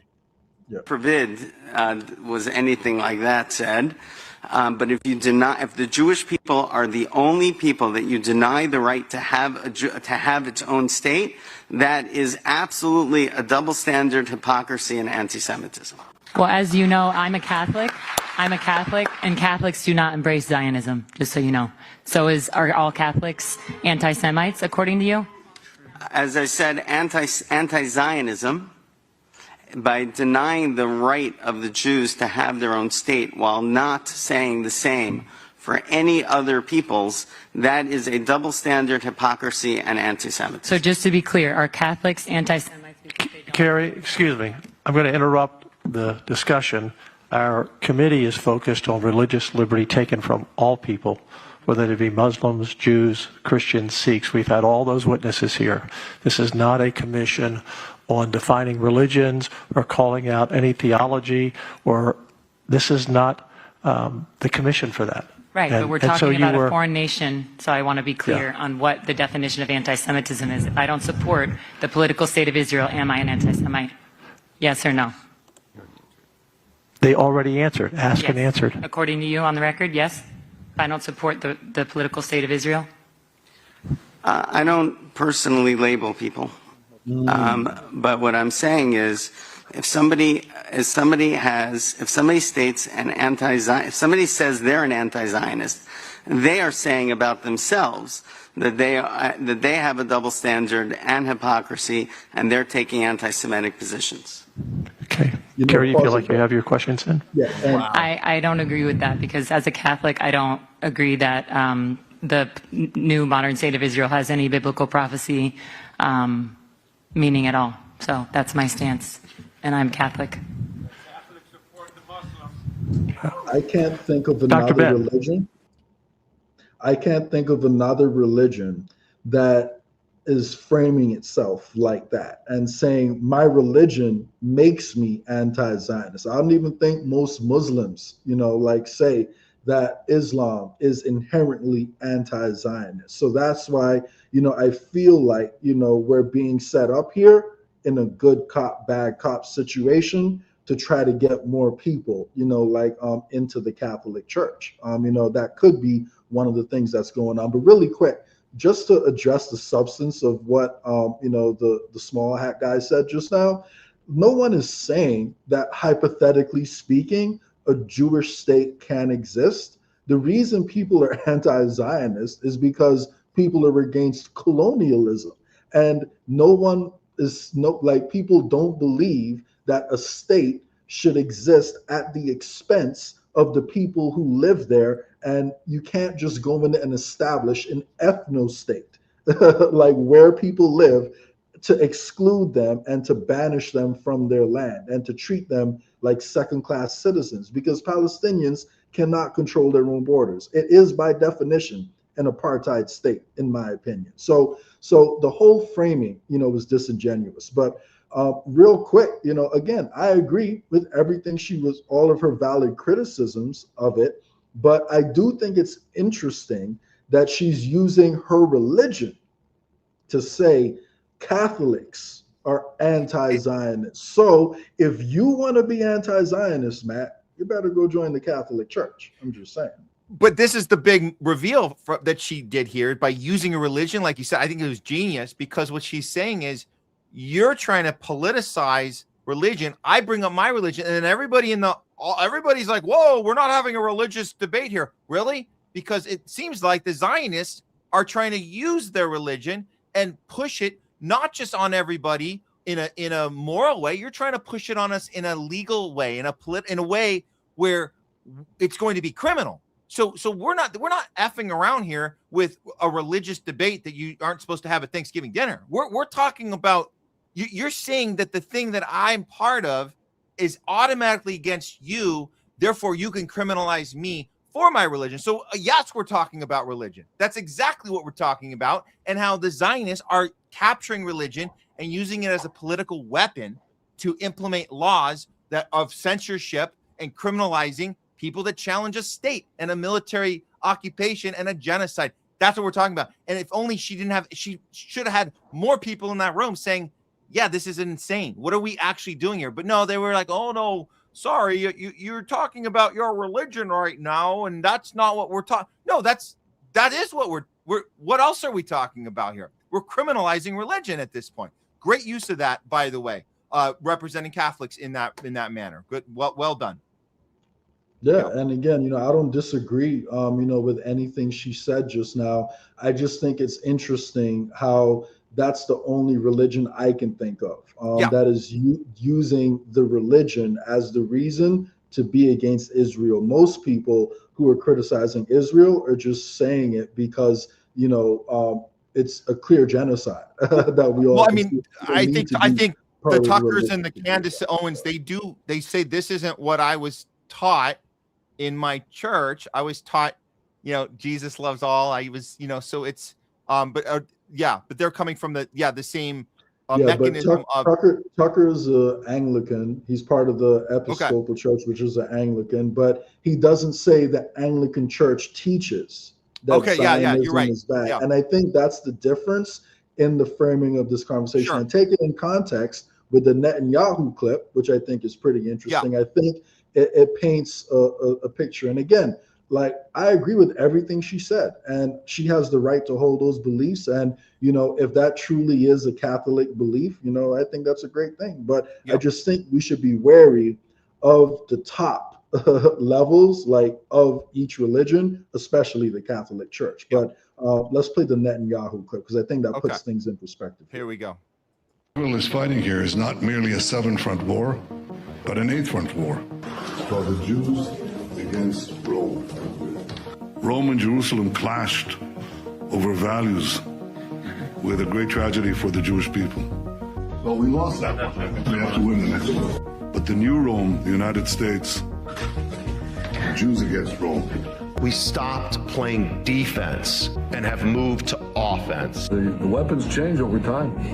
You can't fight today with swords. That doesn't work very well. But we need the kind of genius that manufactured Apollo gold pagers and infiltrated Hezbollah for over a decade to prepare for this battle. But we have to fight with the weapons that apply to the battlefields in which we're engaged. And the most important ones are the social media. Because the next war will be decided based on how Israel and its allies perform online as much as offline. This is the 8th front, the disinformation campaign. It is actually this 8th front where our enemies believe they can actually defeat the Jewish state. This is the kind of ingenuity and inventiveness that have always been a hallmark of the state of Israel, that have always been a characteristic of the Jewish people. I know we can do it. A lot of this is done with money. Invested billions and billions of dollars in the information battlefield. Money of NGOs, vast money of governments.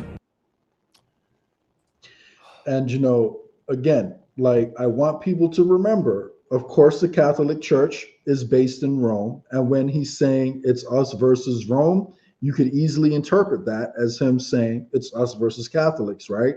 Do you know what people said the CIA stood for back in the 70s and 80s? Do you remember that abbreviation?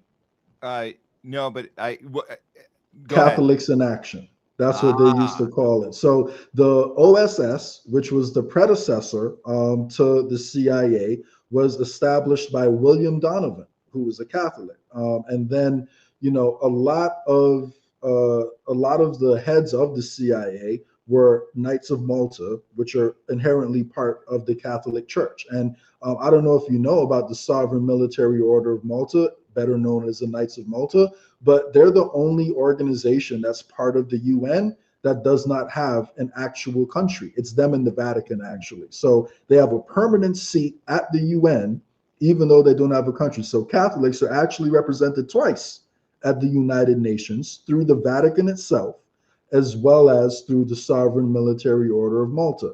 The current head of our Federal Reserve, Jerome Powell, also happens to be Catholic. So I'm not going to go down a whole list of all the influences, but there have been a lot of, you know, powerful Catholics, you know, in this country, specifically involved in intelligence services. So again, I'm not saying, you know, it's all Catholics, but if you look at the ties between Catholicism, secret societies, you know, and Zionism, it seems like there is a lot of coordination all the way up at the top. So, you know, the fact that Benjamin Netanyahu is out here saying Rome is the enemy, America is Rome, and if you tie the Catholic Church to Rome, which it kind of is like tied at the hip, a lot of people would say it's the extension of the Roman Empire, just through, you know, religion. You know, it kind of seems like we're being set up for that Hegelian dialectic. Good cop, bad cop, even though at the top, both cops actually work for the same team, my opinion. Yeah.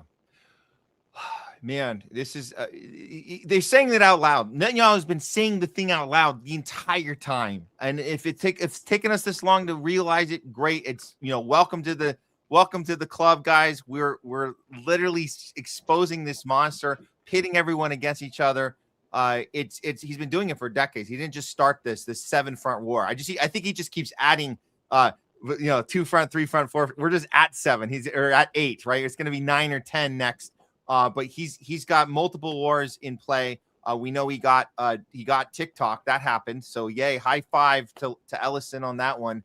And you know, he's nudging Elon in the right direction here on Twitter.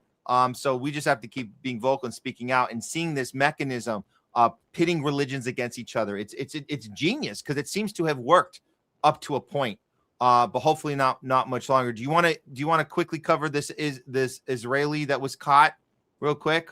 I gotta run. I gotta run now. I just thought because you threw it in the thing. So yeah, that'll be it. But you know, I just want people to know, you know, again, I agree with everything that lady is saying on the commission, but you know, the fact that she's using her religion to justify her beliefs is something I think we should all watch. And she had a back and forth actually with Laura Loomer, where they're specifically now doubling down on this Catholics versus Jews, you know, commentary. That was one I added actually. Oh, you know what? To the I got a shared screen. Here it is, real quick.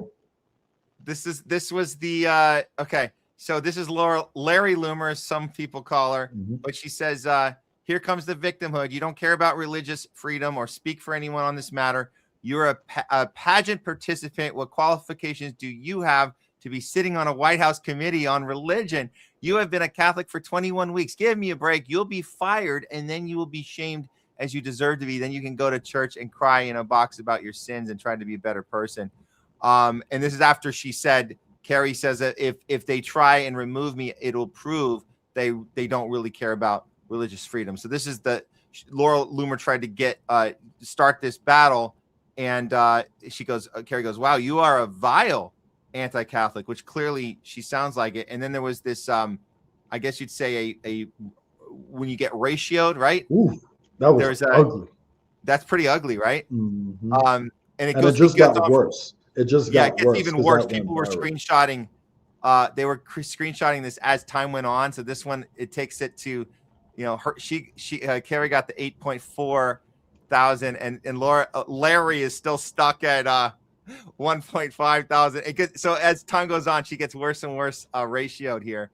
So it's pretty funny. You guys can go check it out. You know what I yeah. hope, you know, if there's any Jewish people watching this program, what I hope, you know, they realize is Israel is the worst possible thing for the Jewish community, because they tie themselves to the Jewish community overall. And assuming there are no nuclear bombs that go off, Israel is going to lose. Like there's just no way that Israel will not lose in this confrontation. And the people there, their lives are at risk. And I hope they understand this, that they're a tiny country that cannot defeat Iran, let alone the other places in the region, you know, if something, you know, does wind up escalating soon, which there's a very strong likelihood. So, you know, I do think we could be on the verge of the collapse, you know, like of the Zionist project. And I would encourage people to think about what could be coming after,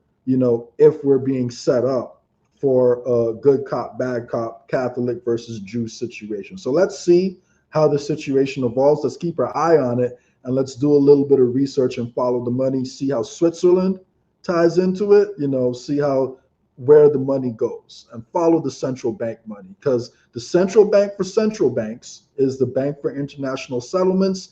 That's located in Switzerland. And just like the City of London, just like the Vatican, it's in its own little district where they have their own police force, and where laws don't apply to them, they kind of run their own little government right there at the Bank for International Settlements. So just do some research and don't overly focus on one group. Let's address the power, but look at the big picture. And on that note, I got to run, Matt.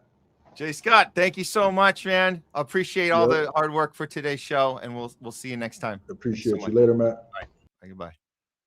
All right, guys. Jay Scott, everyone. This is the Homeless Left. I'm Matt Weinglass. Been here with you guys all afternoon. We're doing a little bit of an extended show. Usually we just hit the 4-hour mark. We're going to probably just be under the 5, because I'm going to do this. We have one more segment for you. We're going to do at the very end, which is coming up. But first, before the final segment, let's talk to you guys. I think it's time we have a little back and forth with you. It's Tuesday, so we don't have Leslie with us on Tuesdays.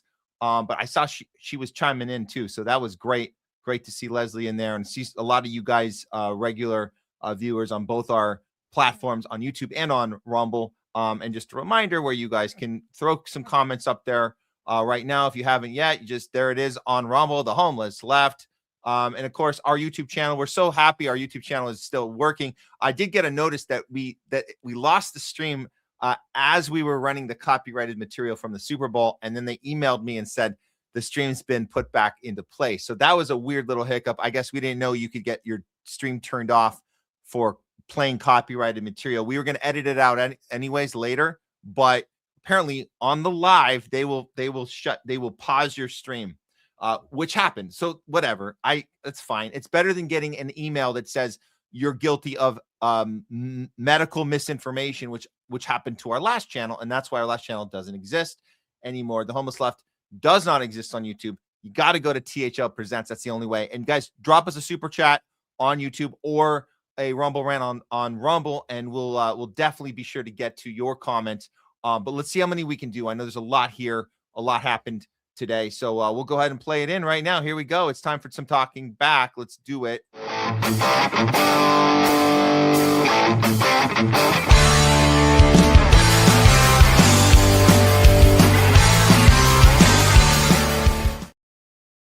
It's Talking Back with Matt. Today's episode, we call it They're All In On It. We had the awesome opportunity today to interview Lieutenant Colonel Anthony Aguilar, who is running for Congress, or running for the district out in the Northern District out in North Carolina. So obviously whistleblower activists, had a great conversation there. You guys had some stuff to say about that. We also got into some more of the Epstein files today, a lot of it, some stuff happening with ICE still. Jay Scott being here, we were able to go over a lot of that. Not to mention the Super Bowl fiasco as far as the left versus right, Bad Bunny versus TPUSA. We got into that as well. And more than that, the overall capture of the two-party duopoly. It is a uniparty, and we got to take it on outside of the two-party system. The Dems are just as guilty as the Republicans. They both fund Israel. They both fund war. They both fund the censorship industrial complex. And neither party wants us doing a show like this. You guys know that. Let's see what you had to say about our conversations and our segments today. I'm going to go ahead and start as far to the top as I can find here. Let's see here. I think this is a funny little start. Yeah, MAGA, baby. That's correct. MAGA is right. That's what you voted for. If you voted for MAGA, you voted for MAGA, apparently. Thanks for that. Appreciate it. Okay, what else we got here? Let's see. Oh shoot, did we have a problem on Twitter? I think we might have had a problem on Twitter. Were we banned on Twitter? Because it says here on StreamYard, and I think Jay mentioned it on our private chat earlier. I'm gonna have to go check that. But damn it, that sucks. If we were not streaming on Twitter this whole time. Oh well. So I guess we're only on Rumble and on YouTube. Okay. Well, hey, thanks for getting us the word on that. I'll look into it. Let's see what else we got here. Yes, of course, Zionists are tribal. That's why we are non-tribal. We want to be against that philosophy of you can do no wrong. Your team can do no wrong. Do not challenge your leadership. In Israel's case, do not challenge your country's leadership, not just your party, not just your religion, so it's all those things. Zionism is all of it in once. Every possible cult you could be part of where you're not allowed to ask questions, it's all fused together, whether it's a political party, it's a religion, and it's a country. It's everything. It's all of these things that are qualified as a tribe, all meshed together. And no, you're not. No, of course you're not. You're not allowed to challenge anything. That's what makes it tribal. We're allowed to challenge. That's why we are non-tribal. So there you go. Let's see what else we got going on here, guys. Oh, we like friendly trolls. Blake, that's all right. We know you're friendly. Friendly trolls are good. Unfriendly trolls. Now that's not cool. That's not cool. Oh, you know what? Thank you for cleaning it up. You know what? Leslie did some cleanup for us. I appreciate that. We do have to draw a line here. I didn't see the message, so I don't know what we're talking about here. But if you guys were on at the beginning, thanks, Leslie, for coming in and helping us from afar. We appreciate it.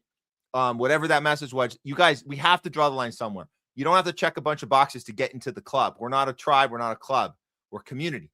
The only thing we ask is respect, being courteous. That's it. You guys can think whatever you want. You can argue. You can debate. You can challenge. You can ask questions. Of course, you can do all those things. What you can't do is be disrespectful and aggressive and intimidating and threatening. And don't use words to cause any negativity at people. Don't get personal at people. That's all. Those are, a lot of that's common sense. We don't have to write that on a wall for you to get in. You should just know that. Just as adults, just know that. We click the box that this is not for children. We have to do that on YouTube. So I assume everybody watching is an adult, because that's the only way we can air this, is that it's not for children. So you're watching this right now. It means you qualify as an adult. So act like one. That's it. That's all I'm going to say. So thanks and you guys, thanks to the mods. I don't think we had Bonzo in today. We did not get the Due Dissidents raid, but that's cool. We actually got a lot of other people here. They'll have to just watch it on replay. They'll just have to watch it. That's all good. It's all good. Let's see what else we got here.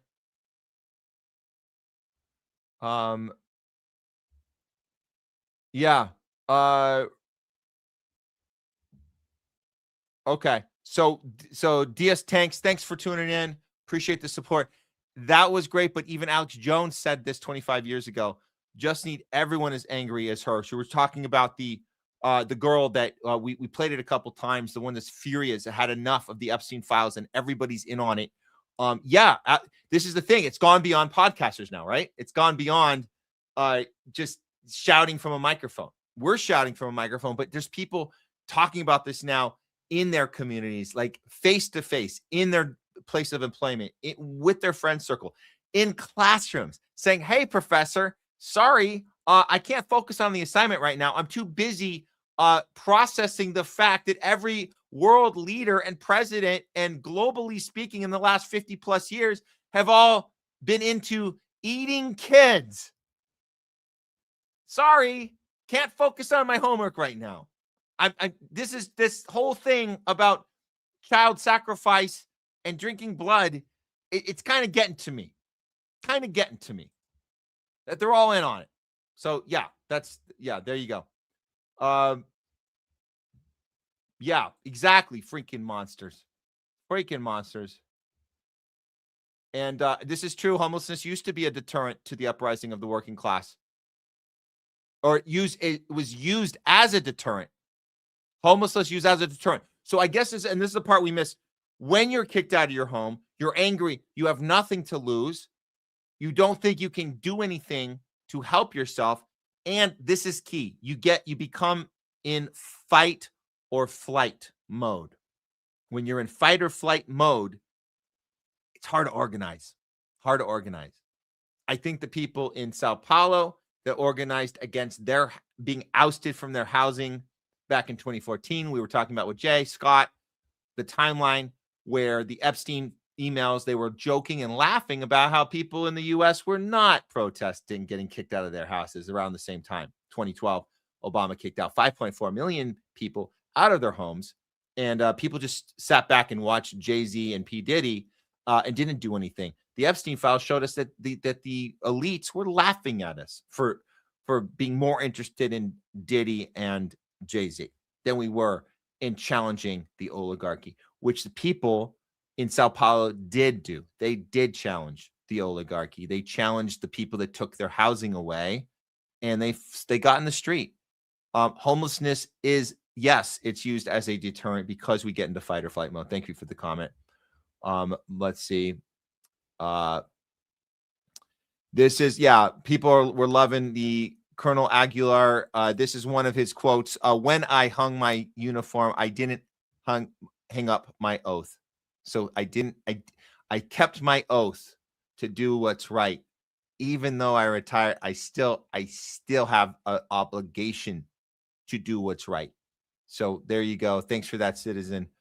And everyone loved the speech, Anthony's speech. We played him in on earlier. Go back and watch the full interview. I think I feel really good about it. Yes, free Palestine. Yes. Free Palestine. Yes. And citizen, we did show your super chats earlier. I'll do it again. I won't ask anything. I'm just in awe of this man. Well, we kindly thank you. And and yes, I know there were some other questions people were asking, and we didn't have time for all the questions, but we did appreciate the conversation. And thanks for all the super chats, citizen. We really appreciate it.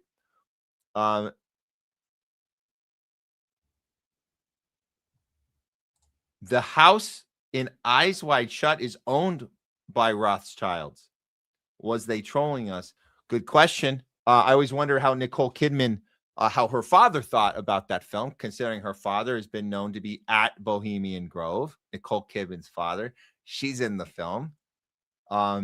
There's a lot of Bohemian Grove references as far as the ritualistic satanic elements in the film. Go watch the film if you haven't seen it. It's Stanley Kubrick's final film. Tom Cruise and Nicole Kidman.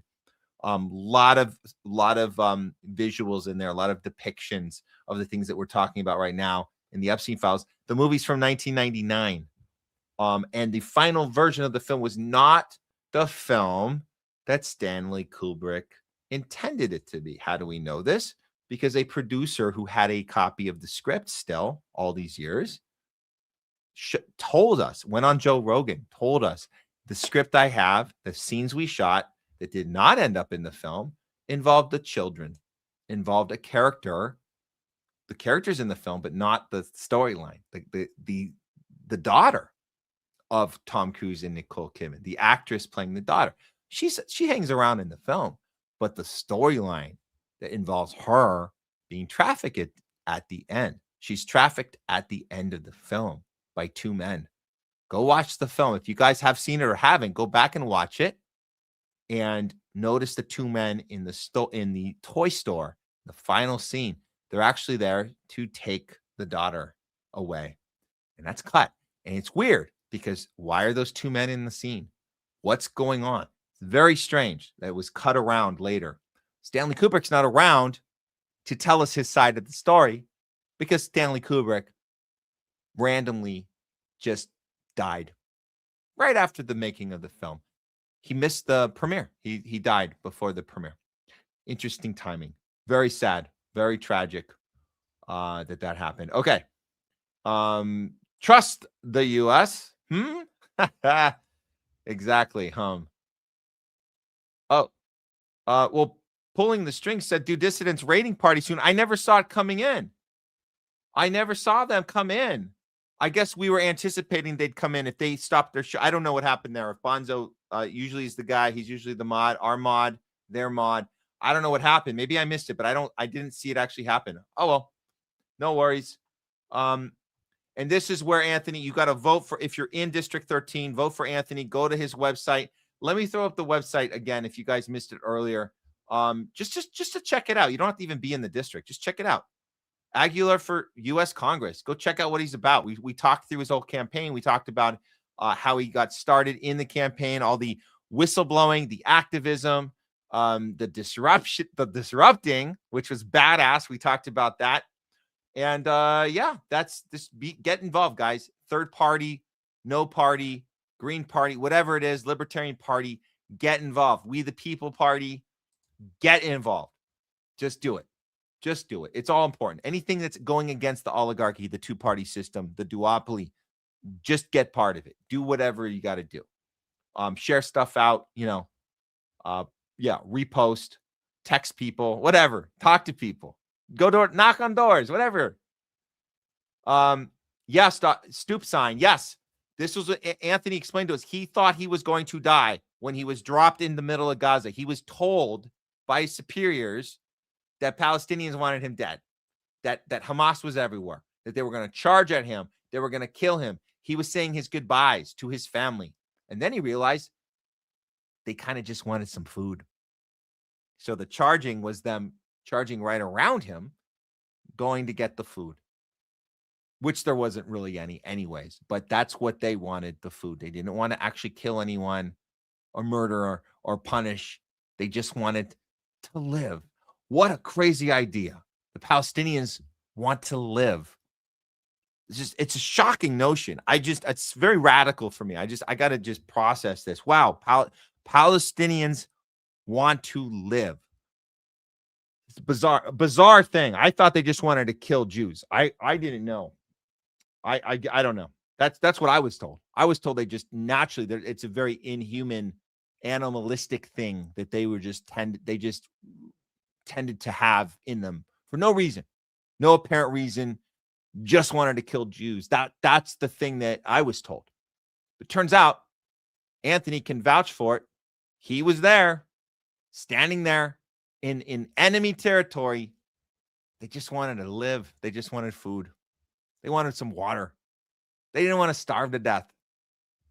And guess what? Anthony's still alive to tell about it. That's the shocking thing. Still alive. And yes, Anthony's a true man of the people. Good luck. Yes, absolutely. Good luck on the campaign. Absolutely, my brother. And I hope, we'll have another chance to have him on again. With the idea came by us. Citizen, thank you for telling us the idea. We'll get him on with Jose Vega. We'll have a little panel. We'll talk about attack plan, strategy, ideas. That'll be a fun one. We'll try to set that up. Yes, vote for Anthony. There it goes. Love you guys. Okay. And we saw Josephine She's great there. This was during the protest, and I didn't get a chance to ask Anthony if Josephine was ever considering running for any office as well, and if they still are in touch about anything in regards to doing anything together, even if it's not political, just doing events or any sort of podcasting or activism of any sort. I should ask that. We'll ask it next time.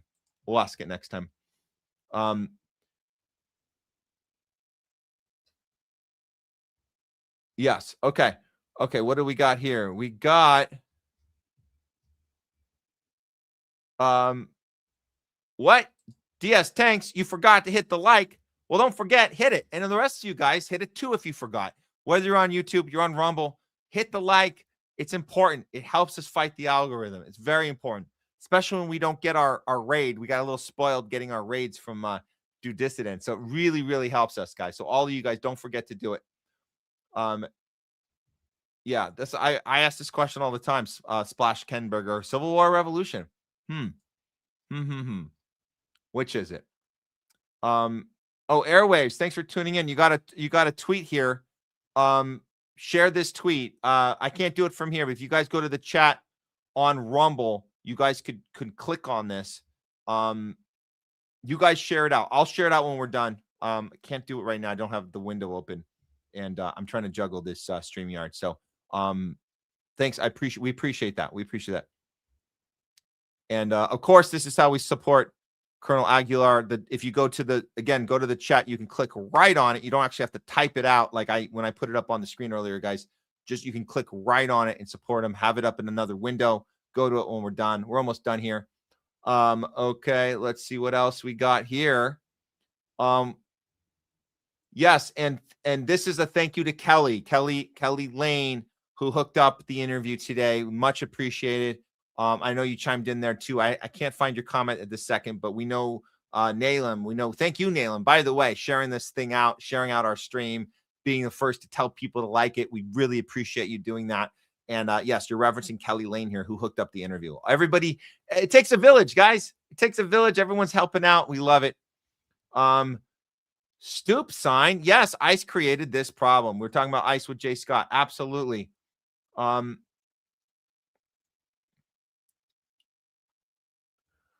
Naylam, it started with criminal interventions. What goes around comes around. Yeah. When you set the precedent, when you set up the environment, you set up the chessboard, and you're saying these ICE people, they can do whatever they want, no accountability. That's the chessboard you set up. Of course, there's gonna be that is criminal intervention to start with. You're gonna have criminal intervention to lead off of that, and yes, exactly what goes around comes around. We believe that is absolutely true. And this is a good question. Do the rapists have guns when they say they're ICE? If they can get guns, they get guns. How do we know? Get an unmarked vehicle, put on a mask, grab your buddies, put on some garb. You guys got some guns? Why not bring them along? You got everything you need. What else do you need? Well, you're not going to get the Palantir tech. You're not going to get the app in your phone, the Elite app. So you won't be able to actually track people. That's the only thing you do. But you got everything else. You can pull right up to anybody on the street and you can force them out of their car because they're used to seeing this. They're used to seeing a unmarked van pull up and 4 guys getting out. You might as well bring a gun. Why not? Go all in, guys. You want to go F with people? The environment's been set. The table's been set. The chessboard's been set. This is the environment that has been created. And on purpose. It's not accidental. Love it. Yes. Love it. Okay. We got a few more here. Okay. Good to know, Stoop sign. Denmark leads the West in social co-housing. 40% of Denmark lives in co-housing. Maybe we should take a little hint from Denmark and kind of follow what they're doing, because what we're doing ain't really working. Okay, what else we got here? We'll do a few more. We're just trying to. Oh man, this is a reference to Aaliyah. We were talking about Jay-Z. we know there's stuff on Jay-Z. There's so much of it. We don't have it in front of us because the files were very picky choosy. There's way more stuff we haven't seen, but Jay was talking about the Aaliyah story, that plane crash. I don't know if you guys know the plane crash of Aaliyah. She died in 2001, literally one day before 9/11. It was September 10th, 2001. I think coming back from Hawaii or landing or taking off or something in the Hawaii area one day before 9/11. I would never have thought for a second that it was, of course it was an accident. You know, back 25 years ago, it was an accident. Now, yeah, there could have been a sacrifice involved there. Oh, it's just nauseating to think of. It's nauseating. Somebody like Aaliyah, like you want to believe that it's just this malfunction in a plane. You want to believe there was a malfunction in a plane with Kobe. We hope, but now we know that Kobe, a few days before, not a few days, it was a few weeks. Let's be clear. I don't have the exact timeline, but it was at least 2 or 3 weeks before his death. He attended his very first P. Diddy party. That was Kobe Bryant. Yeah, back at the end of 2019. And then January of 2020, he had a malfunction in his helicopter. Why the timing of going to a P. Diddy party? He never went to one before. Sounds like, and we just heard this, that even if it was an accident, even if the helicopter was an accident, it seems that he was gearing up to pull the curtain back on the white parties. That's what it seemed like. He was about to do something about it, what he saw. And he'd never been before when he was an NBA player. Never took the invitation. Not like LeBron James, who says, there ain't no party like a P. Diddy party. So that's LeBron. He says yes. Kobe said no.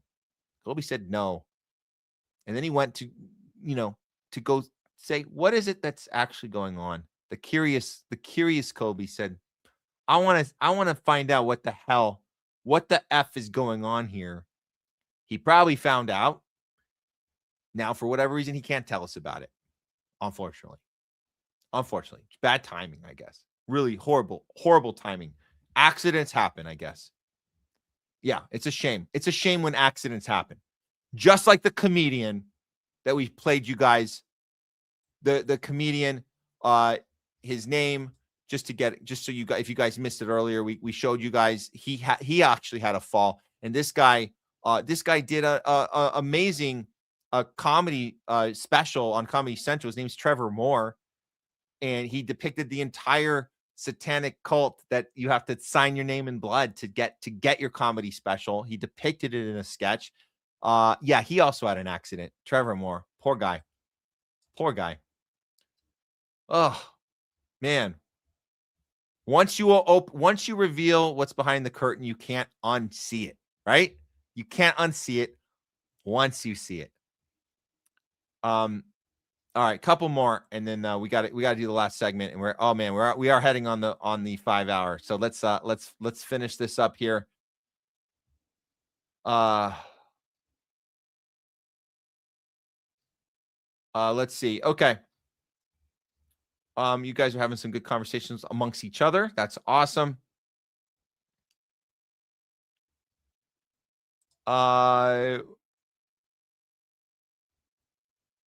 Okay. No, Herb Green, you're right. Wexner is not a new name. We already knew about, of course we knew about him, but now he's being mentioned publicly and on CNN and in Congress. This was not the case a week ago.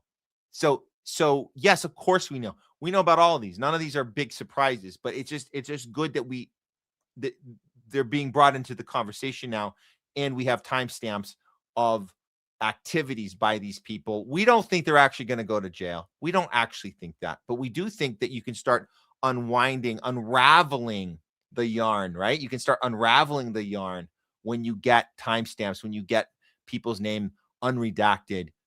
Then you can start unraveling. That's what we're trying to do. We know no one's going to jail. Clearly, people are dead that obviously aren't going to jail. Like George W. Bush's father, George H.W. Bush. He's dead. He's obviously not going to jail.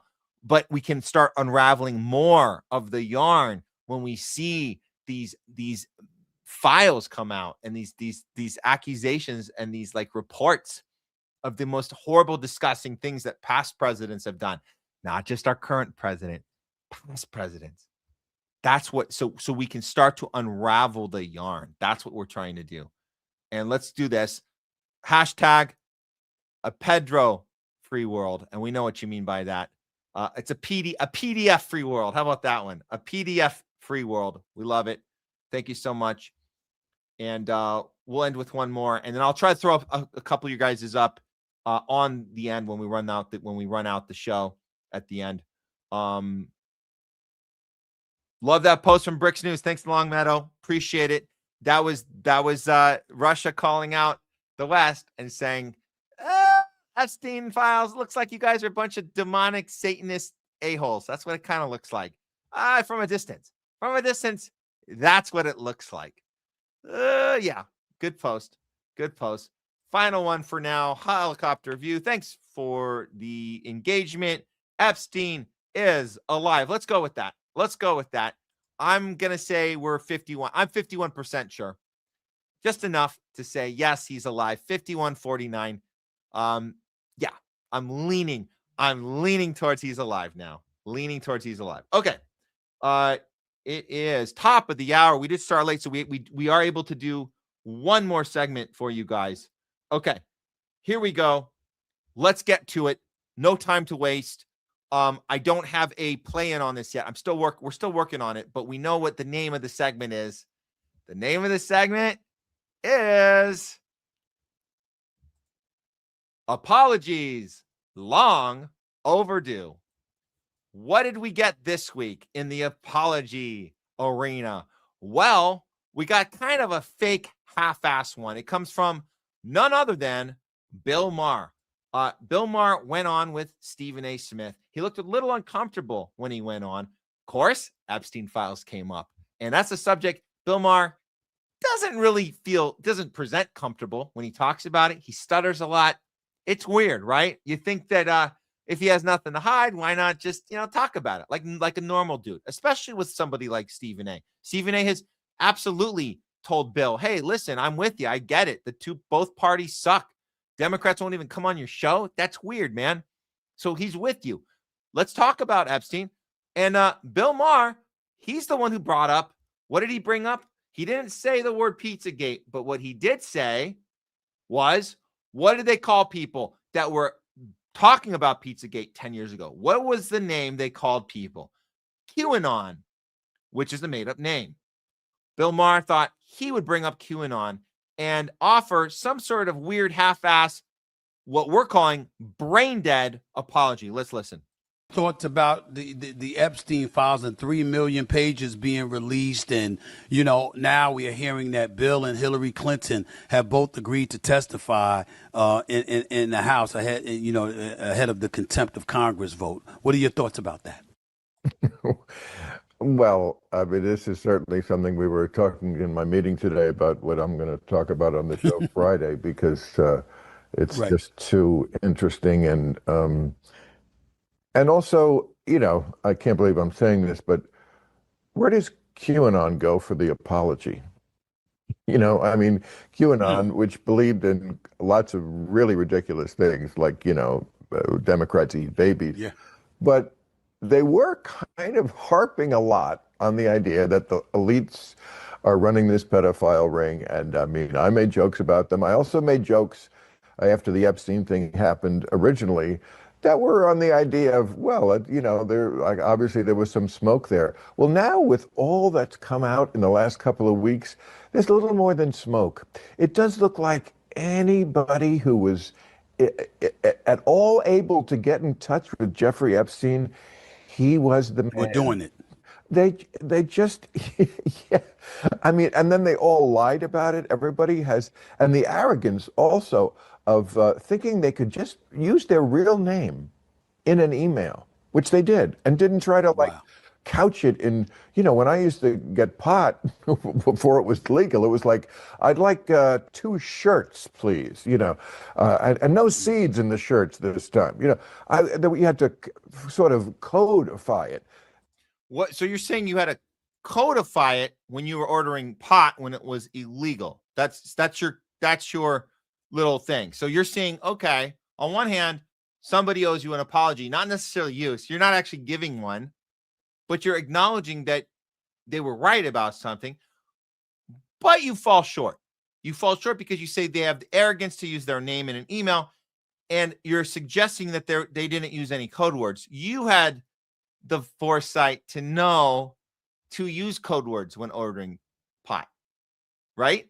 So that's how you're distinguishing yourself from what you call not QAnon people that deserve the apology, but from the Epstein criminals, right?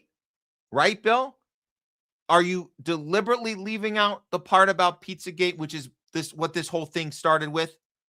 Are you purposely leaving out the part about the code words? That was the whole point. The reason it's called Pizzagate is because of code words. So are you deliberately saying F you in this, or is this a slip? Is this because you smoked so much pot, Bill Maher?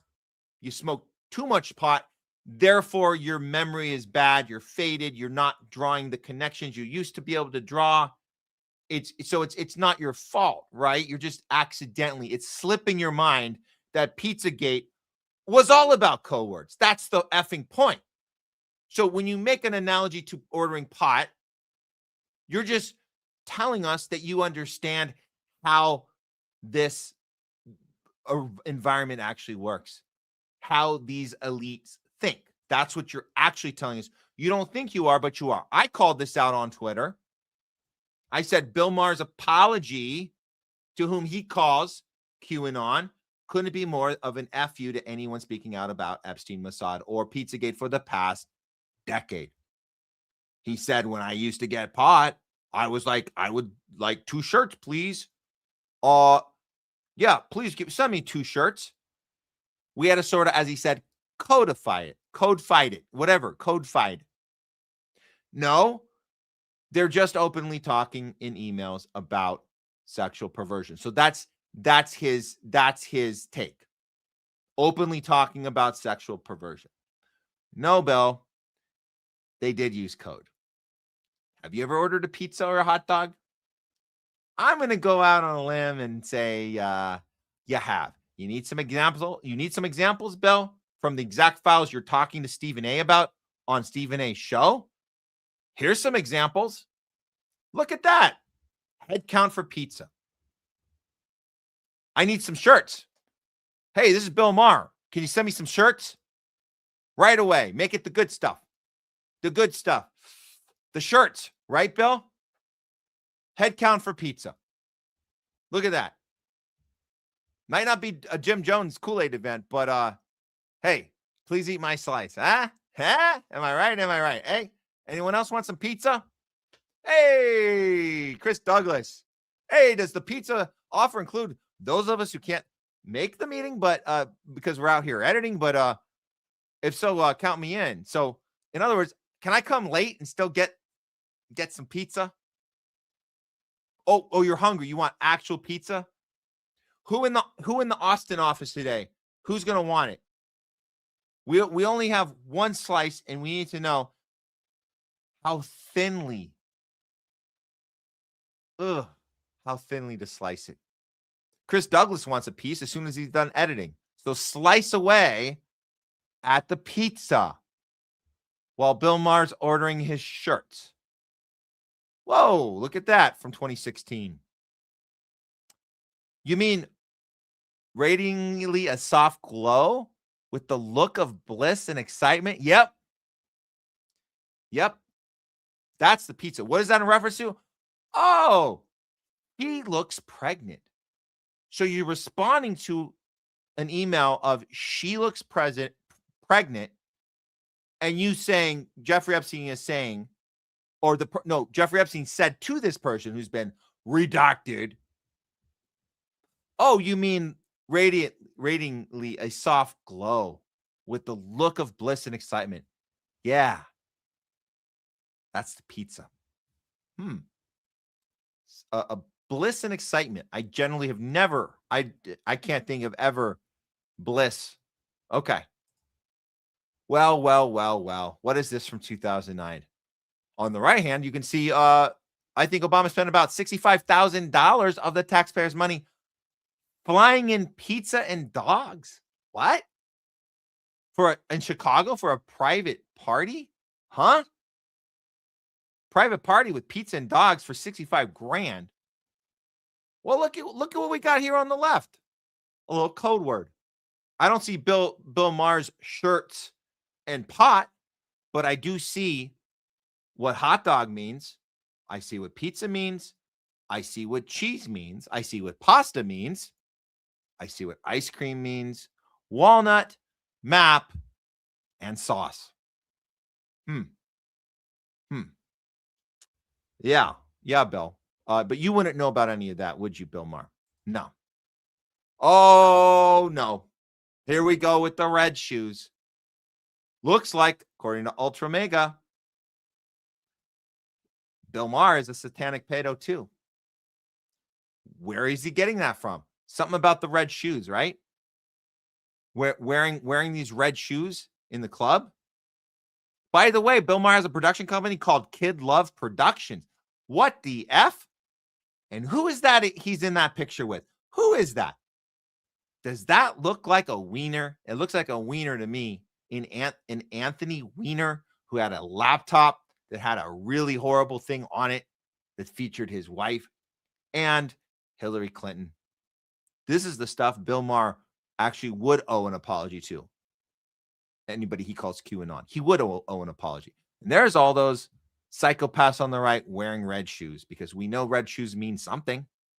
It means something. What exactly does it mean? Well, it kind of looks like it means that you're in the club. That's what it looks like to me. That's what it looks like to me. So we'll go ahead and end this segment. You guys know that we like to do a little, okay, yay or nay on the apology. This is a no-brainer. I mean, he didn't even do the apology. He said somebody owes them an apology, but he didn't even do it. So it's not even up for question. This is a complete brain dead take that Bill Maher had. Nervously going into the Stephen A. Smith interview, knowing that Epstein would come up. He was not prepared, and he started through it, and he wants us to believe that he doesn't know that there are code words everywhere in those files. He wants us to believe that there isn't anything beyond the literal meaning of the thing he's looking at. Doesn't want to believe that. Doesn't want us to believe it. So, Bill Maher, apology, long overdue, real or fake? Yeah, we're going with fake. Fake it is. Okay. That should do it for today, guys. Thank you guys so much for coming in on the show with us today. All of the great comments and responses, and just the shares and the likes, and the just being part of the discussion today. It's a community. It's interactive. We try to keep it interactive. You're not just grabbing a bowl of popcorn and kicking back. You're part of the discussion. Please share out what we do. We upload segments all the time to the channels, to Rumble, to YouTube, so you can share out the segments. You can have conversations with people right now, especially now. We got to talk about Epstein. Absolutely. This is the time to do it. We'll divide this show up. There's a lot. We covered a lot today. We'll get the segments up. You guys share out what you resonate with personally. It helps you. It helps us all when we can personally identify with a story and have a successful conversation about that topic. What does a successful conversation look like? It doesn't mean you have to convince somebody you're right and they're wrong. A successful conversation is when you go for understanding. That's a success. That's all we hope for. We hope for that. Go for understanding. That's what today's show's been about. They're all in on it, guys. They're all in on it, but we can fight back as a people. Thank so much, guys. It's a populist movement. It's from all sides. That's what the homeless left is about. We're homeless from everywhere. We appreciate everyone out there. So just wanted to give out our thanks to Jay Scott for co-hosting with us today. And of course, to the great Col Anthony Aguilar for coming on with us. We love you, man. And we hope to keep that conversation going. Coming up tomorrow, I'll be on with Garland Nixon at 10 p.m. Pacific, 1 p.m. Eastern. Don't miss that. It's on Garland Nixon Network on Rumble and on YouTube. Check that out. We'll have a lot to talk about. And then we'll be back here with you guys on Thursday for more THL, 12 noon Pacific, 3 Eastern. And that should do it. We're going to leave you guys with a really funny impression of a Trump giving us a little monologue about what he thinks about Bad Bunny. How appropriate today after the Super Bowl of the past weekend. It's really funny. This guy's actually really, really good. You guys will enjoy it. I'll throw up some the comments we didn't get to in talking back. I'll do my best. I'll get that up there. Until next time, guys, take care. Just remember, when you go out to the world, always go out with courage, with conviction, and above all else, principle, power to the people, and free Palestine. We'll see you guys next time. This is your favorite president, and this message is for Bad Bunny, or as I call him, the nasty rabbit. El Conejo Desagradable. He's a nasty rabbit and a stupid rabbit. Anytime you see a guy in a dress, that's a very stupid person. So he's a nasty guy, a horrible guy. They call him Bad Bunny. I call him the worst bunny. Think about it. And nobody knows bunnies quite like I do. I get along very well with many of the highly respected bunnies all around the world. I have a tremendous relationship with Bugs Bunny. He said to me, "What's up, Doc?" He said, "Sir, what's up, Doc, sir?" I said, "You don't have to call me Doc. You could call me Donald." But Bugs Bunny is a tremendous bunny. He does a fantastic job on the baseball field. He plays every position. You look at him, but he does a fantastic job. I get along very well with Roger Rabbit. And what happened to him was horrible, you know. They say, "Sir, who framed Roger Rabbit, sir?" I said, "It was probably the fake news and the Democrats. They frame everybody." But he got a raw deal. And so we gave him a pardon because what happened to Roger Rabbit was horrible. It was a complete and total witch hunt, so we gave him a pardon. I got along very well with the Easter Bunny, who used to lead crooked Joe Biden around like a lost puppy. But the Easter Bunny said to me, "Sir, you have the biggest Easter eggs the world has ever seen. They're much bigger than," cried Chuck Schumer or Peso Store Obama. You look at Hakeem Jeffries, they have very small Easter eggs, but I have the biggest eggs the world has ever seen. Nobody's ever seen anything like it. I also got along well with Little Bunny Foo-Foo, and I ended the war between Little Bunny Foo-Foo and the field mice. He was bopping him on the head. I said, "You can't do that. You have to stop doing that, or we're going to hit you with tariffs," and we ended that war. You know, you look at it, the peace president. So we get along well with a lot of bunnies, but not the nasty rabbit known as Bad Bunny. He's a horrible person and a stupid person. El Conejo Desagradable, Bad Bunny, nasty rabbit. He hates our country and he has no talent. Thank you for your attention to this matter.